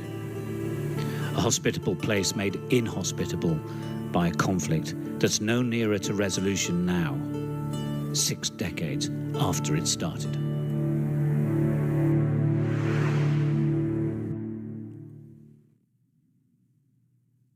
Well, now to the race for New York City mayor, and the gloves are off between Democratic candidate Zohran Mamdani and former Governor Andrew Cuomo. Mamdani is on the defensive tonight after Cuomo attacked Mamdani for living in a $2,300 a month rent-stabilized apartment in Queens while earning more than $140,000 a year as a state assembly member. Eyewitness News reporter NJ Burkett is live tonight at City Hall with much more. NJ. All right, Liz, let's face it. I mean, it was inevitable that we would move on from socialism means no house to socialism means no apartment. Mamdani would much rather talk about President Trump than get drawn into a political football game over his apartment in Queens. But it has left him with some explaining to do. What? Bro makes $140K as a state assembly member, and he's living within his means. Like, what the fuck? How is this even a story? This is even dumber than people being like, Hassan, you bought a fucking home for yourself and your family, you goddamn hypocrite. Socialism means no house. I hope at a certain point people would just realize that, like, none of these are real arguments. You're worse than him. Yeah, exactly. I am. I'm a much worse person than Zoran Mamdani, who is a 33-year-old Muslim socialist who's also currently getting attacked for his choice of living quarters. Very different. You're right. I agree.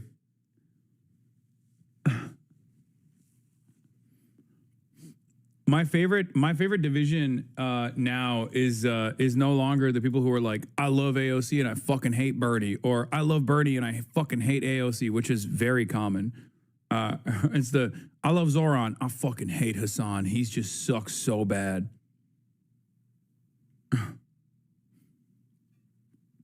I love Zoran Mamdani. I hate Hassan.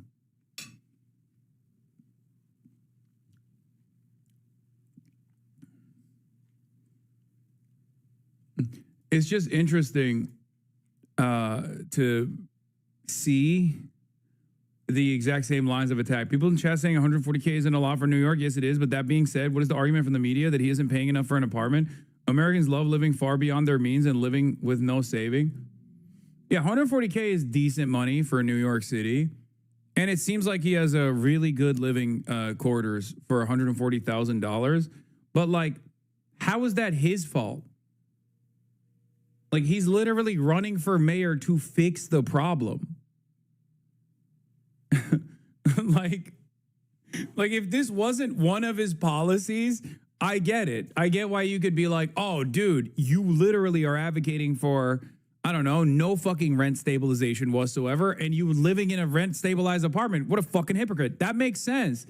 This motherfucker literally wants rent stabilization. He's living his truth.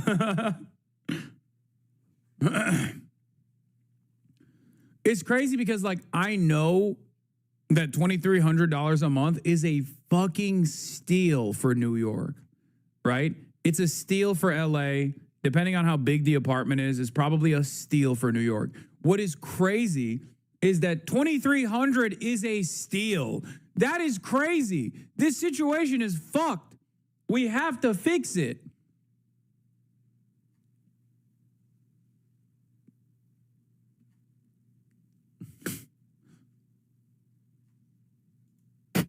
I live rent-free in his head. Zoran Mamdani says Andrew Cuomo doesn't get it and made no apologies for living in his rent-stabilized one-bedroom in Astoria, Queens, while earning $142,000 as a state lawmaker. Yesterday, the former governor, now campaigning as an independent, said Mamdani is gaming the system. I think rent-stabilized units, when they're vacant, should only be rented to people who need affordable housing, not people like Zoran Mamdani. And I'm going to call it Zoran's Law because it's an abuse of the system. Nearly 1 million apartments are rent stabilized, rates set by the Rent Guidelines Board. The median stabilized monthly rent is $1,375. Mamdani says his rent is $2,300. Cuomo is renting a market rate apartment in an East Side high-rise for $7,800. What do we... Oh, hell. Oh, my God, bro. Brother, oh, brother, are we fucking for real, dude? Oh, my God.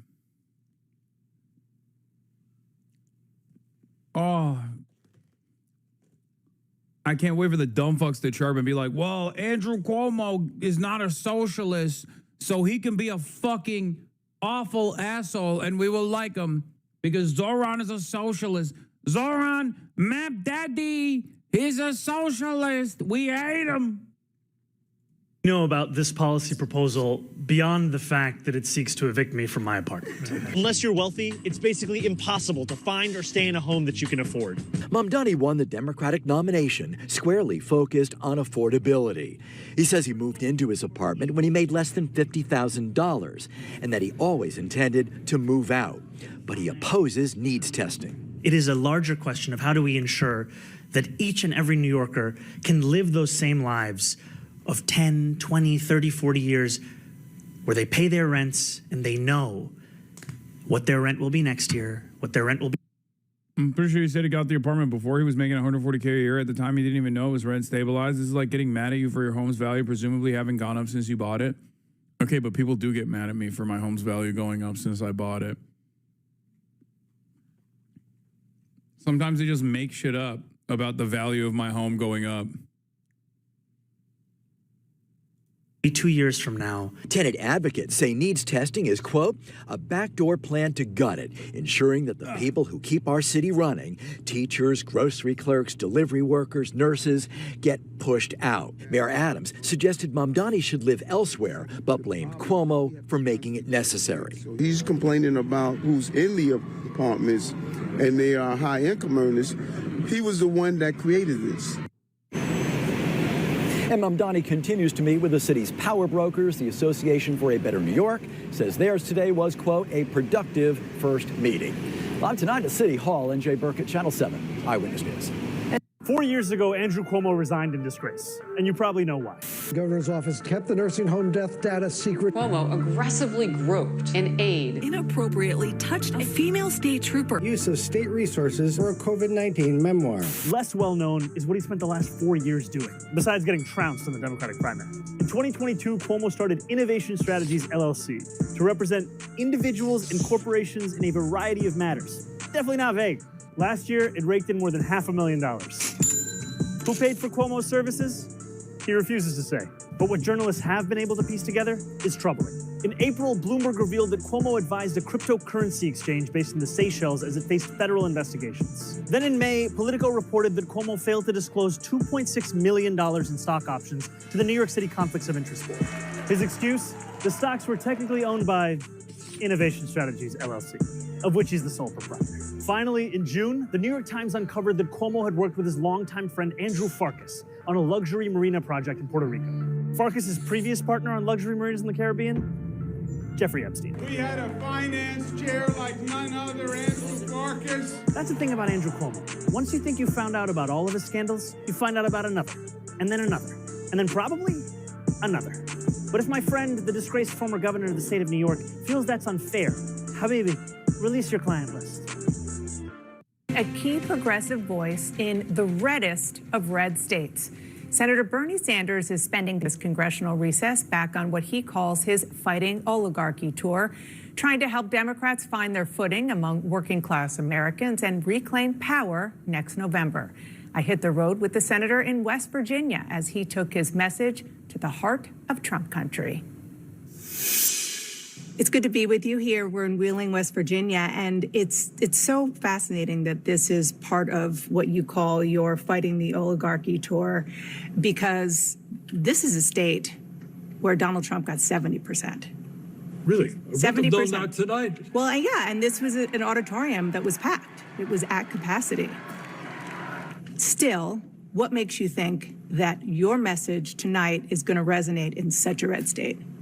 Well, among other things, when I ran for president, I think here in West Virginia, we won every single county. Look, this is a working class state. It's one of the poorest states in the country. People are hurting, and they want candidates to come before them to stand up for the working class and take on the oligarch.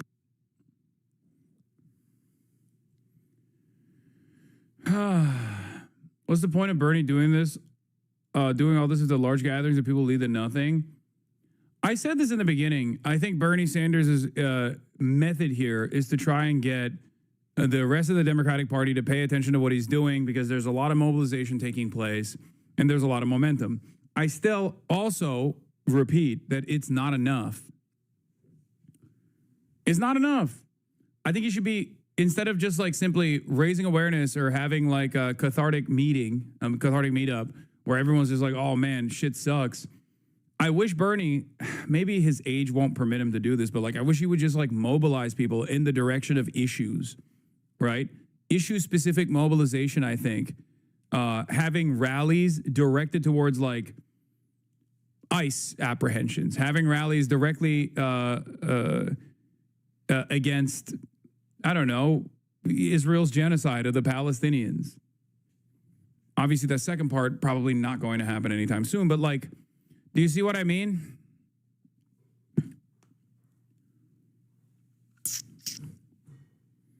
Sam Harris trashed Bernie for the No Oligarchy tour. No surprise there. Yeah, fuck Sam Harris. The goal is to activate leftist non-voters into becoming voters in the Democratic primaries. It's not raising awareness for the Democratic establishment. I don't think it's like that. I don't think it's that sinister, man. I don't have the same attitude that you guys do. I don't think Bernie Sanders is like shepherding a wave of support into the Democratic Party deliberately or by design or anything like that. I think what you see is what you fucking get. There is no reason to assume that Bernie Sanders is somehow behaving in a sinister way or a cynical fashion, okay? Like, I think the reason why he's doing this as an old man is because he wants, my assessment of it is that he wants the Democrats, the establishment Democrats, to pay attention to his part, his style of politics. I think it's foolhardy. I think it's naive. I don't think it's going to work. Okay?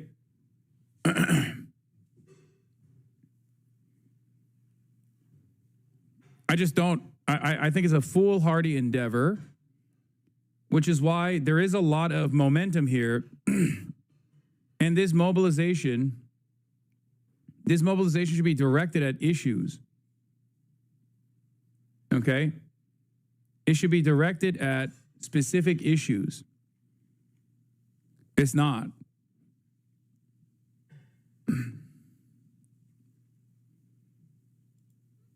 At least he's showing support to progressive candidates in these areas as well. I think he's just, the other thing is I think he's encouraging or he's trying to encourage people to run for office. He wants people like-minded people to run for office as well and to change the structure from within. So that's how I feel about this entire process. I wish that he would do more.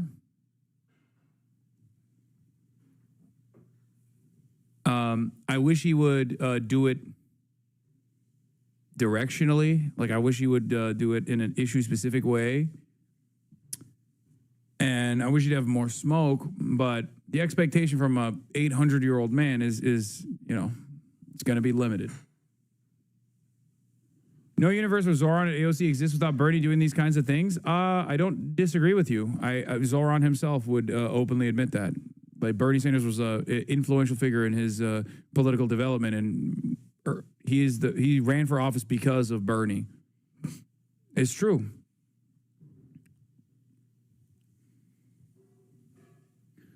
You say you wish you did more. Why don't you run? I mean, don't you feel like I am doing? I want Bernie to do more things like in the venues that I'm doing things at. Like, I want him to do more of the type of stuff that I'm doing, which is to try to mobilize people, to actively get them to go out and protest, engage in issues specifically. You see what I mean? You want him to Twitch stream without gaming? Yes, that's what I mean.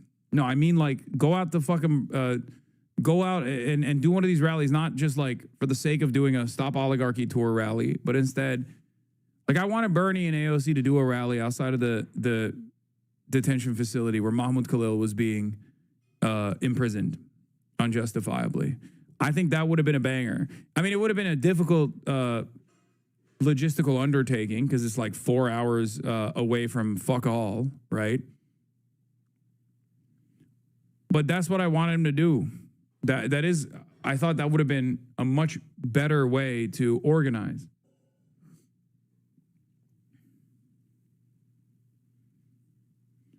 Why are you guys saying lol? I mean, it's true.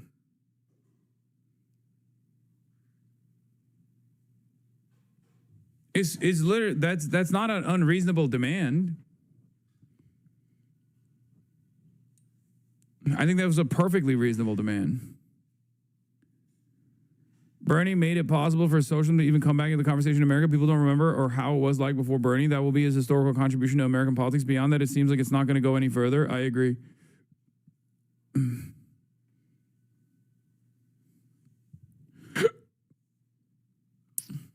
Yeah, a rally in that location is just not feasible. Sorry. Okay, do a rally in fucking Louisiana, okay, in New Orleans, and make the rally issue specific about the demand to release Mahmoud Khalil.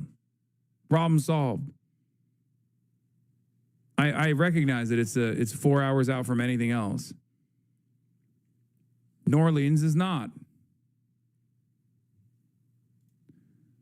Instead of just like a broad stop oligarchy tour, that I think is issue specific. That's my point.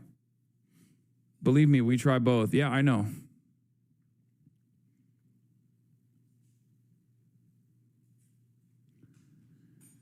Didn't 2008 have people talking about anti-capitalism before Bernald? Yes, of course, socialism has always existed. That chatter is just simply saying that Bernie Sanders mainstreamed the open way to be a socialist and a politician at the same time and still garner tremendous support in a way that had not happened in years.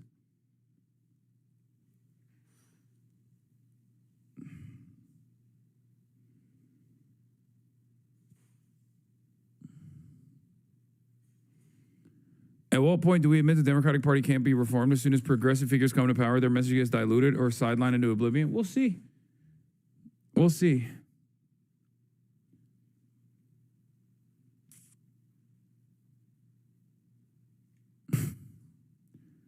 When Bernie came to LA, I worked with the DSA to try and organize people that came to the rally. Bernie gave them space at the rally, but they should have been headliners. If he really wants to push Demstock politics, he needs to start making it about organizations, not single politicians. I agree with that as well. I think like organizations outside of the scope of the Democratic Party are very important in terms of mobilizing sometimes against the Democratic Party to force them to take the right positions. If they won't do it, themselves, we'll force them to. Who have so much economic and political power. So I think the message will resonate here. I think it'll resonate in many red states throughout the country, because at the end of the day, 60% of our people are living paycheck to paycheck. They don't want to see tax breaks for billionaires. They don't want to see the rich get richer. They want health care. Just got into a new job, and the senior in the team said he needed to take the day off because of Islamist terrorism is making him depressed because he has a cousin in the IDF who's in danger. How can I deal with the situations without feeling like I'm swallowing my beliefs to secure my financial well-being? That's fucking awesome.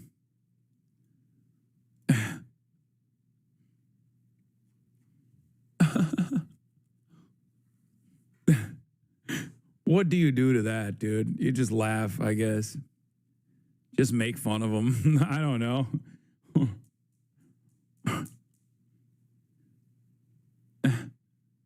Wow, he's from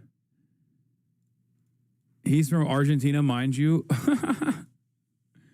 Oh, nice. No, chatters, don't blast Hamas music in the fucking workplace. Are you kidding me? You're going to get fired.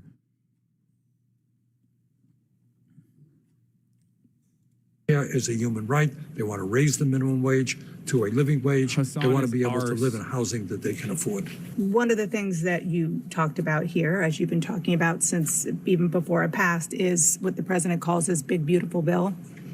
Cuts to Medicaid, other programs. 25% of West Virginians receive Medicaid, 15% rely on food stamps. And yet, as I mentioned, West Virginians overwhelmingly voted for Donald Trump. How do you square that circle? Well, that's a longer story that has to do with the failure of the Democratic Party in general to speak to the needs of the working class. This used to be, decades ago, one of the strongest Democratic states in the country. Now it's a strong Republican state because I think in many ways, Democratic Party has turned its back on what was its base. But I think our job and the reason I'm here and the reason we go to red states all over the country is to make it clear that there are some of us are prepared to stand up for the working class. And if we stand together, if we're united, if we don't let Trump divide us up, there's no stopping what we can do as a nation in terms of improving life for ordinary people.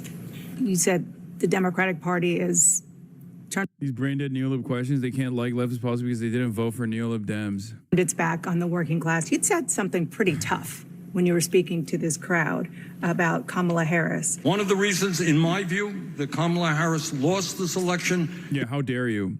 How dare you criticize the Queen? She had too many billionaires telling her not to speak up for the working class of this country. Ouch. Well, no, I don't think that's, I like Kamala. She's a Watching my senator ignoring Vermont issues, not to mention refusing to acknowledge the genocide that his constituents widely want him to, but being in another state is so frustrating. I think that's one of the craziest aspects of Bernie Sanders' legacy is that he's the second worst senator from Vermont on the issue of Gaza, which is insane. Like, there is no world in which there is another Democrat senator from Vermont and he's better on Gaza than Bernie Sanders is. Okay? That's mind-boggling.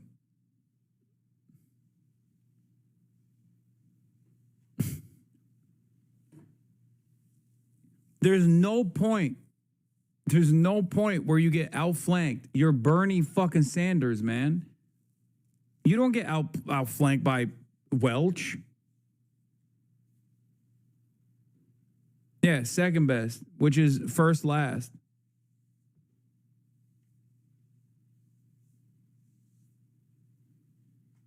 First last, sorry. I said second worst.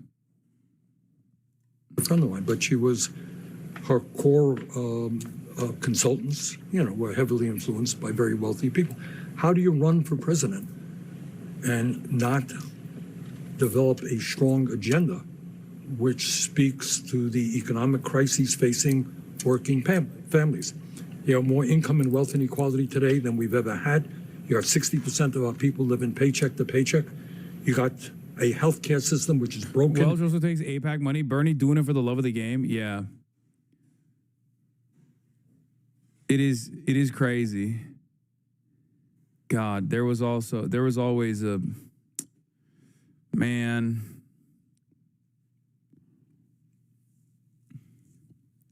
It's sad. I mean, look, it's one issue, and if Bernie Sanders stood in opposition to those who are far closer to the truth on Israel's genocide than him, then that would be one thing. But he's not. At the very least, he's not doing that. So, my expectations from Bernie Sanders are obviously far higher than the average congressperson. And it's a real shame that as the most visible, most popular Jewish political figure in this country, he's not using different language. Bro, he got outflanked by J Street. The president of J Street said it's a genocide, dude. I mean, that's crazy. Like, at a certain point, you just gotta, come on, man, please. I know you're 90, but Jesus Christ, dude. The kibbutz are not coming back in the way that you experience them, okay? I'm not even talking about being outflanked by Marjorie Taylor Greene. I don't even want to bring that up because that's a deep shame. I'm talking there's a reason why I'm bringing up Welch or fucking J Street, A literal liberal Zionist lobby for the state of Israel has come out and said Israel's doing a genocide. The president has said Israel's doing a genocide. Bernie Sanders still it's Netanyahu's war. Genocide is a legal term. It's crazy.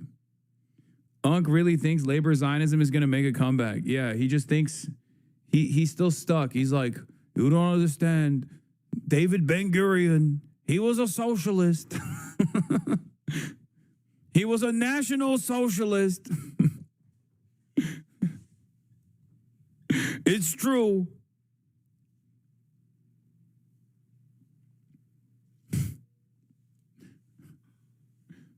And dysfunctional.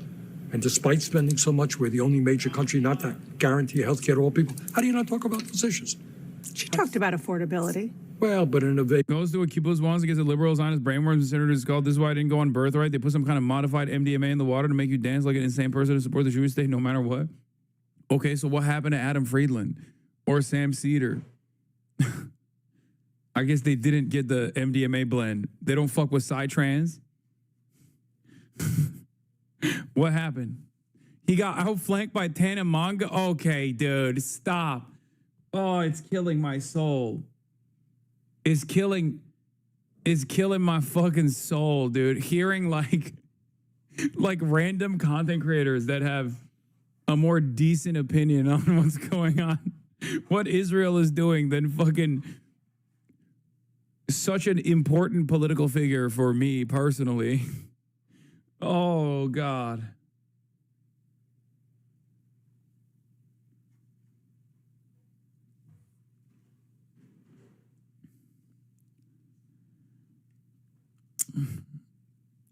I don't want to rehash that campaign, but I think the clue to Democratic victories is to understand that you got to stand unequivocally with the working class of this country.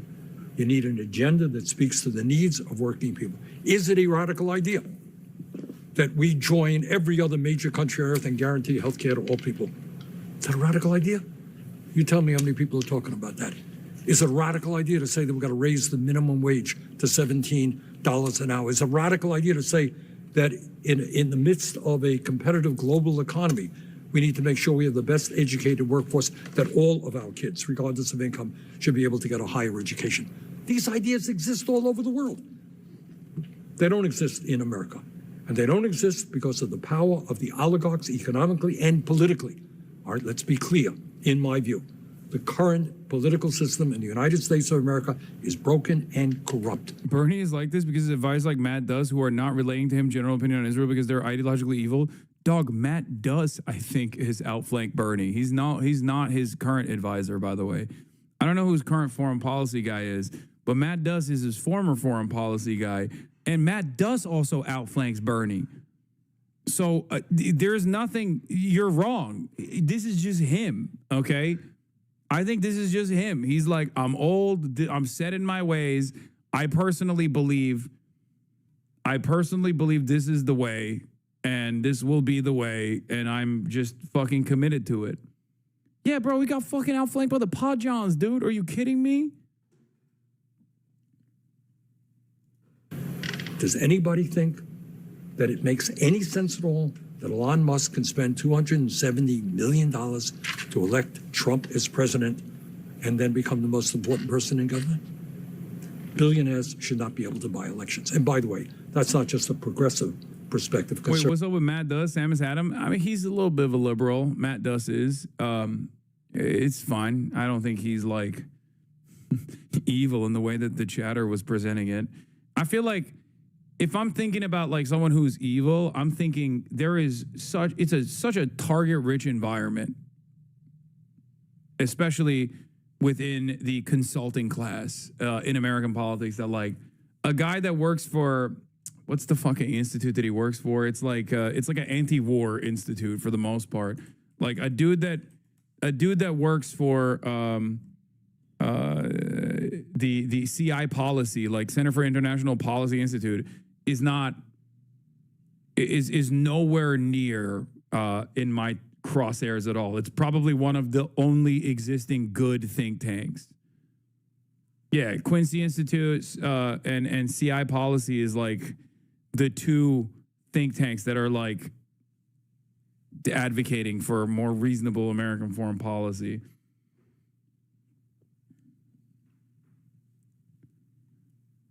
Yeah, also Matt Duss, once again, former Bernie Sanders, foreign policy advisor for Bernie Sanders, absolutely does call it a genocide, for the record, just so you guys understand.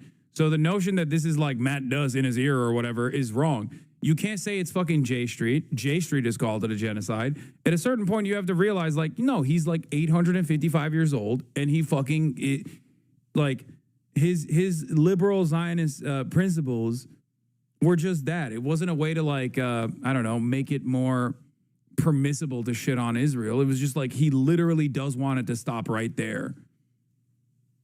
He wants it to stop it with not like Zionism in principle, but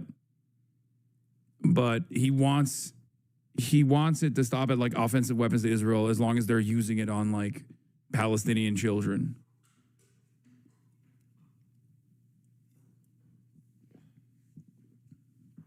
And given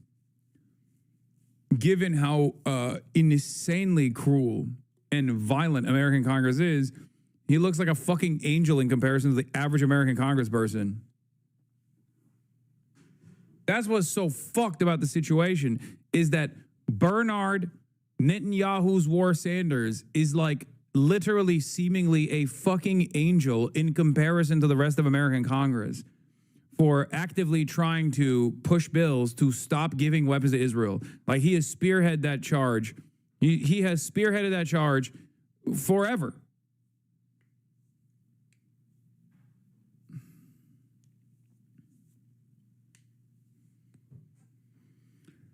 Conservatives understand that too. What makes you so sure that the solution that you're offering, which is a more assertive federal government, is something that is going to fly in places where people have been voting in recent years Republican and have an inherent distrust of government? Well, they should, and they should have a distrust for a number of reasons. The government is too bureaucratic and not responsive. But, and let me tell you what I'm sure you already know, is that if you look at the polling, and I asked the people here today, you heard me ask. Anybody here think that the American healthcare system is vaguely effective? Nobody in America thinks it's working. We spend twice as much as other countries, 85 million uninsured or underinsured. 60,000 people die a year because they can't get to a doctor on time. Do you think that in America, with all of our genius, all of our capability? Oh my God. Dan Stalkman, this is where a lot of these haters were coming from. I just saw this on my timeline. So Democrats, if they were in charge right now, would be doing 100% the exact same thing, 1-to-1.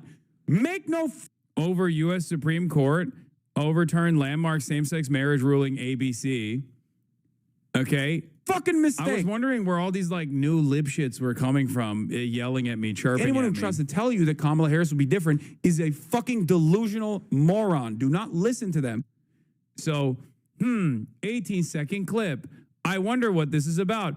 Oh, look at that. You pulled out of context clip to justify your hatred for leftists. He's talking about her stance with Israel, not defending him, but he's talking about something specific or just in general. As much as I hate Hassan, this is clear about Palestine war situation, a very, very rare time when he is correct. He's probably talking about supporting Israel or something in this clip, not literally every single policy. He's specifically talking about giving aid to Israel. These clips will never not be hilarious. What a great out-of-context clip.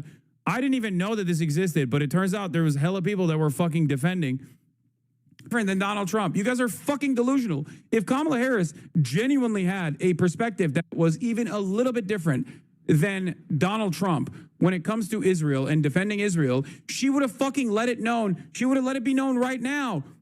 It's like an 80-20 issue. It's like a 90-10 issue at this point. It's a 90-10 issue for the fucking Democratic Party, and she still hasn't said anything about, like, why hasn't Trump actually implemented a ceasefire? Wow.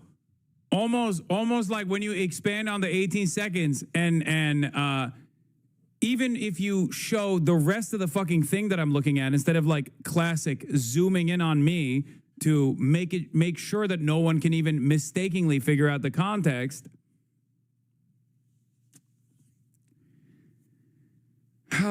People are so fucking gross, dude. This is the only thing these fucking dipshits have at their disposal. They know nobody likes Israel. They know nobody fucks with Israel. They can't even fucking hit me on the grounds that I'm a terrorism supporter any longer, because that would imply that, 92% of the Democratic Party's base of support is also terrorism supporters. These guys still maintain the position that they are a part of the liberal Democratic Party advocacy.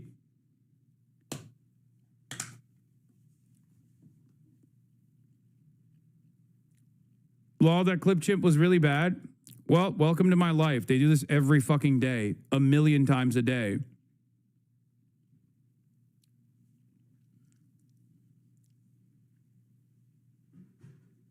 Yeah, there's like a 55-year-old man, too, the one that's doing this. Thought he was going to be a peaceful president. She didn't say any of those things. Why? She's no longer running for president. If she truly was this peaceful dove, as all these fucking dickhead Democrats kept telling me over and over again, why has she not said anything?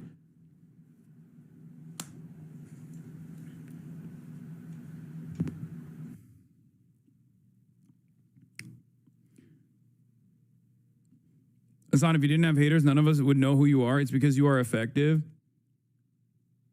Yeah, the funniest is when people fucking turn around and they're like, well, in this instance, Hassan is right. Extremely rare Hassan Abu W. It's like, okay, well, maybe you should listen to some of the other takes as well.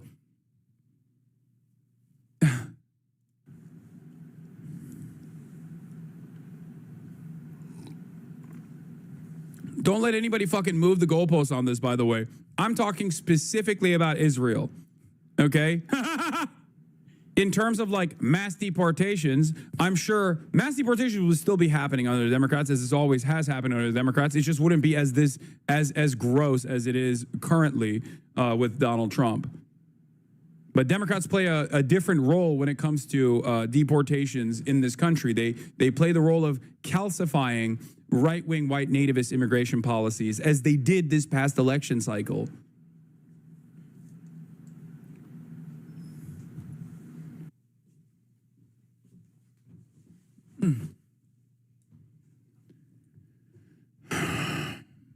Breaking the fourth wall. Think you even fucking clarified? You pre-watched the haters? And he's still wrong. You'll notice everything around Gaza got 10x worse the second Trump got elected. It's almost like Netanyahu was begging for Trump to be elected. 10x worse? What the fuck?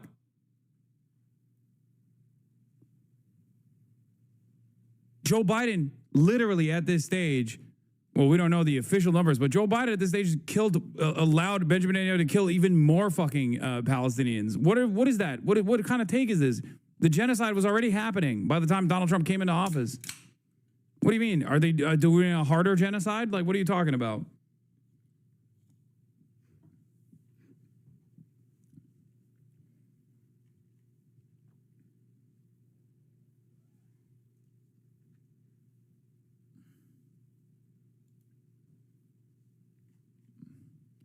The famine alert was issued during Biden-Harris admin, and they sided with Netanyahu. The war crime indictment for using food as a weapon was issued during the Biden-Harris admin, and they sided with Netanyahu. Biden-Harris admin also defunded UNRWA, crippling aid work. Yep. They set the stage for Donald Trump to slam dunk that genocide in even further.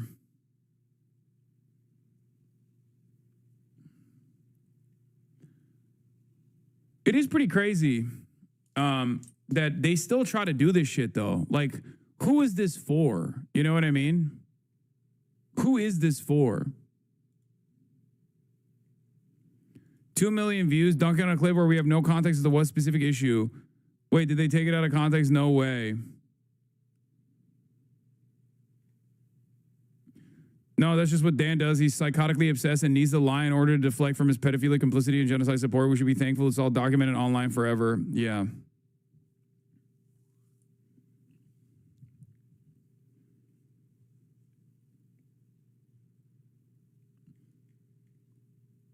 It is pretty wild.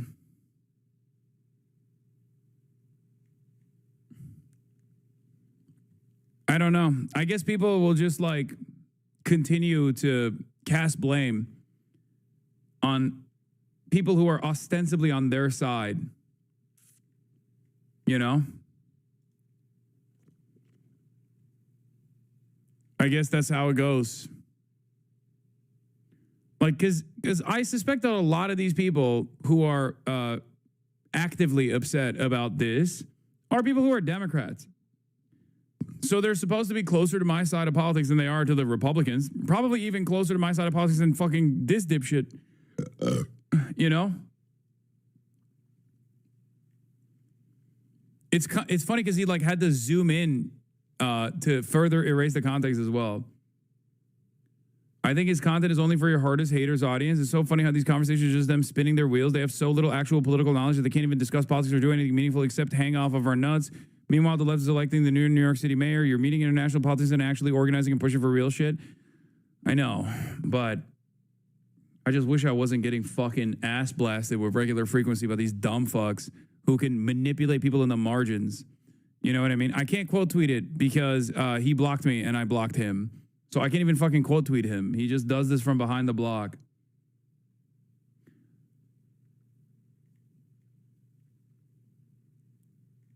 It's just like, there's a lot of money to be made doing this too. A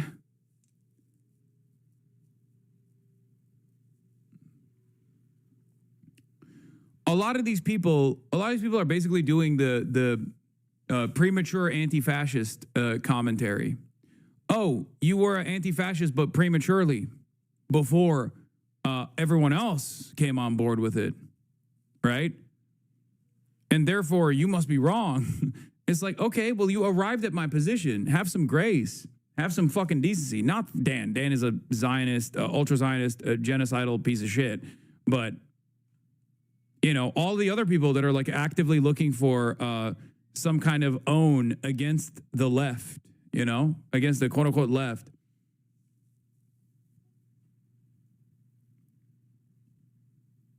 Have you seen your ex-co-host blaming the Nakba on the Arabs? No, I don't care. Let him fucking chirp into an increasingly smaller audience, please.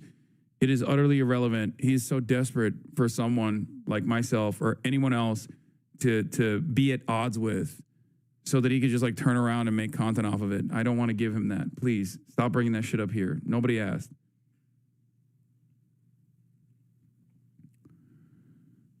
By political ideology, 70% of liberals are voting Zohran Mamdani, 37% of moderates are voting Andrew Cuomo, 27% Zohran Mamdani, and the conservatives are 40% on Curtis Sliwa, and 23% of conservatives are going for Zohran Mamdani. Wow.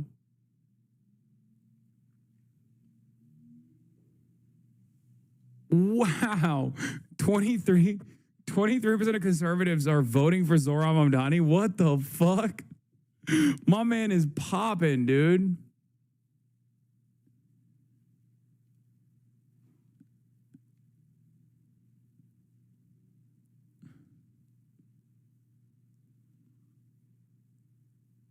Red Brown Alliance confirmed. Time to cancel him. Yeah.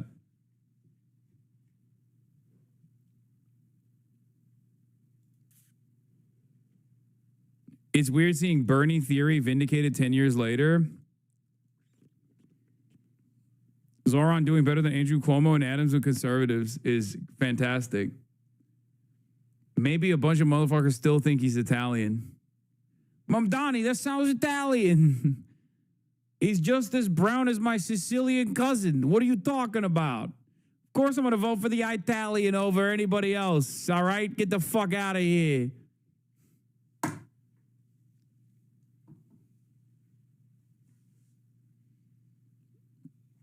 This low-key happened in 2020 with Reddit man is Fetterman. He's talking about Fetterman. It did, and then he turned out to be a dud, so we're not going to get into that.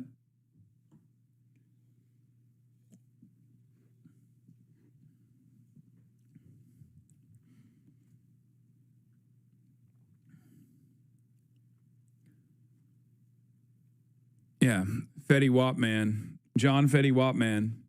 Years ago. Oh, here's the Zohran Mamdani release the Cuomo nuke. Zohran Mamdani. Andrew Cuomo resigned in disgrace, and you probably know why. The governor's office kept the nursing home death data secret. Cuomo aggressively groped an aide. Inappropriately touched a female state trooper. Use of state resources for a COVID-19 memoir. Less well known is what he spent the last 4 years doing, besides getting trounced in the Democratic primary. In 2022, Cuomo started Innovation Strategies LLC to represent individuals and corporations in a variety of matters. Definitely not vague. Last year, it raked in more than $500,000. Who paid for Cuomo's services? He refuses to say. But what journalists have been able to piece together is troubling. In April, Bloomberg revealed that Cuomo advised a cryptocurrency exchange based in the Seychelles as it faced federal investigations. Then in May, Politico reported that Cuomo failed to disclose $2.6 million in stock options to the New York City Conflicts of Interest Board. His excuse? The stocks were technically owned by Innovation Strategies LLC, of which he's the sole proprietor. Finally, in June, the New York Times uncovered that Cuomo had worked with his longtime friend Andrew Farkas on a luxury marina project in Puerto Rico. Farkas' previous partner on luxury marinas in the Caribbean, Jeffrey Epstein. We had a finance chair like none other, Andrew Farkas. That's the thing about Andrew Cuomo. Once you think you found out about all of his scandals, you find out about another, and then probably another. But if my friend, the disgraced former governor of the state of New York, feels that's unfair, Habibi, release your client list. Oh my God. Oh my God. Wait, this is what he replied to the fucking $300 for my one bedroom in Astoria. $300 for my one bedroom in Astoria. That's crazy. Admin, I know you're absolutely stealing money from the Cuomo campaign with this bullshit, and I begrudgingly respect it. Bruh, there is no way Andrew Cuomo's team replied to a commercial calling Cuomo a serial sexual harasser with, oh, well, you are in a $2,300 bedroom in Astoria. One bedroom apartment in Astoria. That is crazy. Yeah, release the fucking Cuomo files on a fucking that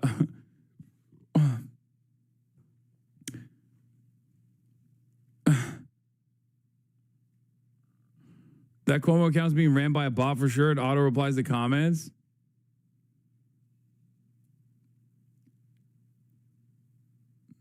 Changing where you stand every sentence is the political ad equivalent of keeping Zoomers' attentions with Subway surfers. Yeah. Cuomo will be like, the Epstein angle is the one I expected.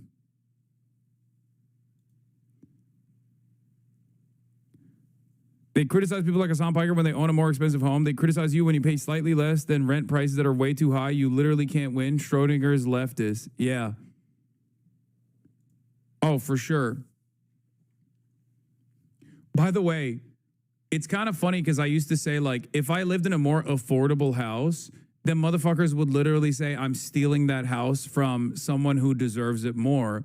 And now I don't have to point to that hypothetical because it's literally happening, okay? It's straight up happening right now. If I lived in a different state, for example, they say I'm doing tax evasion, okay? I went to a different state for tax shelter purposes.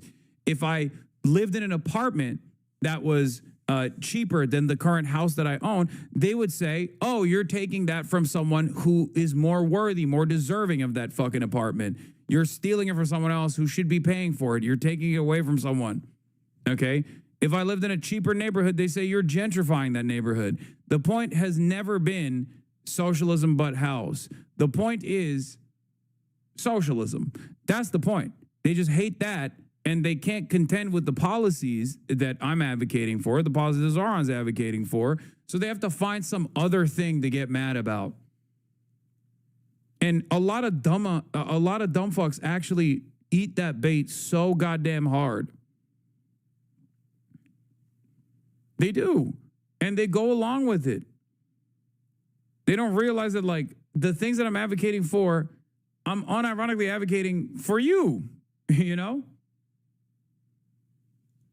Chris Cillizza, Democratic Party record low in Gallup polling. Top rope by Chris Toesucker Cillizza. Chris show me the piggies Cillizza. What a name. We've forgotten about this man. He's an independent news creator now. He left mainstream media and he just kind of went away. It's because you keep tweeting and making them look bad.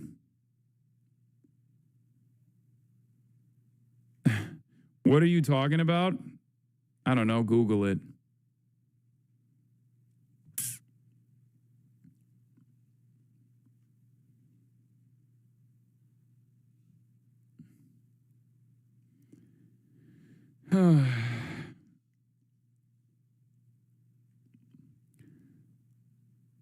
Fantastic. At a time when the Democrats are supposed to be automatically better than the Republicans by just simply existing as not the party that is responsible for the ICE raids that are happening all around, and the party that is no longer in charge to also inadequately deal with the cost of living crisis, they're still unable to improve their numbers.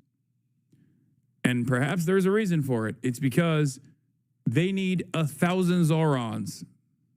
That's it. But instead, they get 1,000 Pete Buttigieg's who go on fucking the Podjons to be like, oh, well, we're going to start discussing the potentials for doing what? Oh, that's right. Here it is. DNC will consider 2 Gaza resolutions at a meeting this month.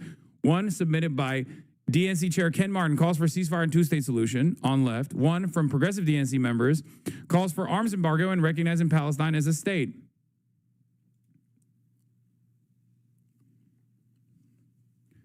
An immediate ceasefire, an arms embargo, suspension of military aid to Israel, and also on top of that, recognition for Palestine as a country. Oh God, I Googled the Chris Feet thing and it's so gross. Well, you did that. To be fair, you also go on the Podjons. Yeah, the problem is not going on the Podjons. The problem is going on the Podjons and having a wishy-washy position on Israel that even the Podjons outflank you on. That's Pete Buttigieg. That's the future of the fucking Democratic Party. And if the Democrats don't, I don't know. I'm done, man. I don't know. It's just like, who am I speaking to? Why am I speaking? Why do I consistently fucking advocate for the things I'm advocating for? It falls on deaf ears. You know, you got these fucking dickheads in the White House now. Benny Johnson. Will the president consider giving Presidential Medal of Freedom to Big Balls? Consider giving the Presidential Medal of Freedom to Big Balls. Like the Democrats are losing to this, to that. Not only are they fascists, which is an indictment in and of itself, but like they're also unimaginably incompetent fascists. Okay, they're lame. They're fucking whole ass lames, dude. They're so goddamn lame. They're weirdos. They're fucking gross. They're weird. They're like sexually perverse. They talk about the weirdest shit. They got Benny Johnson in the White House asking about big balls, man. They're like, hey, can Big Balls get a medal, please, for getting his ass beat by 2 15-year-old teenagers, please?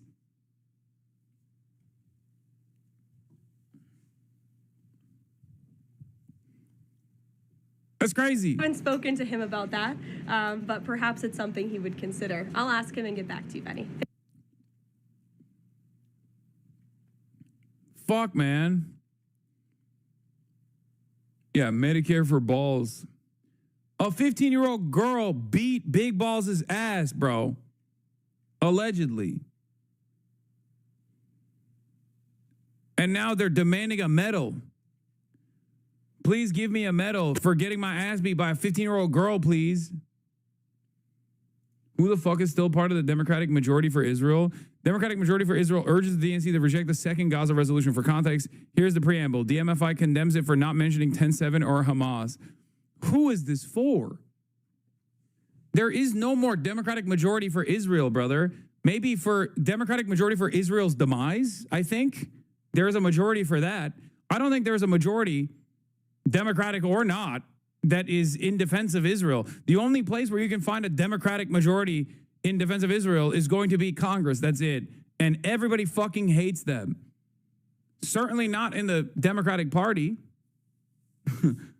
The majority of Congress, maybe, but not the majority of the population. For the Democratic Party, especially, this is a 92-8% issue. 92-8. 92-8. What are we doing? What do you need? 99-1?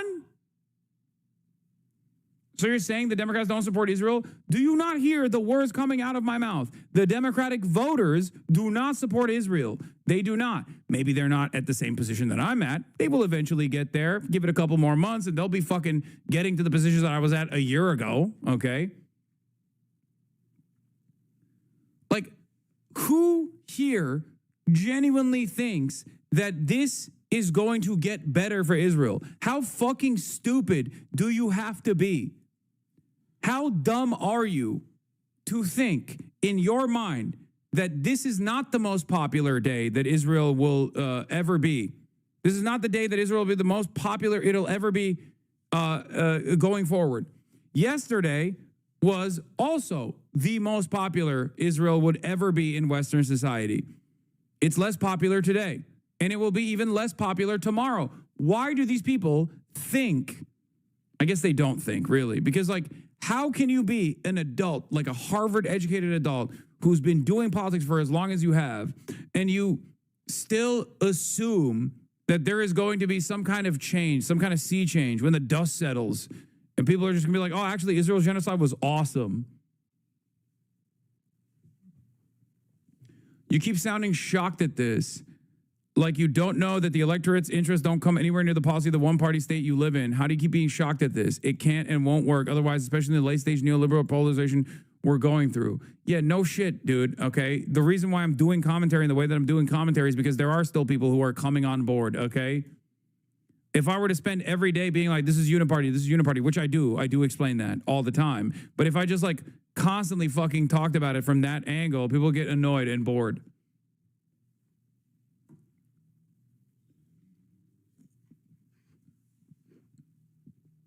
If you noticed,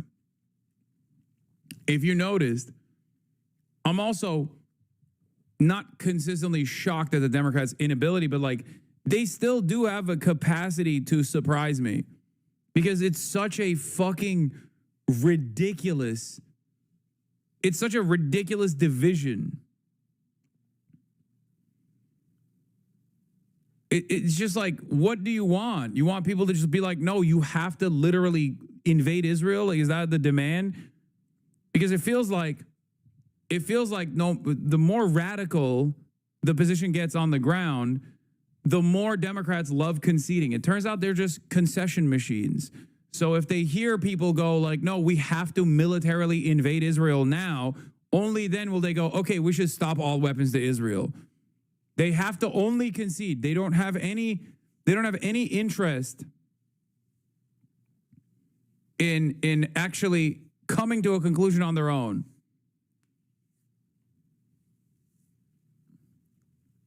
Anyway, let's take a look at Girly Pop now. Let's a little bit of change of pace. This morning, a new era for Taylor Swift. This is my brand new album. Breaking the internet. She revealed the highly anticipated follow-up to her record-breaking Eras tour, which sold over $2 billion worth of tickets. Now, the world's biggest pop star about to shake up the music world again. I swear to God, Taylor Swift, just say fuck Israel and my life is yours, okay? Taylor Swift says fuck Israel. Swiftie Nation is literally invading Israel on their own.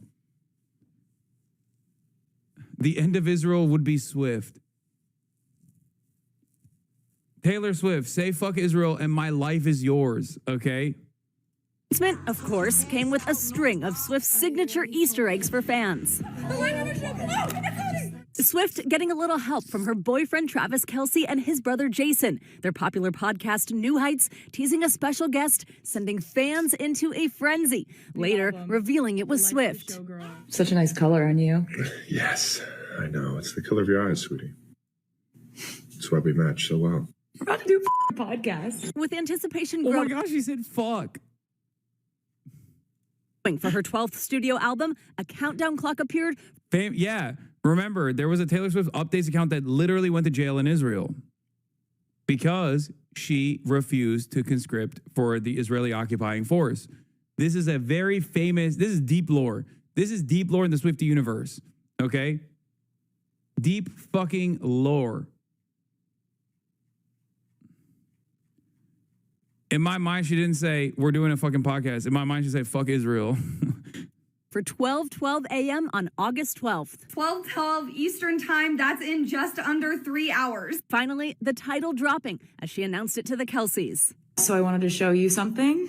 Okay. She supports Israel? No, she doesn't. She's too connected to the, like, Hadids. And the big drama was that, like, she went to Rami Youssef's show, like, right after October 7. And everybody was like, oh, my God, she's saying fuck Israel. She does, sorry. No, she won't say anything because she's, you know, fucking Taylor Swift. She's a coward. I'm sorry. That's just the truth. But I don't think that she's pro-Israel in the way that you would recognize it, given who her friends are. I'm not being parasocial about this. I remember when she went to fucking, like I said, I remember when she went to the motherfucking Rami Youssef comedy show with like the Hadids right after October 7, and everybody was freaking the fuck out about it.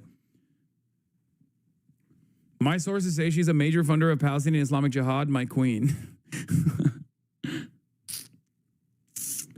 You're being parasocial?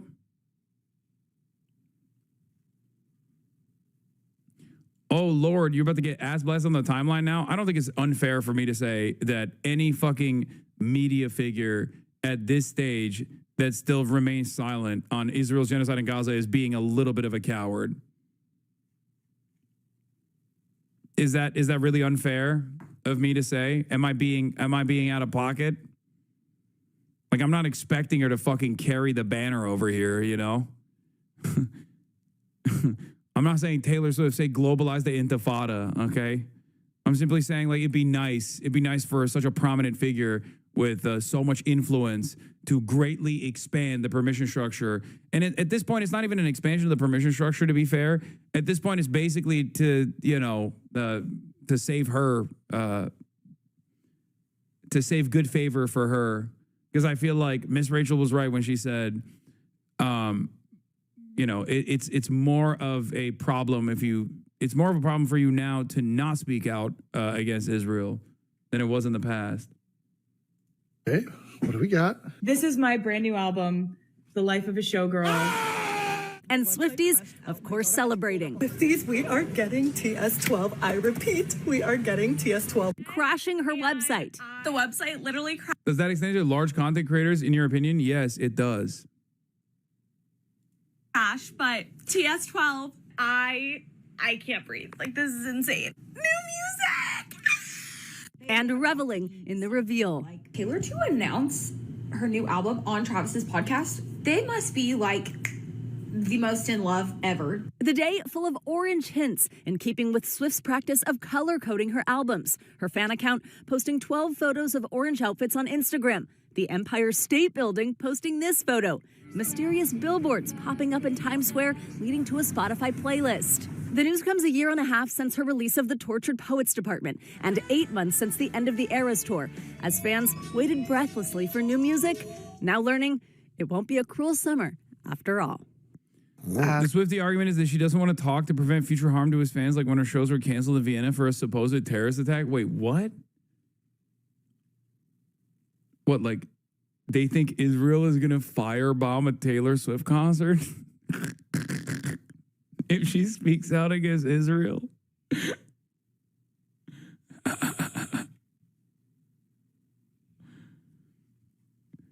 Taylor is the leader of white women. She is. And white women is an incredibly powerful constituency, okay? It is.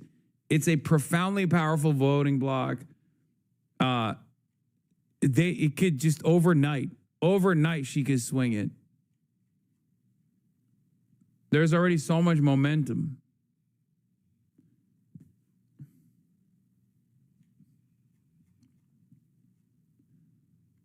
Okay, you're speaking my language there. I know. So what, are there any other little Easter eggs? Okay, of Who course. did white women vote for in large? Okay, you're right.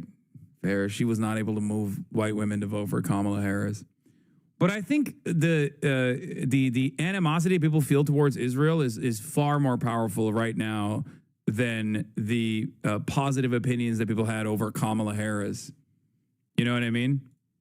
Like, people really don't like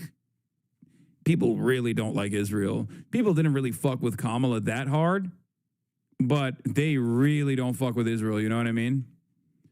What the fuck is this?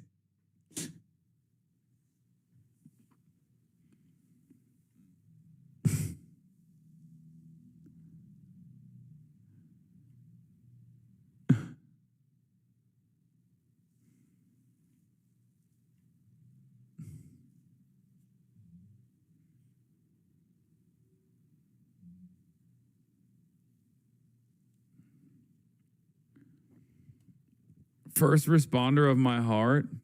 He looks like he fell off a bridge while fixing it.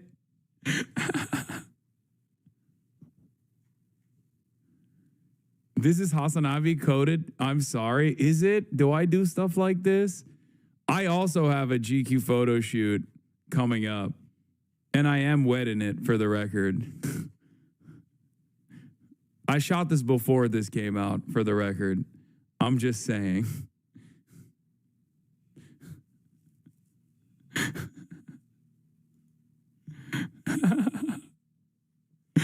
The greatest.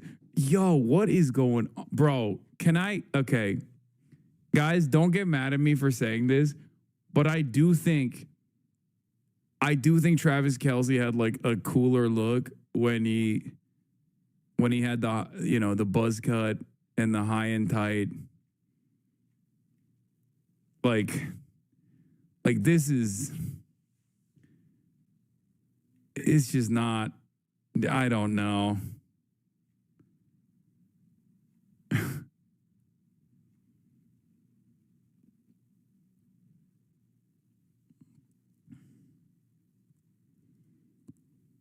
Oh, when he didn't have a white girlfriend? I didn't want to say it. I didn't want to say it because I'm being very careful. I'm being very careful with the language that I'm using here because, yes, sometimes Black Hassan Hayes get mad at me because I open the door to black people's business and just like peek in. You know what I mean? But white women scare me like really bad, okay? Really, really bad. Stop saying slander. Taylor Swift certainly seasons her food. You better shut up. Okay? She does.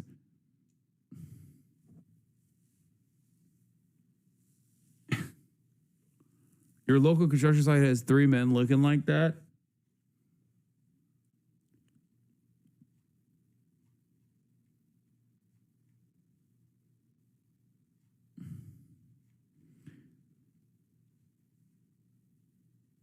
You are correct. The buzz cut was a hotter look. Yeah, he had a different vibe back then, and it was good. And this is good too. If Taylor likes it, I like it. Please don't get mad at me.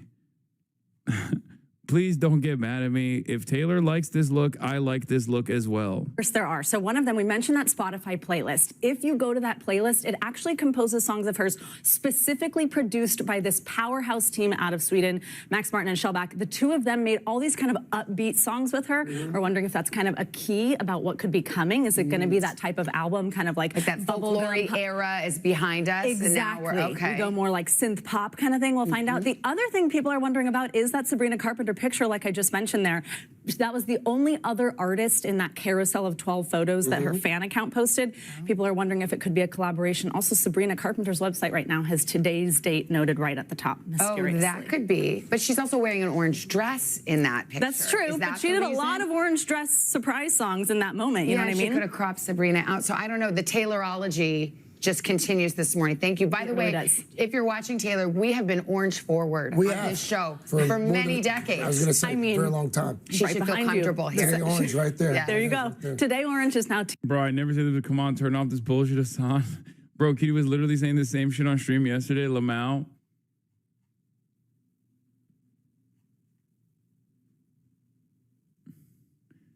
Taylor Swift is single-handedly stopping white women from doing QAnon. First of all, I said this already. I said this already. Taylor Swift is QAnon for white women, which is ironic because QAnon is QAnon for white women. But like Taylor Swift, basically, this is what I've said before. I've said this so many times. Like Taylor Swift, like always leaving breadcrumbs like this, has conditioned white women into also doing QAnon stuff, but just for Taylor Swift, which if they stick to just like Taylor Swift style QAnon breadcrumb conspiracies, then that's fine, right? That's like more productive. But if they don't, if left unchecked, they could raid the Capitol at any given moment, okay? Like Ashley Babbitt probably, if she kept to just like Taylor Swift conspiracies, like she'd be fine. If she was like, oh my God, it's a Gaylor, like she wouldn't be dead right now. She would be alive. You know, talking about whether Karlie Kloss and Taylor were an item at some point. But instead, she started off at that point and then probably switched quickly into like Donald Trump is actually executing deep state pedophiles and stuff. And now, look, she's dead. She died. She died at the Capitol.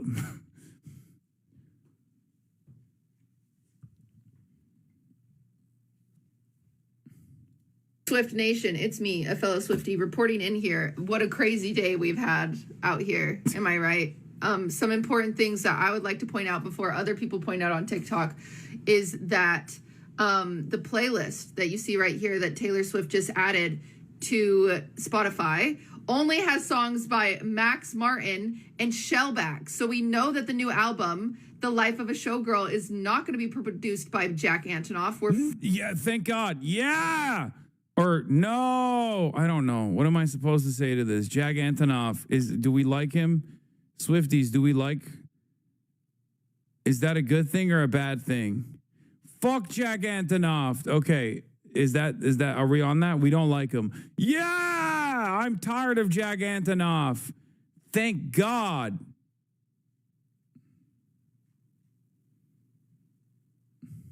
Freaking out a little bit. Also, another thing that's really important that we should point out, okay? We should. Is that 22, right there, you see that? 22 was uploaded on this album 2 weeks ago. Guess what's in 2 weeks?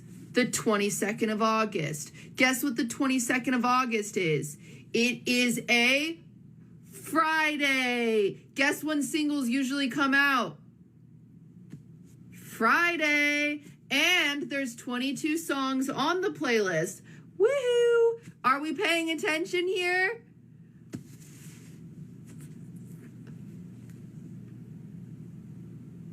Also, 8 plus 2 plus 2 equals 12.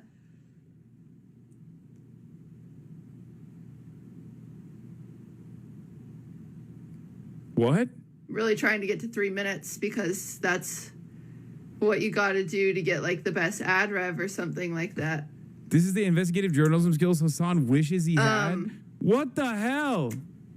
And there's 12 dots. She used 12 dots in the letter. Mar says, I can't tell if she's doing a bit. She is not doing a bit. My man, she is not doing a bit at all. I've never seen Cutie this locked in, bro. This is like, it's for this shit and then maybe baking, okay?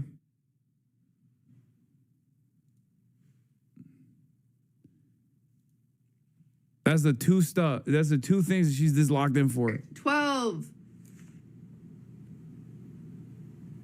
And show business has 12 letters. And she's in show business.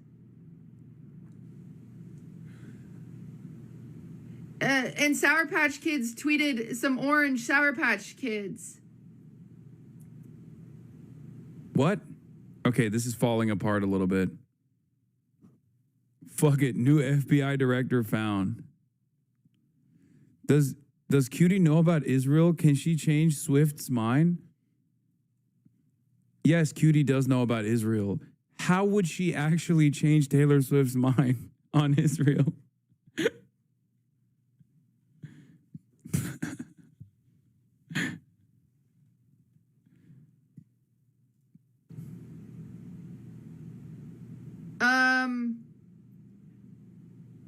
And Taylor Swift has 12 letters in her name. No, she doesn't. Who said that? Guys, don't say lies. Sorry about that one. My correspondents are idiots. Who's she talking to? Is she hearing voices?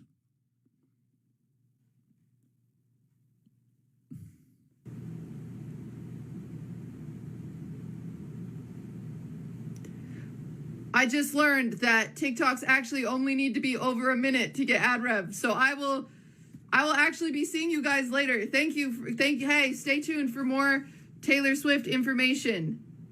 Thank you. Well, just in case we're really close to 3 minutes, we might as well wait just in case it helps. This is so stupid. All right. Thank you guys. Good luck out there. Okay, this is Cutie. Take her out to Utah, let her go back. Isn't this one of your friends? Yes. She's also a co-host and co-owner of my podcast. Oh, little baby F, huh? Little baby F there? Little baby F? Is that what happened? Little baby F? Little mini F? Oh no, did you get a little mini F? Did you get scared? Did you get scared? Did you think I was gone?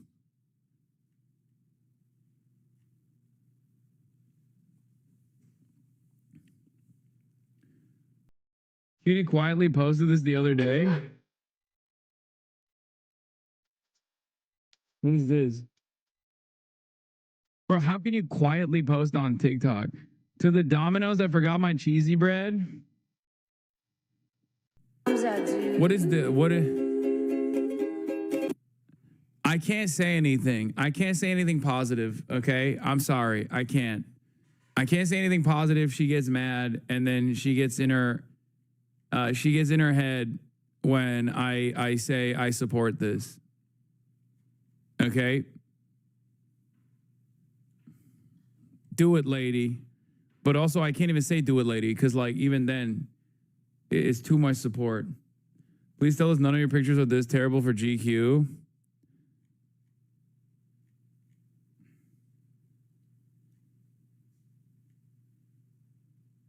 No.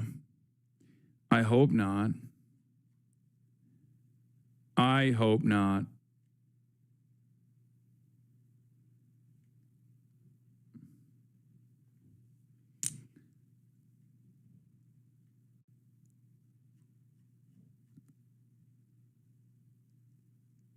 Yeah. They're gonna cook you.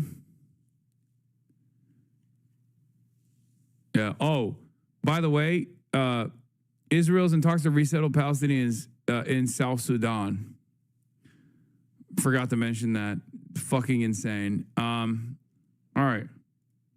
Pastor Doug Wilson is a self-described Christian nationalist on a mission to make the United States a Christian nation and the entire world a Christian world.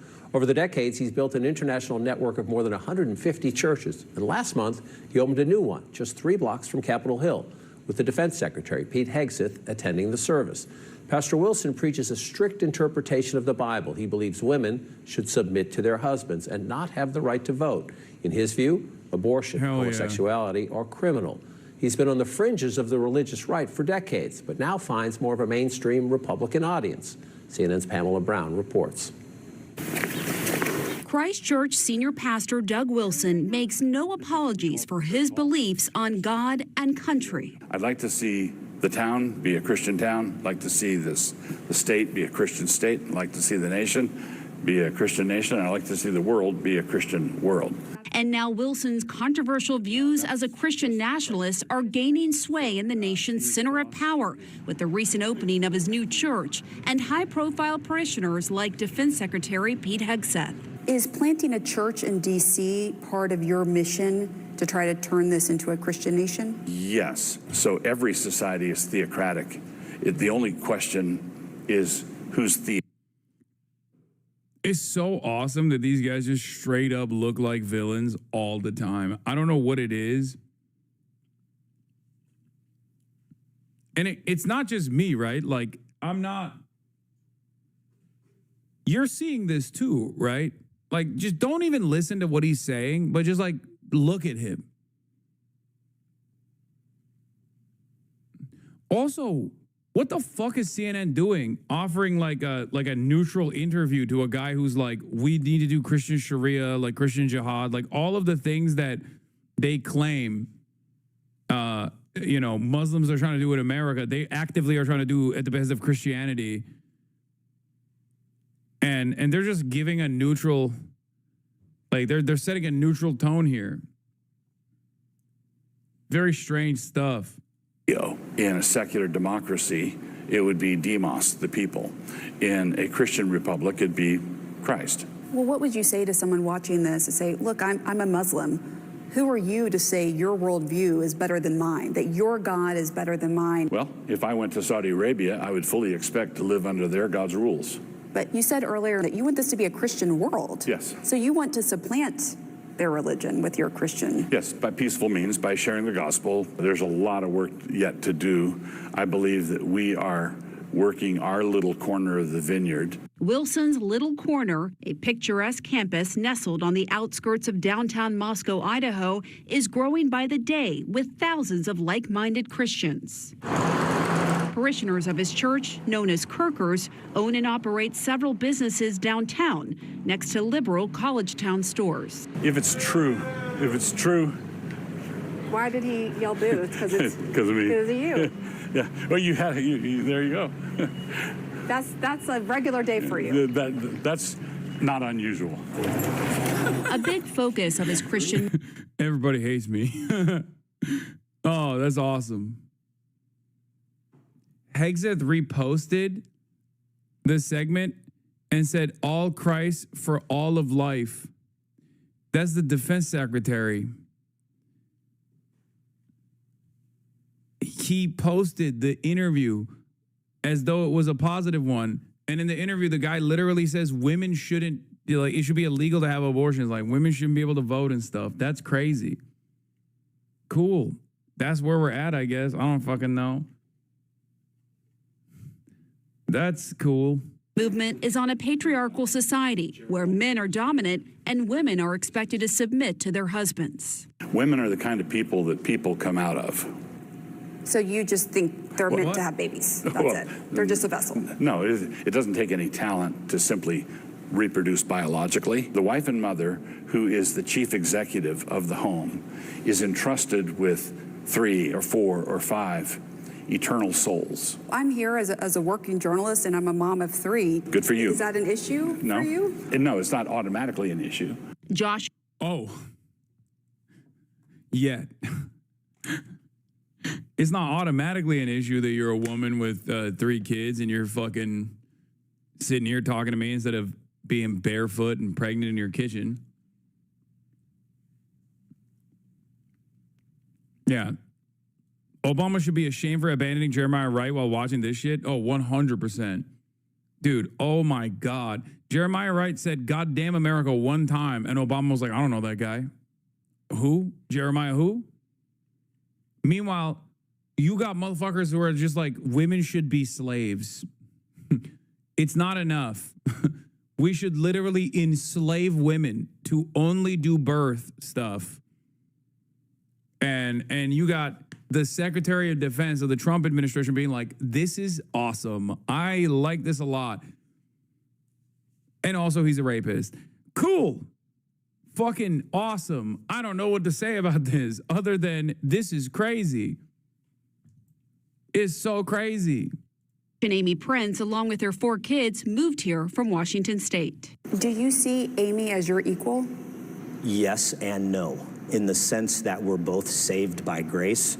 We're absolutely on equal footing, but we have very different purposes, God-given. But do you see yourself as the head of the household, as the man? He is the head of our household.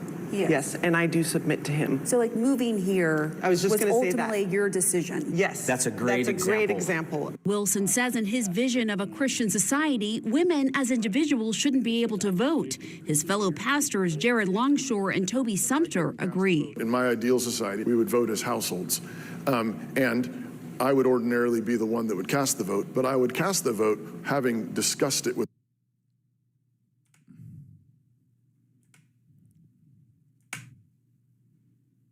Women as individuals shouldn't be able to vote. His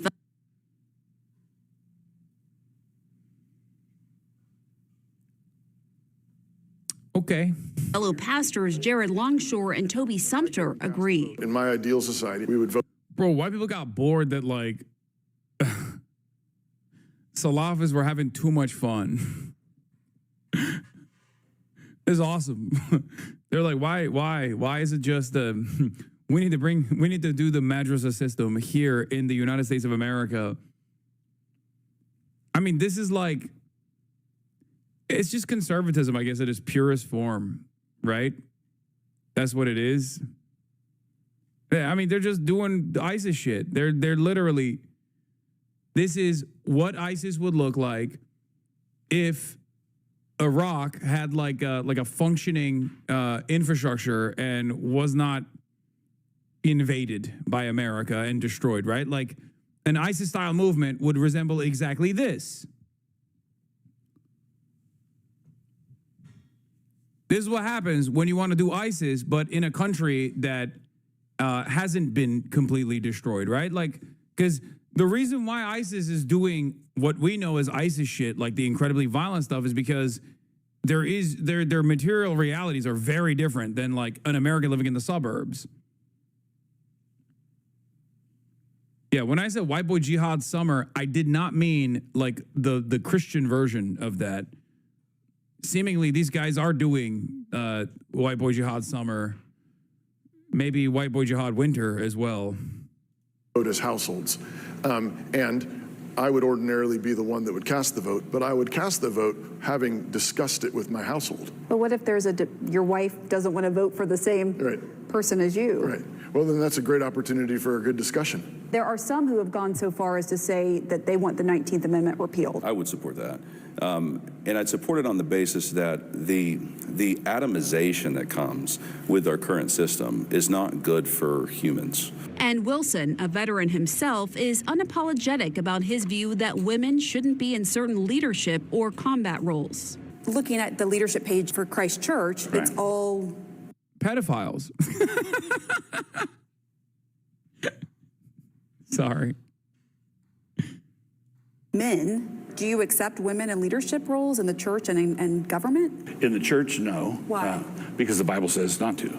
Well, that's not what happens in the Bible. Women do lead all the time. Progressive faith leader Reverend Jennifer Butler is concerned about Wilson's growing influence. He is rapidly gaining in power. He has hundreds of churches established around the country. They actually literally want to take over towns and cities, and they have access to this administration. Wilson is part of a broader Christian nationalist movement making inroads with the Trump administration, with a newly created faith office led by evangelical pastor Paula White Cain, and people seen right outside the White House entrance praying and speaking in tongues. We are standing on the soil of the White House, and we are declaring your word. How precious! And now there's a monthly prayer service at the Pentagon, initiated by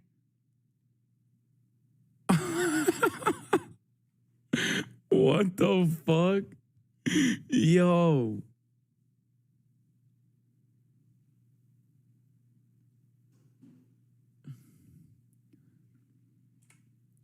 Bro, what?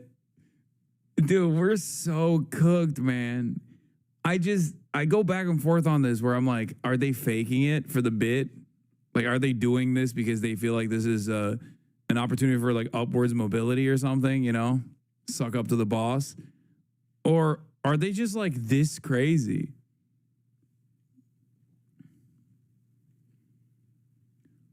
I don't get it. Like, I feel like there isn't that many religious people left in America. You know what I mean? As opposed to, I don't know, fucking 50 years ago. Like, who are these people all just like congregating in one area? Is that what it is? Like, where is this coming from? Like, church attendance is down year over year.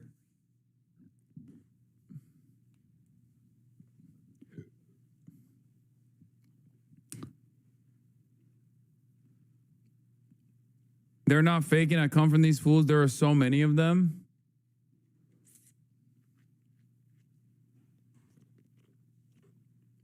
Anecdotally, my 21-year-old sister is seemingly evangelicalizing herself. How is that possible?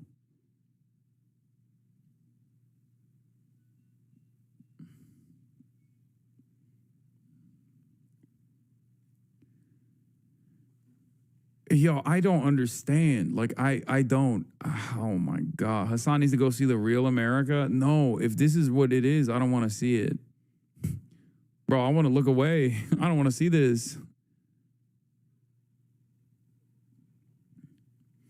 I think, like, if this was liberation theology that they were preaching, ironic because it's the military, obviously that's not going to happen. But, like, if this was...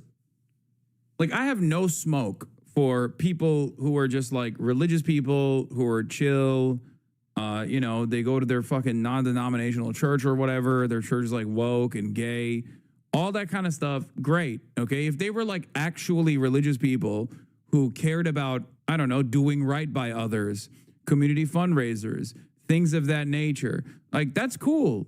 I'm fine with that. I'm happy with that. You know what I mean? But these guys are like weaponizing religion as a means to justify doing tremendous oppression. Like their religion is hate. Their religion, they are united in their hatred for those who they think are not even necessarily non-believers, but it's really fucking gross. Like this depiction of Christianity is so bastardized and so performative, but because all religion is performative at the end of the day, but like it's so performative in the exact opposite direction that religious doctrine is supposed to move you towards. The entire purpose of religion is supposed to make you a good person out of the fear that if you're not a good person, you're going to hell, at least under Christianity, right? These guys are literally fucking worshipers of Satan. It doesn't make any fucking sense. Like, how can you be a religious person and not a socialist, you know?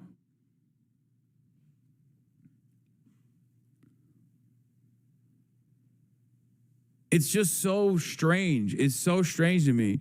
These guys would shoot Jesus in the fucking head if he walked into that goddamn room and was like, a rich man's chances of getting in through the gates of heaven is like a camel getting in through the eye of a needle. And they'd be like, shut up, you fucking socialist Mexican. And they would kill him. Like, they'd be like, shut the fuck up. Beat him with hammers.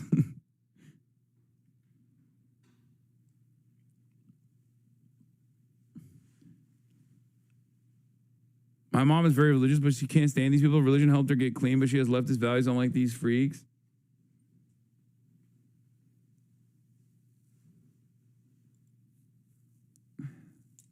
Anyway, when you guys say like, oh, you live in an echo chamber, like I'm not saying that there aren't religious people in America. Of course there are. There's a fuck ton of them. There's 100 million of them, right? But what I'm simply stating is that like church attendance is down broadly. Like people, less and less people are openly declaring themselves as religious. So that's what I mean when I say like the trend is in the opposite direction, and it feels like the smaller their numbers get, the more aggressive they get with demonstrations of their faith, which is almost always a defense of violent institutions, institutional violence, repression of the other. I guess maybe that's the reason why, like, church attendance is down, so all that's left are the fucking nut jobs. Maybe that's the reason, you know? I think the problem is that the ones that do are now going to churches like this at an increasing rate. Yeah, which is, I guess, even scarier. Maybe when church attendance was up, it was like the normal fucking folk that are just like, I'm Christian, I go to the church every Sunday, it's whatever. But the guys that are still going to church at this time are just like, oh, I want, you know, some kind of divine intervention to kill my ex-wife and her new husband, who happens to be brown. You know, that type of shit. I pray to God every day that you smite my ex-wife Deborah, that bitch. She took the children.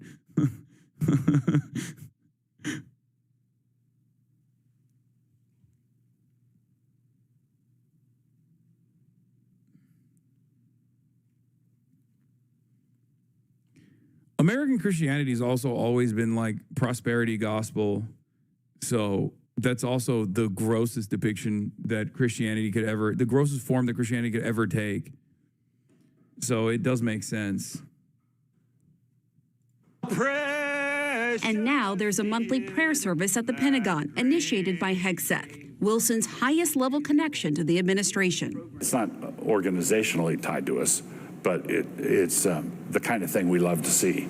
For his part, Hegseth has publicly praised Wilson. Now we're standing on the shoulders of a generation later, the Doug Wilsons and the others. And as Wilson grows closer to the mainstream, the critics are also getting louder, accusing him and other Christian nationalists of wanting to create the dystopian world from The Handmaid's Tale, something he insists has never been his goal for society.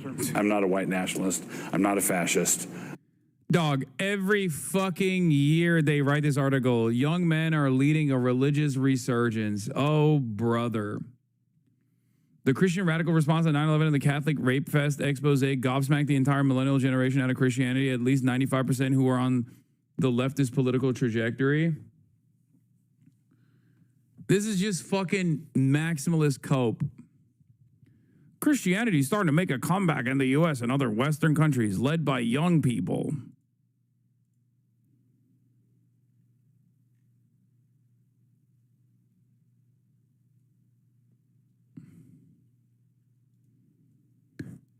Americans are increasingly shedding their religious affiliations. Go back far enough. I clicked on any link that I could, potentially. America's non-religious are a growing, diverse phenomenon. They really don't like organized religion. October 5th, 2025.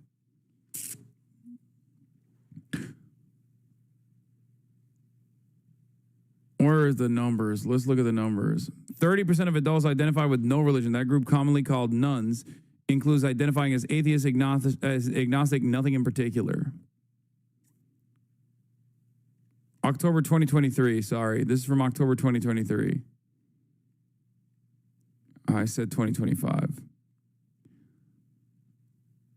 And this doesn't mean people who identify, like I identify as Muslim. I'm not a religious person. You know what I mean?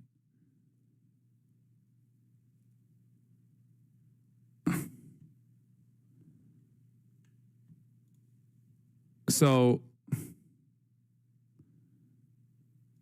here are the numbers. More Americans see religion increasing its influence in the U.S., though still the minority view at 34%. It's up from 20% a year ago.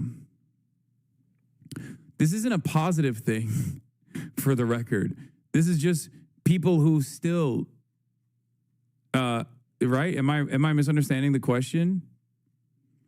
Second surge occurred amid COVID-19 in April 2020. 38% of U.S. adults believe religion was becoming more influential. This isn't people saying that they're more religious.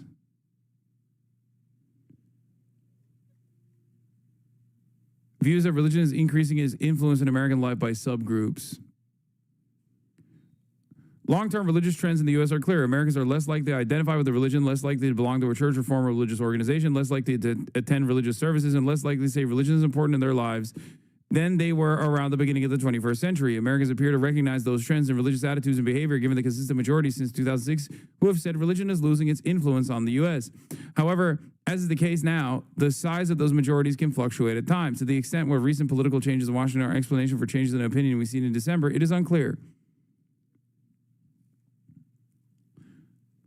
I do think that as people become less religious in the United States of America, those who maintain a grasp on religion and those who actually say that they are religious are becoming more and more kooky, which will ironically negatively polarize the existing normals out of religion and will increase the number of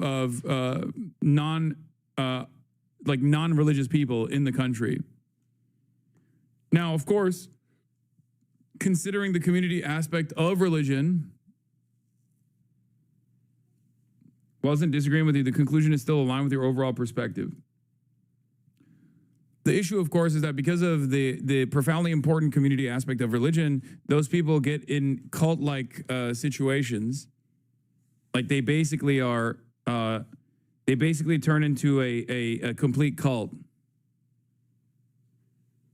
And I don't mean like an r/atheism, edgy atheist, like all religious in a cult type way. I mean like literally, like the fucking freaks that CNN is interviewing here.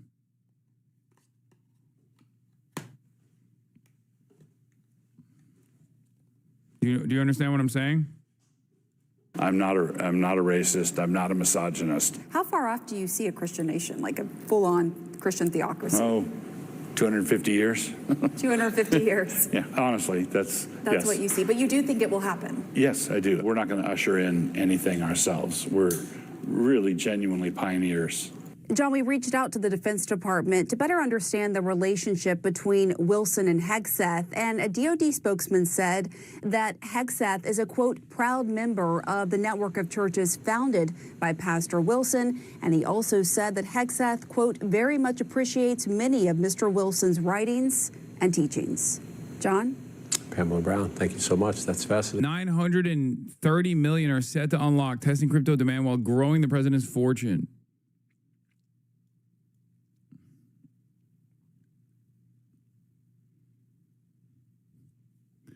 That's the president, dude.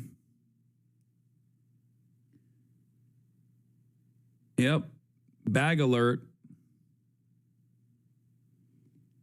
God, fucking MAGA supporters are so stupid.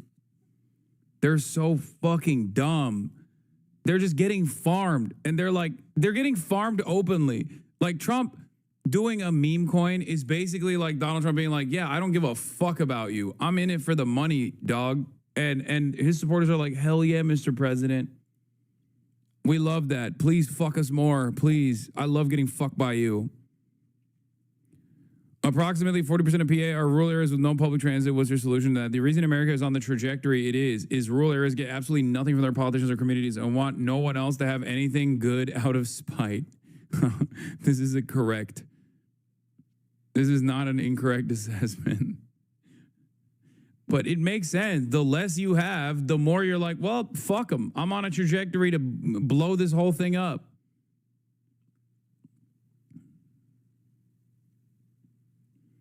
Claiming our rural communities don't get anything is hilarious. They're heavily subsidized. They don't like Philly because it's a liberal city and the rest of the state is very conservative. No. I think that rural communities are in a state of disrepair, an absolute state of disrepair. They are heavily subsidized, and yet they're still in a state of absolute disrepair. Both of these things can be true at the same time. I think their hatred for like liberal areas does stem from white supremacy. Who's dumber, MAGA supporters or self-described Democrats or libs? Oh, MAGA supporters.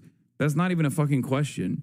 Because self-described Democrats are fucking annoying, but at least like they've duped themselves into believing that the Democrats are at least like channeling the right kind of policy, or at least like on the right side of this duopoly, whereas the Republicans are actively championing their own demise. If you ask the average liberal, if you ask the average self-described Democrat, yeah, they might be silly to think that like the Democrats actually care about, Medicare for all. But at least there's enough Democrats that say like, oh, we got to move in the direction of more health care for people.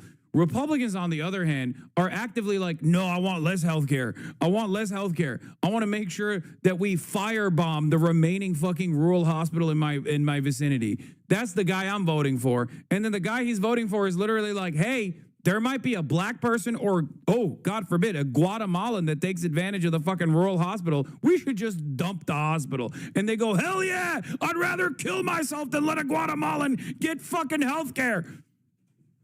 That's it. So, no, they're actively championing their own fucking demise. So there is not even a question. It 100%, like the Republicans are even dumber. At least liberals are duped into believing that like the Democrats are the good guys, okay? The Democrats are on the right side of politics or some shit. The Republicans make they don't even entertain the notion of being the good guys in politics. They literally are actively like, I'm a bad guy and you're a piece of shit too, and together we're gonna hurt all of your enemies, okay?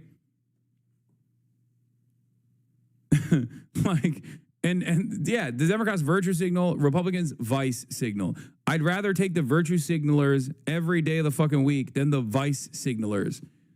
I'm frustrated with the Democrats because of their ineptitude. I'm frustrated with the Democratic Party because of their lack of interest in actually doing right by its constituents, doing right for America. But I hate the Republican politicians because they're all fucking demonic.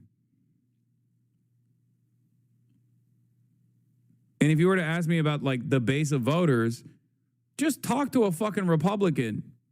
Talk to a libtard, okay, of the highest degree. Someone who's just like, Mamala would have saved this country. And then talk to a motherfucking Republican, and you will very quickly understand the difference there.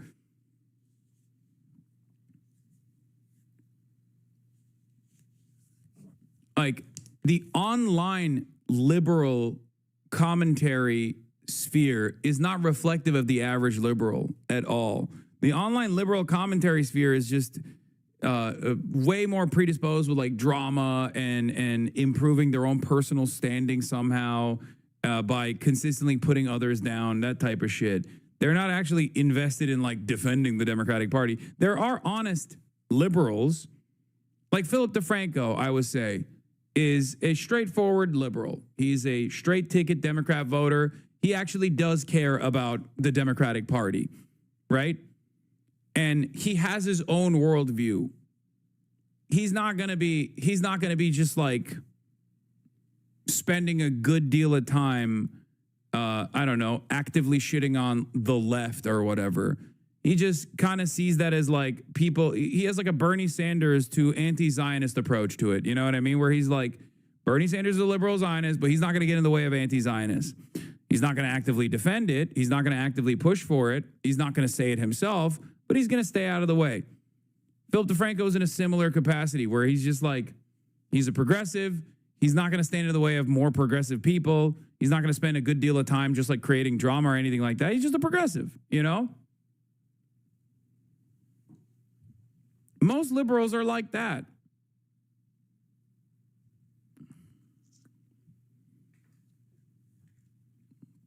Giving libs way too much credit here? No, you're wrong. I don't think I am. I think your brain is poisoned by online commentary liberals.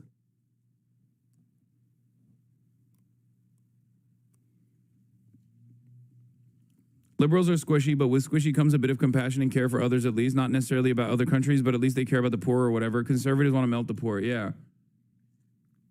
For sure. Like conservatives are actively taking an antagonistic position against the poor. Liberals at least want to like kind of help them and don't really know how and don't really understand why the Democrats aren't doing it and don't care enough to like aggressively pursue these policy positions. Republicans actively want to kill the poor. And they're incredibly stupid. That's the other thing. They're so fucking dumb. I can't explain this to you. You just have to go out and talk to them, man. Like, between the two groups of people that we're talking about, like, a liberal in the wild at least knows up from down. A Republican in the wild, unironically, is closely resembling what you see as, like, bot accounts on Twitter. Like, their brain is so melted.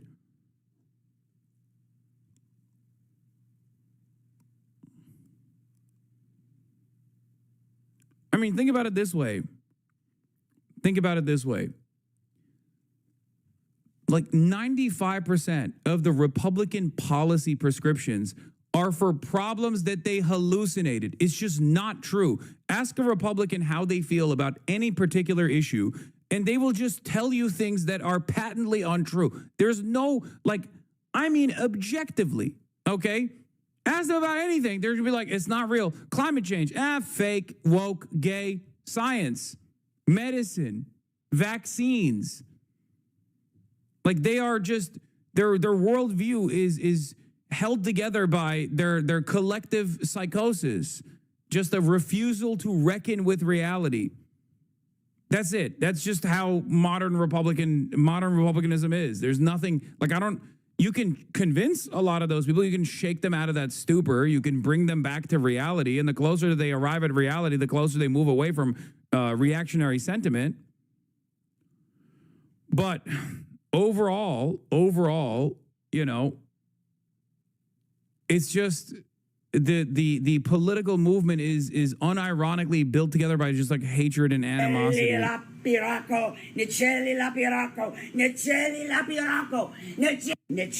there you go. You want to see fucking modern Republican politics? Here it is.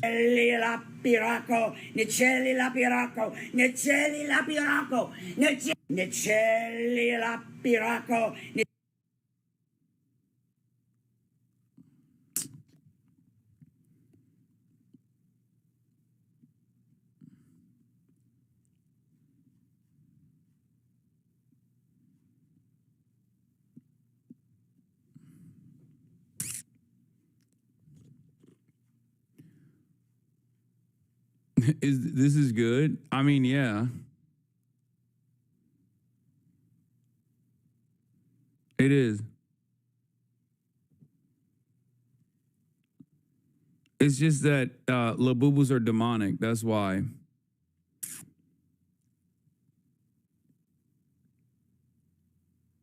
Anyway.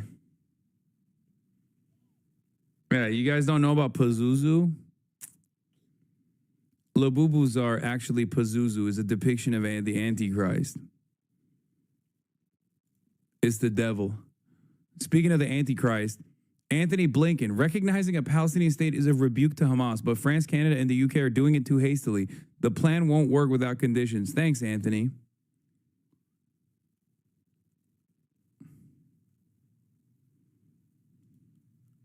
But it's embarrassing to be a liberal now. When you say you're a liberal, I immediately think you have colorful hair, you work at a coffee shop. I think you're kind of a loser. You have like mental disorders you gave yourself.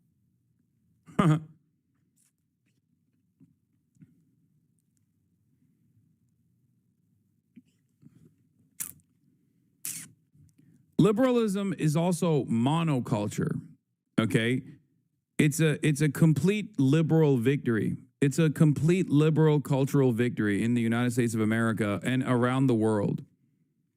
So, like, what people assume they are when they say they're liberal is so all-encompassing, okay? Everyone is technically a liberal at the end of the day. I mean, there's so many fucking Republicans that are just, like, behaving exactly like liberals do. It's just like, it's whatever the status quo is.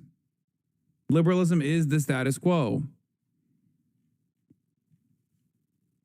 What is this? Vivid Prowess is Indian. Inevitable West is Indian. Doge Designer is Indian. Trump Update HQ is Indian. Sarah for Trump is Indian. Radio Genoa is Cambodian. Elena Watch, journalist, is Indian. Cheryl E is Indian. There are loads more cosplaying as Jewish or white nationalists is easy to spot as well. Search cricket or this to see what comes back. This is why it's easy to grift from the far right. I can start a new account tomorrow and just tweet bullshit about immigration and old videos with anti-Muslim captions on it. They would think I'm their new savior. It's true. I also do kind of feel like they should get the bag. Like, it sucks. It sucks that it's actually like breaking the brains of so many fucking, white supremacists in America that are ready to go. But also at the same time, it's like, it's good that they're making money. I mean, it's a lot more. $35 a month for a dude living in India is a lot more money than what $35 is going to do to an American white supremacist, you know?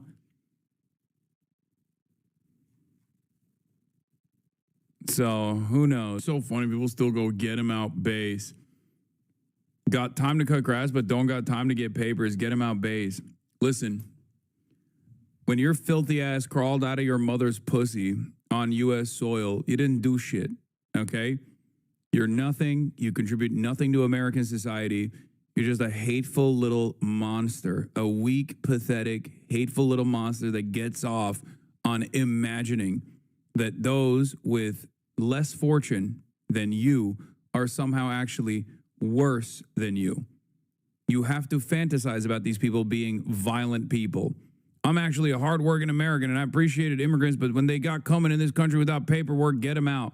You will never understand the reason as to why people come here without paperwork. You will never comprehend it, because like I said, you're a hateful little monster who knows that he's getting fucked over by the extremely wealthy people in society, and you are too servile and too peasant-brained to actually look up and face who's actually oppressing you. So you have to look down and actively put other people in a second-class status so you can feel superior to something, to anything. That's what a weak man does. That's what a cowardly, pathetic worm like yourself does. You might fancy yourself to be this patriotic American. You're just like, get him out. Talking about get him out. Meanwhile, your fucking great-grandparents came here under similar circumstances, okay? You were just fortunate enough to be born on U.S. soil. That person wasn't. You don't understand the conditions that they had to go through. You don't even think for a brief moment as to why that person's immigration status after 25 years is still in fucking legal limbo. You don't even seem to get mad at the system that has kept that person undocumented this entire time. You think that person is a villain. You think that person is your enemy. That person is incredibly similar to you. But because you're so fucking afraid to punch up that you have to constantly punch down to hope or to create an alternative reality for yourself where you can have a shred of superiority. You're not superior. You're inferior. You're weak. You're pathetic. And I do not respect you. And neither does anyone in your life. And that is precisely why you find yourself in a fucking Twitch chat saying idiotic shit about people who were literally sent to a concentration camp after 25 years of working on U.S. soil instead of getting the proper paperwork clearance. It's that simple. Actually, I live with an illegal immigrant. He's been trying for years to get his paperwork, so I don't know exactly what he's going through. The fact that you sit on your high horse in your big multi-million-dollar mansion spitting propaganda, I'm trying to humanize a motherfucker who lives with you, okay? You're telling me you live with an illegal immigrant, you understand his plight, and yet you have no sympathy whatsoever for other illegal immigrants? You are the dumbest motherfucker on the planet. Holy fuck, dude. Wake up. Wake up. I love every single one of these fucking servile little serfs that come in here and go, oh, well, guess what? You're fucking rich. Yeah, I am, bitch. Okay. Aren't you supposed to respect me more because I have more money than you? I thought that was your worldview. Why the fuck are you speaking up to me? Okay. Keep looking down. That's so funny. What an own, dude. Oh, you fucking speak from your multi-million-dollar mansion. Okay, dude. Yeah, I am. What an own, dude. You got me. I have a nice fucking house. You owned me. That still doesn't change your position. That doesn't change that you have to constantly fuck others over. You have to constantly keep putting people fucking down, okay? I have sympathy for illegal immigrants, but when they continue to come into this country untethered and without paperwork, this cannot continue, as you see a lot of places in America being taken over and brought down by these immigrants coming into this country. Name one fucking place that has been brought down by immigrant takeovers. It doesn't exist. This is precisely what I was talking about when I said Republicans hallucinate, dude. Every position that a Republican has developed is a complete hallucination. It just does not exist. It is not real. What you consider to be an immigrant takeover is like the fact that you had to hear Spanish one time in your fucking life on U.S. soil and it spooked you, okay? The fuck do you mean immigrants are coming in untethered and taking over? How the fuck do you think the American nation state was developed? That is how your fucking nasty grandparents came here too.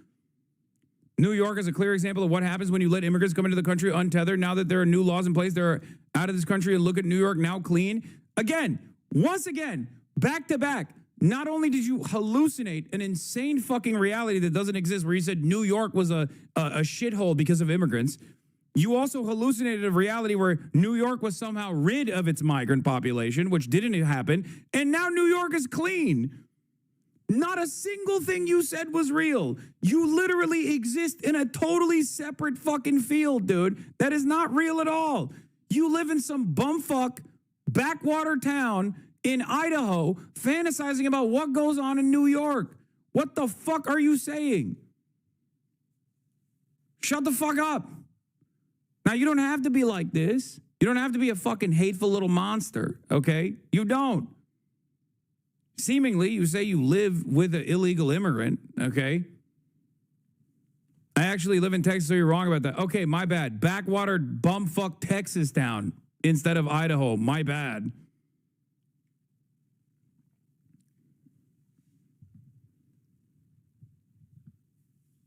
You wouldn't be able to put food on your fucking table if it wasn't for migrant workers in this goddamn country. Show some fucking respect, bitch ass. They deserve so much more. They deserve proper documentation and proper fucking wages. But you're too stupid and too deluded into thinking that they are fucking you over when it's actually the people that designed the system that's fucking you over. And the less you have, the more angry you get. And the more angry you get, the more you think immigrants are fucking me over. You're a dumbass. Wake the fuck up. Wake up. Okay? Here's some hard to swallow pills for you. Okay? I'm not gonna fucking whitewash it for your idiotic for in a way that you will. I'm not gonna coddle you for having this fucking stupid position. Jesus Christ, dude. Enjoy the show. Trump is really saving America, right? He's making it great again, right? He's taking out the swamp, right? Thank God. Voting for the fucking Epstein affiliate was fantastic. Fantastic design for this fucking country. Trump is amazing. Yeah, he's amazing at fucking kids, dude. And you love that he fucks kids, I guess. That's what you love, don't you? You nasty little fucking pervert. You nasty little freak. Oh, Trump is amazing. What is one thing Trump has done for you? One thing. Name one fucking thing. Don't say he fucking closed the border, because your stupid ass doesn't understand that is not good for you in general, okay? Name one thing. What did he do? Oh, he banned trans athletes from the NCAA. Did that actually fix the cost of living? Are things more affordable for you, dumb fuck? No. Is your rent cheaper now? No. What happened? Oh, but at least the fucking 20 athletes in the NCAA don't get to participate because they were trans, right? Do you have more money in your pocket? No. He was gonna fucking end the wars. Look how fast he ended the wars. He has Benjamin Netanyahu's dick shoved so far up his asshole that he's literally speaking out of his mouth. He's communicating with his penis. I actually work in a grocery store. Oh my God, this guy works in a grocery store. He's not even a fucking small business owner. Oh my God. Oh my God. He said he lowered prices, bro. Oh my God. You literally, you work at a fucking grocery store, dude. Fucking wake up. He doesn't care about you. The Democrats don't either. But he certainly doesn't even try to make it seem like he cares about you, and you're still going, Trump is amazing. How do I reach out to you, man? How? Yeah. Also, grocery CEOs, grocery CEO explains Trump tariffs are impacting prices at his grocery store. Prices are going to obviously go up because of the fucking tariffs. One day, hopefully, one day, inshallah, you're going to wake up from your fucking stupor, okay? One day.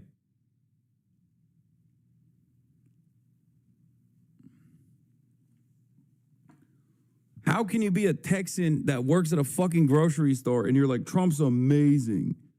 Oh my God, dude. Dude, what the fuck? Your landlord is going to demand a crumb of pussy from your girlfriend instead of increasing the rent next month, and you're like, Trump is amazing. Why? He just made the transgenders not play in the high school sports. It's okay. He's my landlord. He owns me.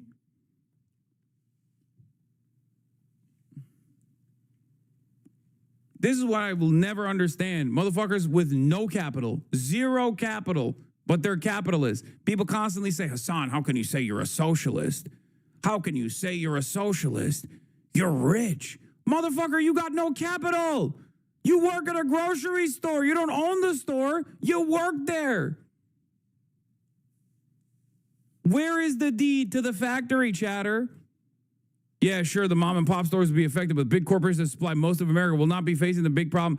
Dog, you are not John Croger. You are literally saying Trump is going to destroy mom and pop grocery stores, but the big grocery stores are going to be fine. First of all, you're wrong on that front as well, but it doesn't even matter. How is that good for the country? You are just admitting that Trump is bad for the country. Are you Mr. Ralph's? Are you Anderson Pavilion? No. Are you John Croger? No. What the fuck is wrong with you? At least the monopolies are fine, good sir.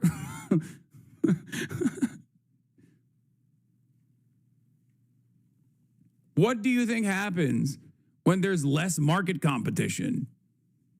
Do you think when they have 3 companies that own all the grocery store chains, they magically reduce prices? Are you fucking stupid? Oh, I know the answer. You said Trump is amazing, but goddamn. Not only are you wrong on the immigration side, you're wrong on everything. This is what I was saying. I'm glad that there's a fucking Trump supporter in here so that they can finally show chatters exactly what I was talking about when I said, talk to a Trump supporter and you will very quickly find out that they are living on a different reality. A totally different reality. Listen, advocate for your best interests, okay, chatter? Please, I beg you, okay? I want to shake you until your brain keeps hitting the back walls of your skull. Until you can advocate for your best interests, okay? The rich do it every fucking day. The wealthy do it all day. Your bosses, the people that own the fucking grocery chain that you work at, they demand more from the government. You're so stupid that you don't even want to do it. You were advocating for their best interest. The fuck's wrong with you? You work at the grocery store. You don't own the grocery store. Why the fuck are you a Trump supporter? You think the wealthy became wealthy by sucking up to the wealthy? No. They fought for their best interests until they got to a different class position, and then they kept advocating for that class interest as well. Oh. Why the fuck do you think a billionaire born with a silver spoon as a New York Democrat his whole life and a Jeffrey Epstein affiliate for most of his fucking life gives a single shred of a fuck about a Texan grocery store clerk, dude? How fucking dumb do you gotta be? Do you think that if you suck up hard enough to Republicans, that eventually you'll be rich like they are? It's not gonna happen. You're too stupid to advocate for your best interest now. You're never gonna fucking make it.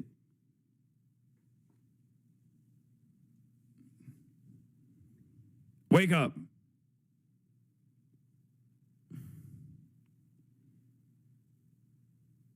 Yeah, you don't understand. If the monopolies do well, their profits will trickle down to my pocket. I'm actually a grocery store manager for over 10 years. I've been seeing the climate of this country's economy dwindle under Biden's command. Now that Trump is in command, oh, he's a manager. Oh, damn, dude, you're going to make it out the cut. I swear, brother. Yeah, this makes a little bit more sense. He thinks he's part of the team because he's a fucking management class. Hell yeah.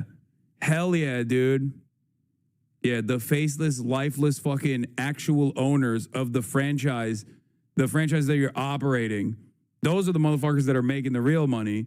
You just get to see like maybe a little bit more than the people who you are in command over, okay? And it makes you feel like you're part of the team. You're not part of the team. Also, fuck Biden. You're like, yeah, hell yeah, brother. I've been a grocery store manager for fucking 10 years, dude. I got a Camaro. You know, I ain't never making enough disposable income to put aside so they can purchase a home, but it's fine. Trump's going to fix that. Yeah. One more Guatemalan that gets fucking deported from this country, and then I'll have a home, okay? One day, big dog, is coming for you. I swear. You're a manager and you have a roommate. Did you not think that perhaps the economic system that you are existing under is fucked up at any point? Did you not think like, I've been a manager for 10 years? Why the fuck do I still have a roommate? In Texas. You're not even in like California, you're in Texas. At no point did it come at no point did this not confuse you where you're like, I have been a manager for 10 years. When is the bag coming? I still have a roommate in Texas, of all fucking places. Is this the future that I thought I was going to have when I was a kid playing Madden with my friends? No. At some point, some shit's got to change, no? Perhaps Trump is not the savior you thought it was.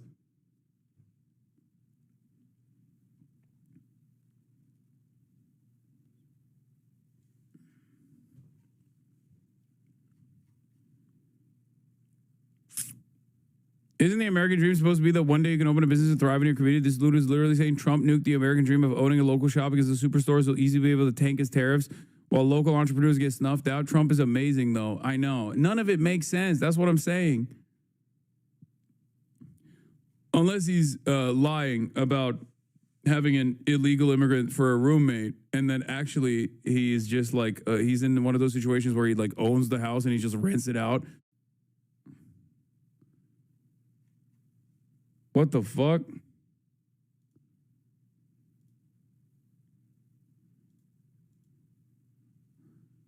Oh, it's back. That was crazy. I saw the stream. The entire stream went down. Anyway, Big Kroger got me. Big Kroger came after me. Big Heb. Big Walmart. The Walton family's up my ass, chat. It's bad. It's bad.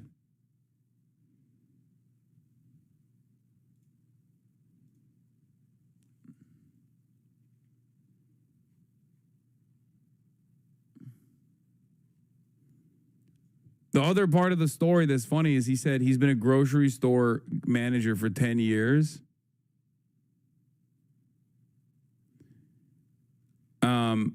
And what's funny about that, go look at his logs to see this person's motivations. America, baby, we won. What?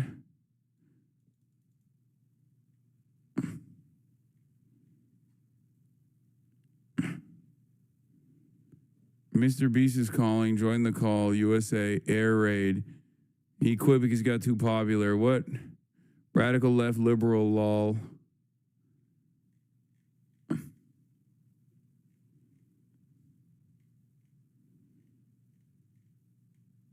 I think this guy can be convinced. Asmongold, we made it. Asmon was right. Law, you deflect. Nah, I think this guy can be convinced. Yeah, sure. He listens to Asmongold and is consistently wrong, but I see the cracks in the dam. I mean, I could tell he's an Asmongold watcher because this motherfucker said he's been a grocery store manager for 10 years who has seen the climate of this country's economy dwindle under Biden's command. Bro, 10 years ago, it was Trump again. Like, fuck you mean? He's like, that was Trump 1.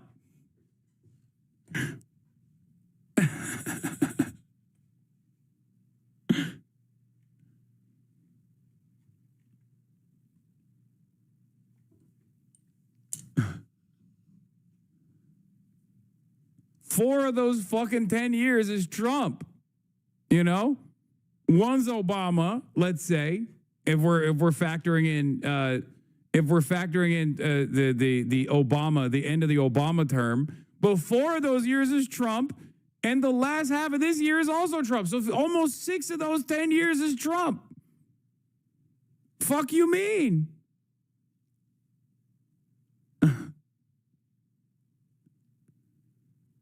Or not 6, 4, yeah, 4. 5. This guy called his girlfriend, wife, a roommate.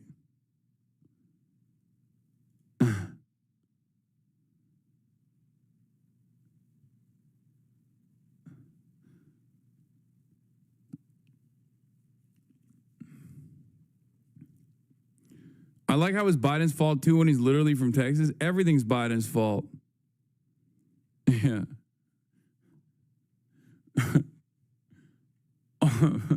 half of this guy's grocery store managerial career was Donald Trump. And he's like, why did the Democrats fuck this country up?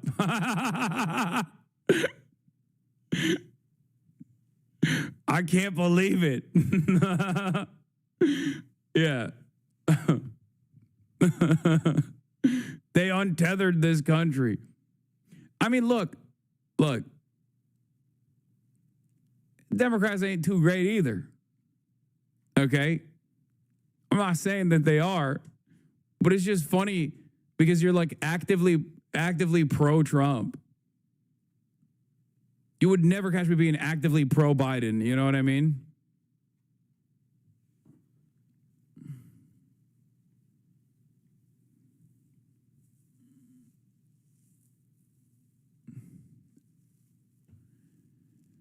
Holy shit, dude. Anyway, on that note, I'm going to end it here, chat. Love you guys. And that'll be all for me today. I'm going to go hang out with my brother.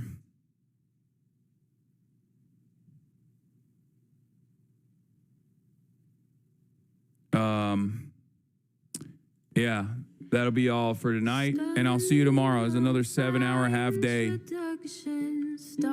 Half day Hossie. You already know what it is. Peace, everybody. Bye-bye. All the shadows trickling in has how people hate. Sunny Los Angeles, California, says Hassan. The starlight to the starlight to the topic just begun.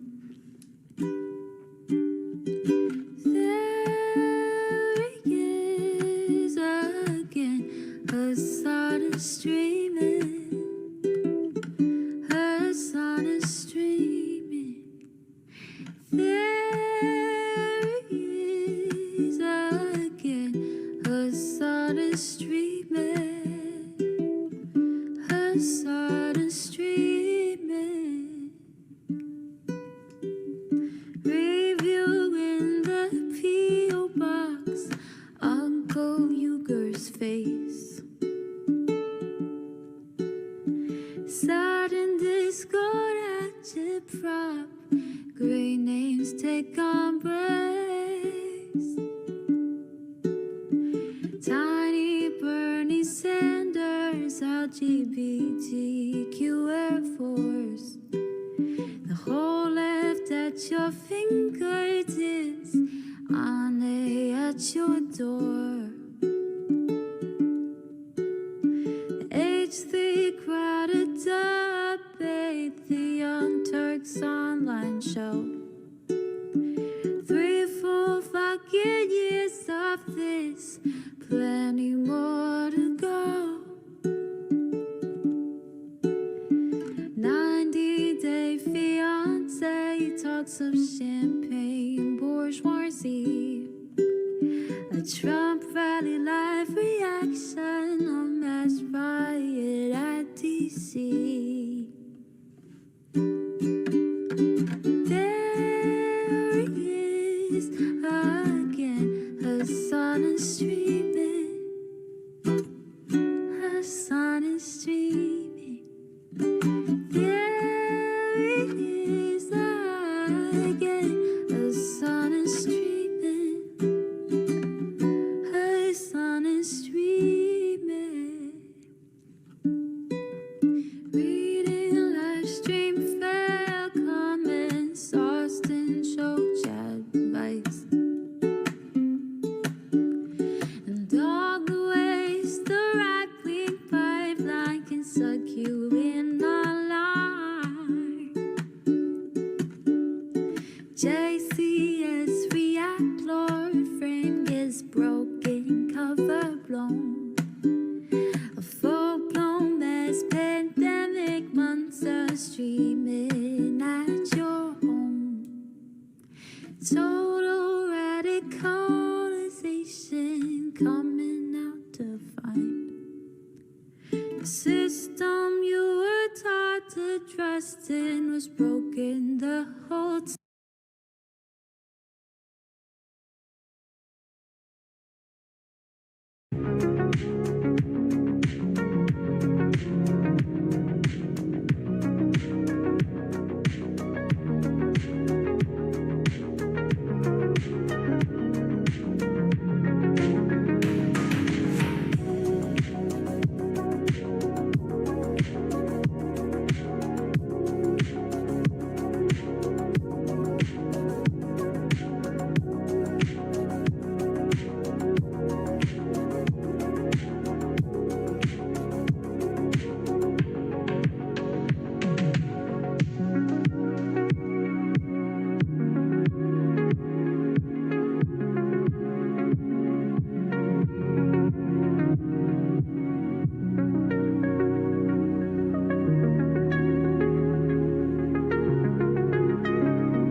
Israel number one. No politic here. Why you no love Israel?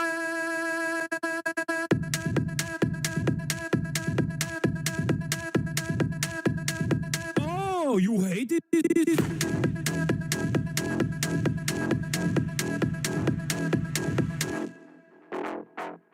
Am Israel high. Am Israel high. Am Israel high. Am Israel high. Am Israel high. Am Israel high. Am Israel high. Am Israel high. You have forgotten to say Am Israel high? Do you love Israel? You must love Hamas. You are Hamas. Am Israel high. Am Israel high. Am Israel high. Am Israel high. Am Israel high. Am Israel high. Am Israel high. Am Israel high. Oh, Israel not number one for you. Oh, anti-Semitism. Israel, small nation. Israel, tiny nation, surrounded by scary Muslims. Ah, you are anti-Semitism. You are Hamas. You are Hamas. No politics here. Say Israel number one. Tweet Israel number one. No politics here. No politics here. No politics here. No politics here. No politics here. No politics here. No politics here. No politics here. Say you condemn Hamas. Say Am Israel high. Say you condemn October 7th. You are Hamas. No politics here. No politics here. No politics here. No politics here. No politics here. What's going on, everybody? I hope everyone's having a fantastic evening, afternoon, pre-noon, no matter where you are in the world. I'm Hassan Piker, and this is the Hassan broadcast coming to you live from sunny California, Los Angeles, folks. We're live and alive, and I hope all the boys, girls, and MBs are having a fantastic one because today's a beautiful day. Today's a wonderful day. Today is Monday News Day, ladies and gentlemen. That's right. Monday, News Day, folks. I'm Hassan Piker, and this is the Hassan broadcast coming to you live. It is a beautiful day here in sunny Los Angeles, California. I'm live. I'm alive. Kaya's not around right now because she's getting a little walkie poo. That's right. My mom is walking her at the moment. It's 77 degrees and it's sunny here in Los Angeles, California. We got a lot to talk about, obviously.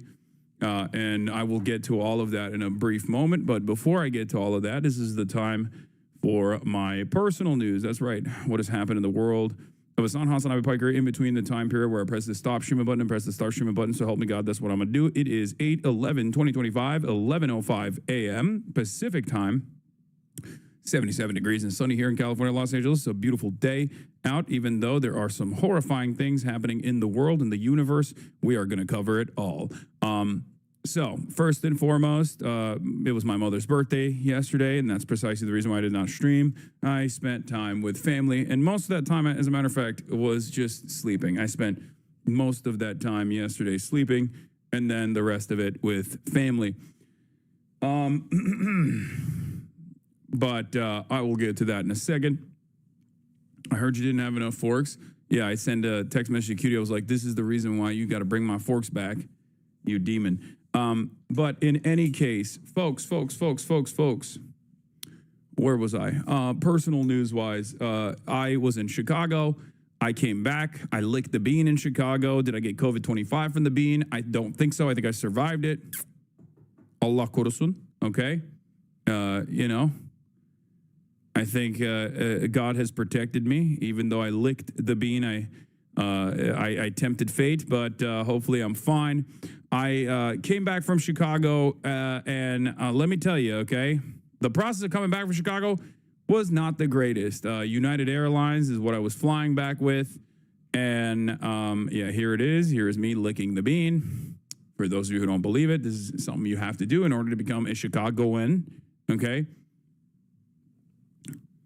But basically, after that, we ended the broadcast, and one of the things that March and I came to the conclusion of is that I got hella motion in Chi City, in Chirac. Like, I would say almost as much motion in Chicago as I do in Los Angeles, perhaps even more motion in Chi City, in Chirac, than I do in New York. It's crazy. Like the amount of times I get stopped randomly off stream, on stream, it is crazy, dude.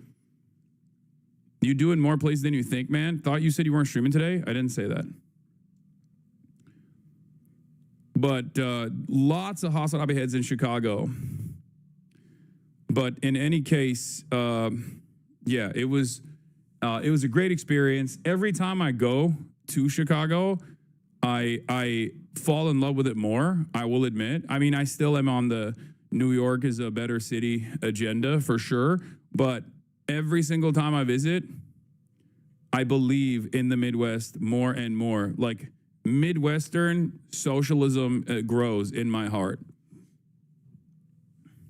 It's the same as LA, except people can actually travel in the city less than 5 hours to see you. No, I'm talking about like randomly. I'm walking down the street and there's like people that go crazy. But what was I going to say? Oh, so lick the bean, get on the plane, pack our stuff, get on the plane. Plane is, of course, delayed. Expected. Plane is delayed by like 2 hours. So we just sit around, we find the lounge, we have to pay for it. We just like sit around in the lounge, eat some of the worst food of all time. Finally get on the plane. The plane doesn't even have in-flight entertainment. I basically half raw dogged the flight. Plane doesn't have in-flight entertainment. I don't have anything downloaded. I'm raw dogging it. I was like, all right, I guess I got to raw dog it.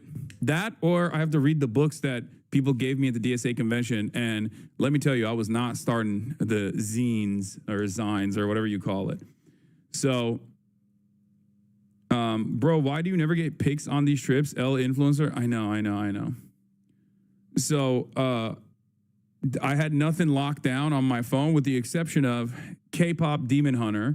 And it was amazing, for the record. I watched K-pop Demon Hunter, and let me tell you, that movie is fantastic. I'm not even a big K-pop guy, but it was awesome. It made me tear up. At times. The plane was so old, it did not have in-flight entertainment. Like, it didn't have a TV screen, and it also had outlets that weren't working. Like, I had to basically hold it up. I had to hold up the outlet on the side so I could keep charging the phone so I could watch K-pop Demon Hunter. And it was awesome. What is this? Your idol, Saja Boys, K-pop Demon Hunters? What? What the hell is this? I'll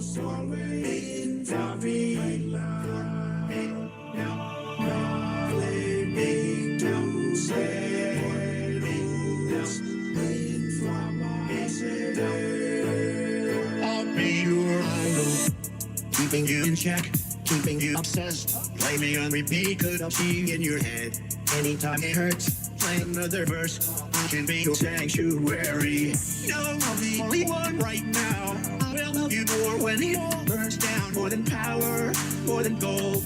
Yeah, you gave me your heart, now I'm here for your soul. I'm the only one who loves your sin. I think Soda Pop is better, by the way. For the Saja Boys, Soda Pop is a better song than this. Listen, cause I'm reaching to the choir. Can I get the mic a little higher? Give me your desire. I can be the star you rely on. There's here, you can't look away. Don't you know I'm here to save you? Now we running wild. Yeah, you need I would be your idol. Please, this man is deploying the National Guard in D.C. I know. I mean, what are we supposed to do? You know what I mean? It's just like, every now and again, you got to make fun of the fascists while they're doing the fascism. You know what I mean? Like, what are we supposed to do? Just not have fun at all? No fun allowed? It's just, it's over, you know? You can have a little bit of gallows humor if you're experiencing it currently. Anyway, so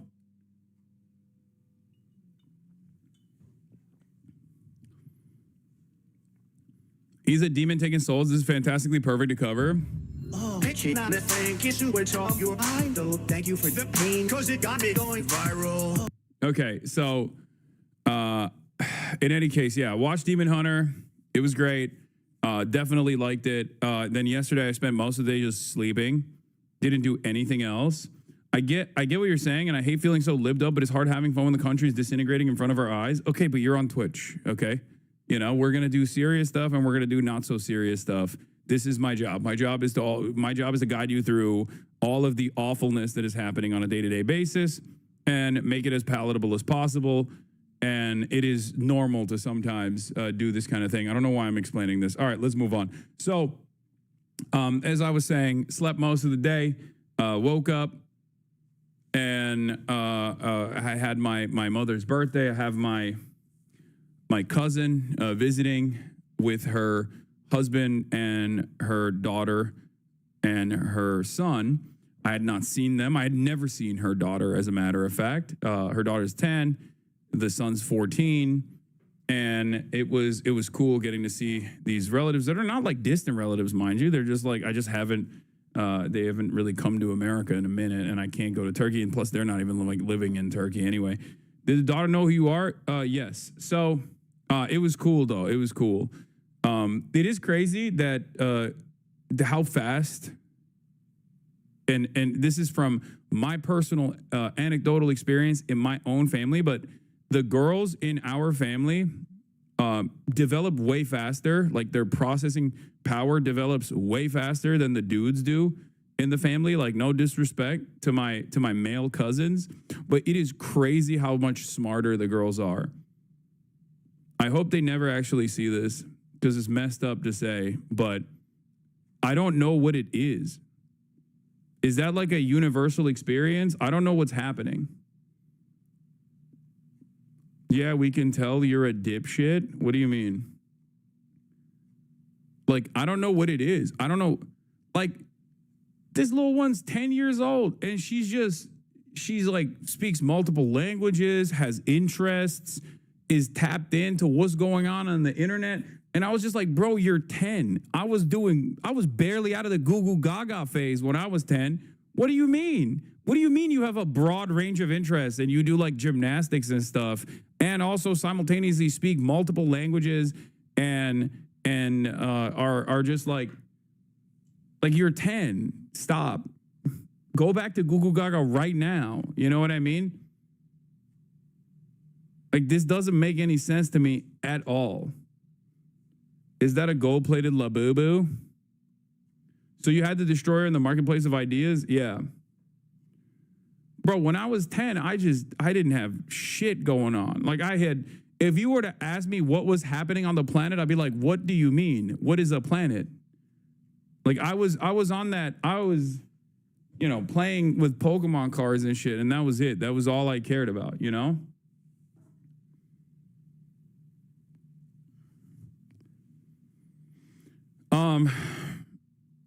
Teach her Marxism right now, bro. She's gonna teach me Marxism in a couple of years. What are you talking about? It is pretty crazy though, because like I kind of saw a version of this. I guess there is a universality to this because like there were literally like 10 and 12-year-old girls that came up to me at the school supply drive that we were doing, that we attended in the South Side, and it was like they were fans, which blew my mind. Like, I feel like 10, 12-year-old boys are just like straight up beaming Andrew Tate into their fucking prefrontal cortex before it develops. Meanwhile, you got 10 and 12-year-old girls just like watching the Hassan Abi broadcast. Children know too much nowadays is correct, though. They need to know less. They need to know less. They learn less now, okay? Everybody, stop learning. You're 10.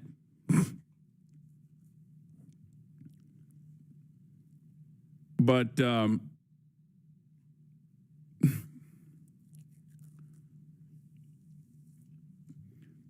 my 10-year-old's interested in hockey, Roblox, yeah. We're always on Nazi watch and Pokemon cards, yeah. Now you have to stop spamming the F word every broadcast? No, for sure. So, right-wing Hassan Abi, everyone stop learning and listen to Donald J. Trump. Yes. That drive was at the high school I went to. It was crazy to see you in the hood, and we really appreciate the positive spotlight. Bro, I'm of two minds on this, okay? On the one hand, it was shocking how different it is than the way people perceive it and the way people promote, like, South Side of Chicago. But on the other hand, I kind of want to maintain the appearances that it's, like, a terrifying place to be at because I don't want people to gentrify it because seemingly there is a sense of community there. And also on top of that, there's, like, affordable housing there. You know what I mean? You don't want... On the one hand, I want to be like, you guys are so dumb for thinking that, like, the South Side is this, like, terrifying place.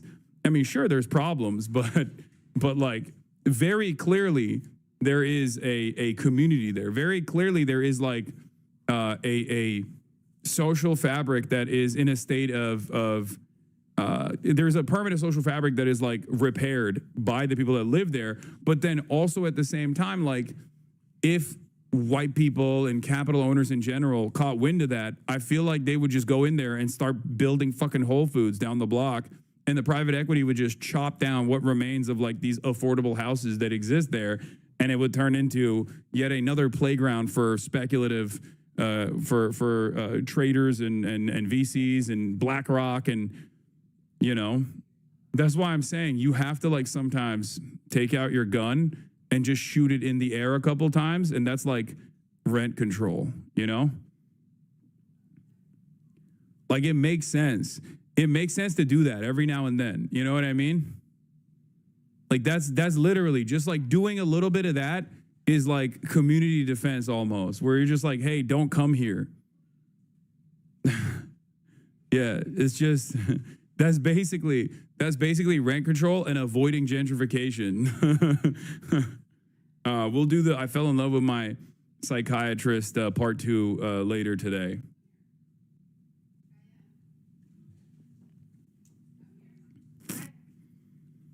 You could improve your Aussie accent if you use a rising inflection at the end of sentences instead of during. Okay, got it. Honestly, one of my most favorite Hassan Abi takes. Yeah. Most people talk shit about Chicago, live in, like, Idaho, and have never left their tiny 2,000 people town. Yeah. So, anyway, as I was saying, fantastic experience. I had a great time. I had a great time in Chicago, and that's it. That's all I got. Philly is way worse than Chicago. Like, you would get killed if you went to Philly. Bro, people say this, but, like, that's not the case, okay? Please stop saying Chirac, please, bro. That's how you lose that motion in Chicago. Okay, I'm memeing when I say that. I'm, like, making a joke about people saying that.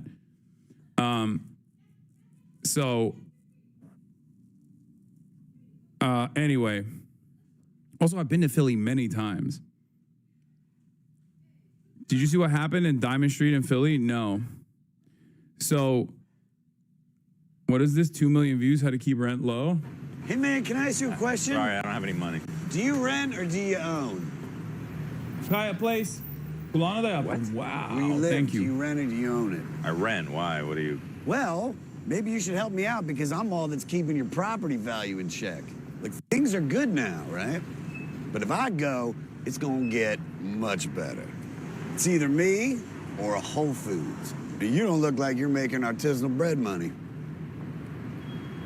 You know something? You're right. People like me, we need people like you. Here's $10. Go get yourself some spray cans. Thanks, man. And with the rest of this money, man, I'll get drunk enough to take a shit on your stoop. My man. Yeah. It's true. It's true. It's just like rent control. It's rent control. It's rent control. It's rent control. You got to do it. You got to do it. I think a lot of people don't appreciate this, but, like, low key, that's a big defense. Did you meet any Chicago Palestinians? Hell yeah. There were so many. There's hella Palestinians in Chicago. Anyway, what was I saying? Stavi is stealing your stories? What's the his Turkish military literally... There ain't no way he's talking about the pink slip. They have a rule that if you're a top, if you're gay, you can be in the Turkish military. If you guys, if you get your they don't let you in the Turkish military. They do like research and they're like, prove you get your ass. Because people lie about getting their, like, I don't know if this, my friend, I don't know if it's true or not, said you have to send like a video of you getting I feel like That's like not the true. army. Yeah. I don't know. Could you imagine me like I'm this close to getting in the Turkish military, and then they ask me some history questions, and they're like, "Wait, you know contact and balls, tongue, and." You would be a borderline. They'd be like, "You're out of here." Yeah. Wow, Stavi won't even name me, bro. Stavi won't even name me. He said my friend. Anyway, the best, most popular bakery in Philly is Palestinian. You should check it out next time you're in the city for sure. I'm friends with 2 progressive Chicago City Council members, and they can connect you with the rest of the progressive caucus. Okay. All right. Anyway, Chicago was wonderful, and then yesterday, I did the family thing. It was great, and I'm glad I took one day off. Yeah, Chris DiStefano knows who I am. Of course, I've been on his podcast before, but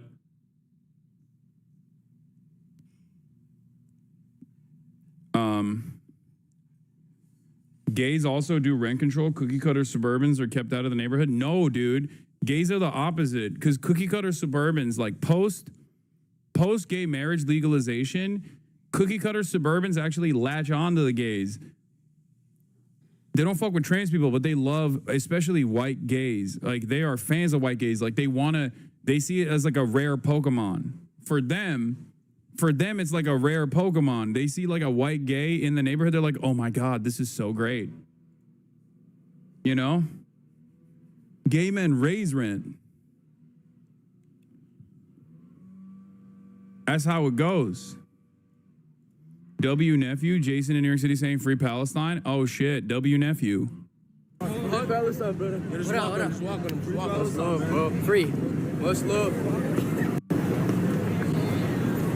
Free Palestine. Hell yeah! It's so funny. Gays beautify the neighborhood by having the best gardens. Evidence that I have the best garden on the block. Okay. They see the gays in the neighborhood like Greg and Terry on American Dad. Finish the TikTok about the psychiatrist. Okay, calm down. I'm going to do that later. Okay, I'm not going to do that right now. It's Monday News Day. I didn't stream yesterday. There's a lot happening in the world. Obviously, we're going to be talking about all that stuff, and then we'll get to the TikTok lady.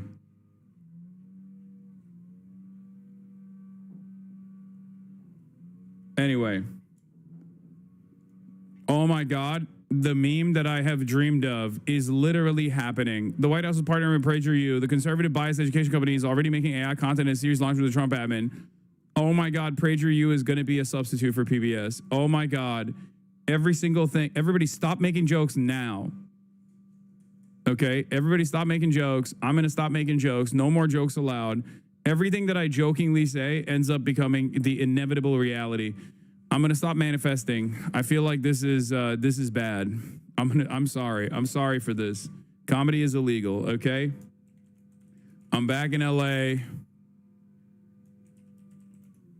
Israel kills Al Jazeera journalist. Claims they're Hamas. As iOS occupation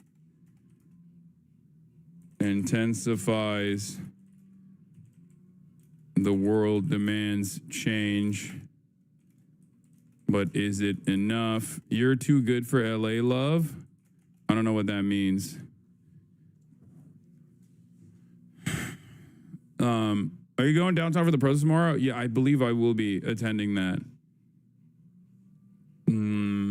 What was I going to say? Are you going to talk about UK arresting almost 500 people for protesting yesterday? It's not in your title. Wanted to check. I talked about it yesterday, but we'll talk about it as well.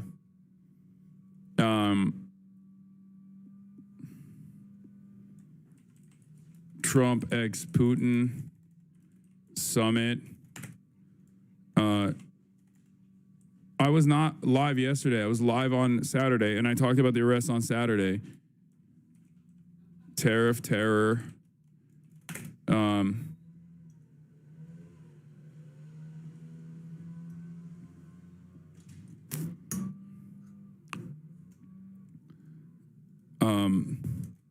Dem answers on genocide. Falls short. Terror of terror. TrueAnon on the broadcast to talk Epstein.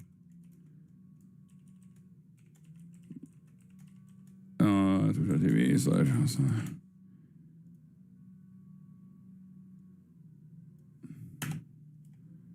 On the talk Epstein. Okay. Was just in a car accident watching the stream in ER? That's crazy. Do we have a blast off meme, chatters? Do you see that people are creating your icon under the Palestinian flag? I have not seen it, but I guess there's a technical problems that are being experienced at the moment. But this is W Place, right? I saw that. I saw that on.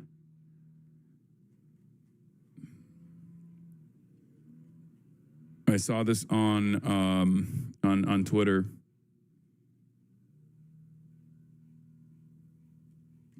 Do we have a GG's to Obergefell decision? Oh, nice. That's great.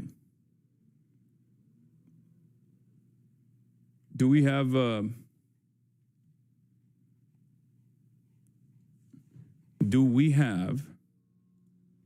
blast off meme? Because I feel like we should. And everyone is just like sending me whatever they want me to cover rather than sending me a blast off meme. What's going on? I posted a blast off meme in Orc City. Okay. No. Use this for blast off. What is this? Okay. I'll use that one. All right. Let's do it. Make your own meme, bucko. Every day of my life is a meme. All right, let's do it. We're blasting off, ladies and gentlemen. Let the people know. Let the people know. Are you going to cover Trump in D.C.? Yes. Yes. Trump trying to push for the federal, for the National Guard to federalize the police force of D.C. and Trump trying to use like the Department of Homeland Security agents to do like regular crime prevention in the streets of DC is something that I'm going to talk about. I have talked about it already. I briefly covered it, but I will continue talking about it. First reply being Aiden owns you is crazy. That's not that crazy. He has many botters that actively, I mean, this is the most they can do.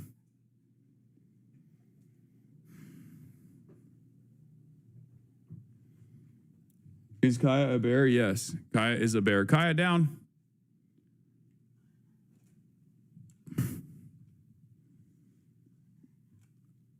Thieves target Tennessee National Guard facility, stealing night vision goggles and more. Seems like an inside job per article. Oh, this morning I also did the Thomas Bilio podcast. And he's like a big like entrepreneur guy. And I thought the conversation was going to be about like my, you know, like how my business operates or whatever. And it turned into like just like a long 2-hour convo, 2-hour back and forth about like DSA, socialism in America, that kind of thing. So it was interesting. Minus 20K. Yeah, exactly. Also, there's Hasanabi heads everywhere, including the editing team of institutions such as that.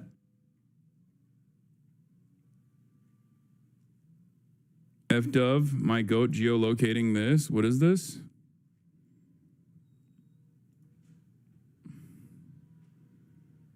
The Israeli-Ukrainian terrorist tauntingly shared footage from his location in Gaza, inviting internet geoguessers to identify the spot in an area they have recently flattened. That's crazy.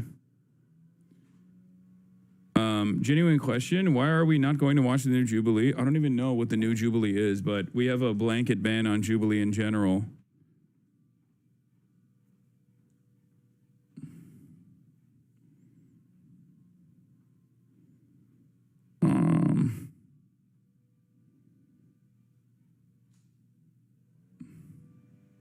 Hani camları kapat ne olur.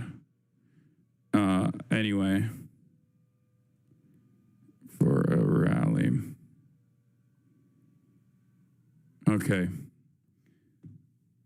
Any days for Ireland visits? No.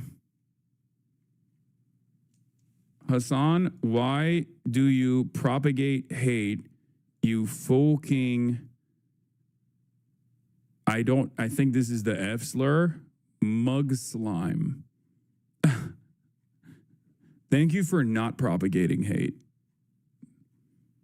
Thank you for being not hateful, chatter. It seems like your worldview is great. I'm just trolling. Love you, chat. Okay, well, you can do that from afar for a week. All right. Woke of the day, not even an hour in. That's not woke of the day. That is probably the hate of the day, hater of the day.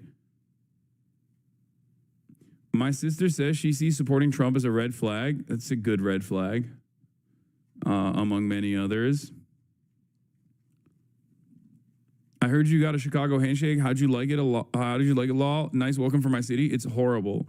And I do personally think that that it's like Chicago people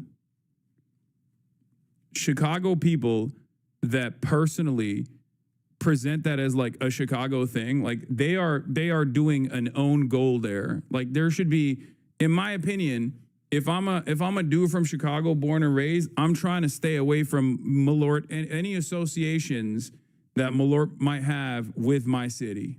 Okay?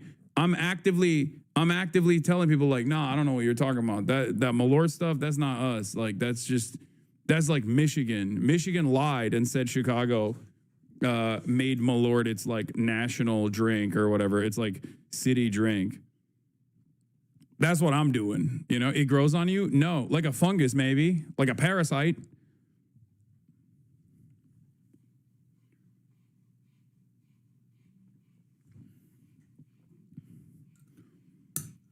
It's like a citywide trauma bond. Yeah, it doesn't make no sense whatsoever. I don't understand it. It's nasty.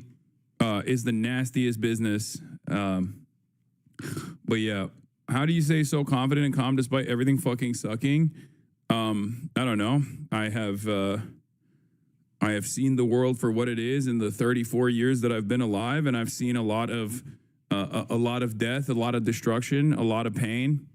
And you just got to keep pushing no matter what. And you got to keep believing that good change can happen. It's not going to happen overnight, but it can happen. And you just got to do everything in your power to push for it. It's because of the Zins, huh? Yeah, sure.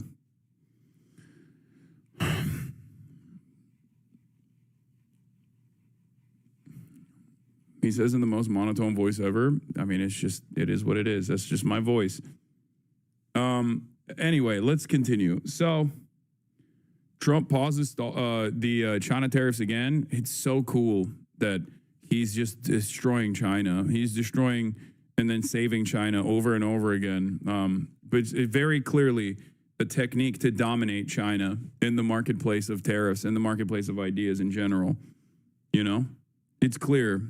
Excellent 5D chess move, sir. Sir, it seems like you're really destroying China by basically tariffing everybody else but China.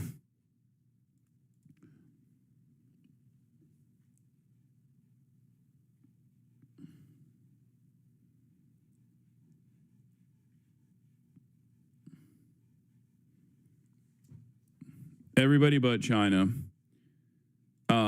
Anyway, let's continue. Let's get started. Yeah, Fox News is like doing more Sydney Sweeney content because they feel like this is for the first time ever. They don't have to talk about like Epstein files or a million different awful things that Donald Trump has done. And I do think that liberals have also broadly moved on from the Sydney Sweeney shit, especially because like Republicans tried to make a much larger deal out of it.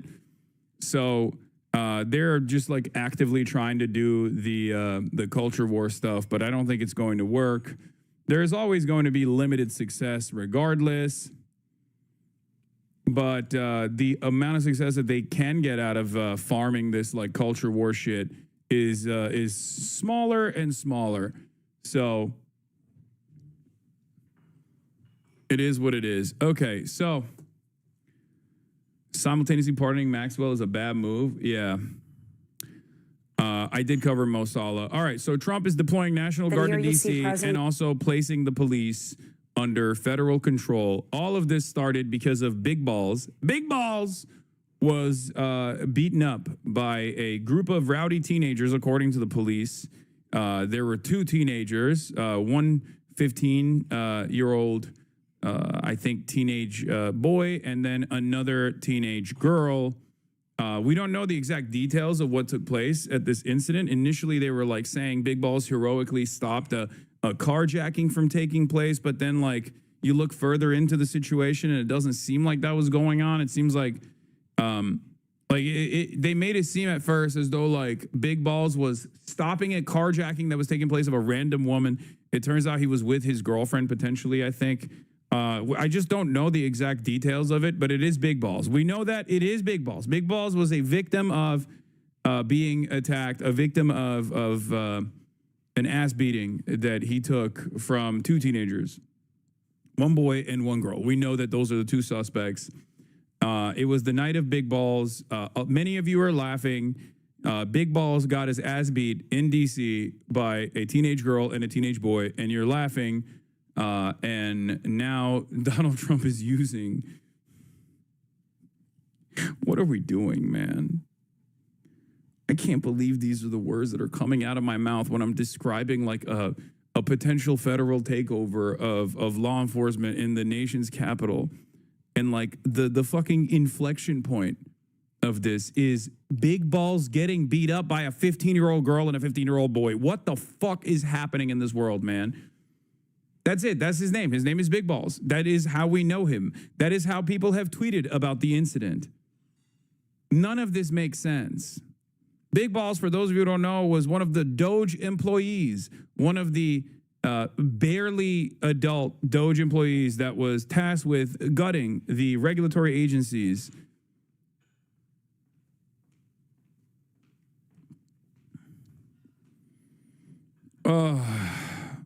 God damn. Anyway, here is Donald Trump taking the initiative. Trump walking up to the podium. Let's listen.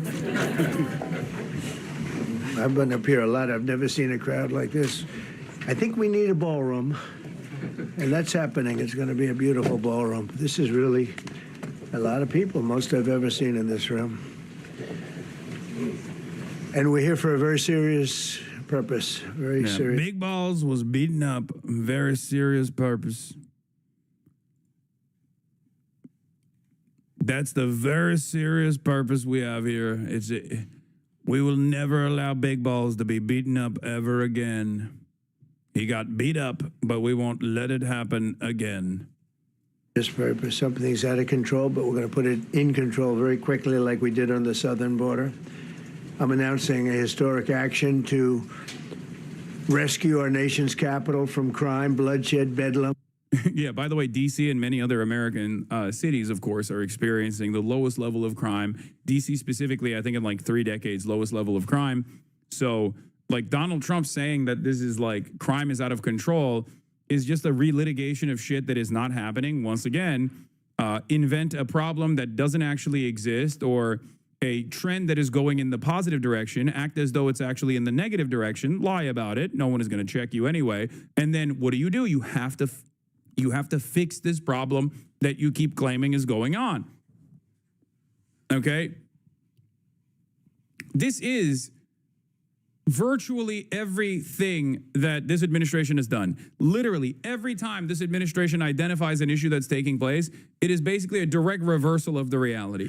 Okay? Reality on the ground, immigrants are not actually contributing to crime in meaningful ways. As a matter of fact, undocumented migrants are responsible for much lower rates of crime per capita than natural-born U.S. citizens are. Donald Trump keeps claiming consistently that migrants are actually rapists, drug dealer, murderers, and they're doing tremendous amounts of crime. They're beheading people, hundreds of thousands of Americans a day or whatever the fuck. No one actually checks them. And then when he comes into power, he's like, well, we got to do some sort of immigration enforcement. Lo and behold, it turns out we're not actually apprehending these rapist, drug dealer beheaders. We're just apprehending regular-ass people that have been fucking working at the goddamn fields to make a fucking penny to give back to their families. That's why they're doing these Home Depot raids, as a matter of fact. Is that where the MS-13 decapitators are at? That's what they're waiting at? They're waiting at the Home Depots? In Hollywood, there's a Home Depot. There's a bunch of day laborers that are undocumented migrants that are waiting there. You think they're fucking waiting for, what kind of day labor are they waiting for? A decapitation and an assassination contract? Is that why? They're waiting outside a Home Depot for someone to roll up and be like, hey man, can you please decapitate my enemies? Is that what's going on? No, of course not. It's fucking stupid because that's not a real problem. Donald Trump invented the problem. Well, Donald Trump didn't single-handedly invent the problem, but he just ran on this being a real issue. And of course, because it's not a real problem at all, you have to fucking turn around and invent a solution, a real violent solution for a problem that doesn't exist. Same goes for crime in D.C. Is there crime in D.C.? Certainly. D.C. is also a majority black. I mean, it's a very black city, okay? This is part of the reason why Donald Trump wants to do tremendous enforcement in D.C. There's also, obviously, a housing crisis in D.C. as there is everywhere else. So there's homelessness there, too. And he wants to just, like, do violent seizures and violent apprehensions in D.C. And in an effort to make sure that this kind of attitude sticks, you got to just, like, point to one instance of crime to say this is out of control. We got to fucking stop it. And it turns out it's 2 teenagers that jumped big balls. That is the reason. Yeah, of course, violent crime is at a 30-year low in D.C., but don't let real information get in the way of creating a comfortable narrative, right? A violent, reactionary, right-wing narrative, of course. Too many newsrooms are just parroting the Trump admin's claims about crime and reporting on what's happening in D.C. as the National Guard is deployed into a crime crackdown. Violent crime in D.C. is 30-year low. Total violent crime for 2024 in the District of Columbia is down 35% from 2023 and is at its lowest as it's been in over 30 years, according to the data collected by the Metropolitan Police Department and announced by the United States Attorney Matthew M. Graves. A breakdown of data is available here. In addition to overall violent crime reduction, homicides are down 32%, robberies are down 39%, armed carjackings are down 53%, assaults with a dangerous weapon are down 27% when compared to 2023 levels, with the district reporting the fewest assaults with dangerous weapons and burglaries in over 30 years. That's where we're at. It's like, crime is out of control. Look at how many black people are around. That's basically what it is. You know, do not let actual information, the truth, empirical evidence, and all the other gay woke shit like that get in the way of crafting a fucking right-wing narrative that justifies the military coming in and I guess like doing violent seizures and violent crime tackling, okay? Fake stats are woke, they're gay, it's made up. That's basically what it is, okay? It's also, we're in a permanent state of like, what are you gonna fucking do about it with this administration? So, you know, they don't even care. They don't even care about this. And squalor and worse. This is Liberation Day in D.C. and we're going to take our capital back. We're taking it back under the authorities vested in me as the President of the United States. I'm officially invoking section. What changed, reduced crime so substantially? Crime rates increased dramatically due to COVID instability, and then it's normalizing once again. That's what's the major factor here. That's it. That's all it is. Crime has been on a consistent downtrend for decades at this point. What these guys mean, when they talk about crime, what they mean is visible poverty, okay? Homelessness and you know, storefronts closing down, shit like that, which is a direct product of bad policy. And the only way to tackle that issue is by doing good policy that actually improves the material circumstances of working class Americans. But obviously they won't do that because that's fucking extra woke and extra gay, extra socialist, right? So they have to do like violent apprehension, which is fascist. It's on the exact opposite front.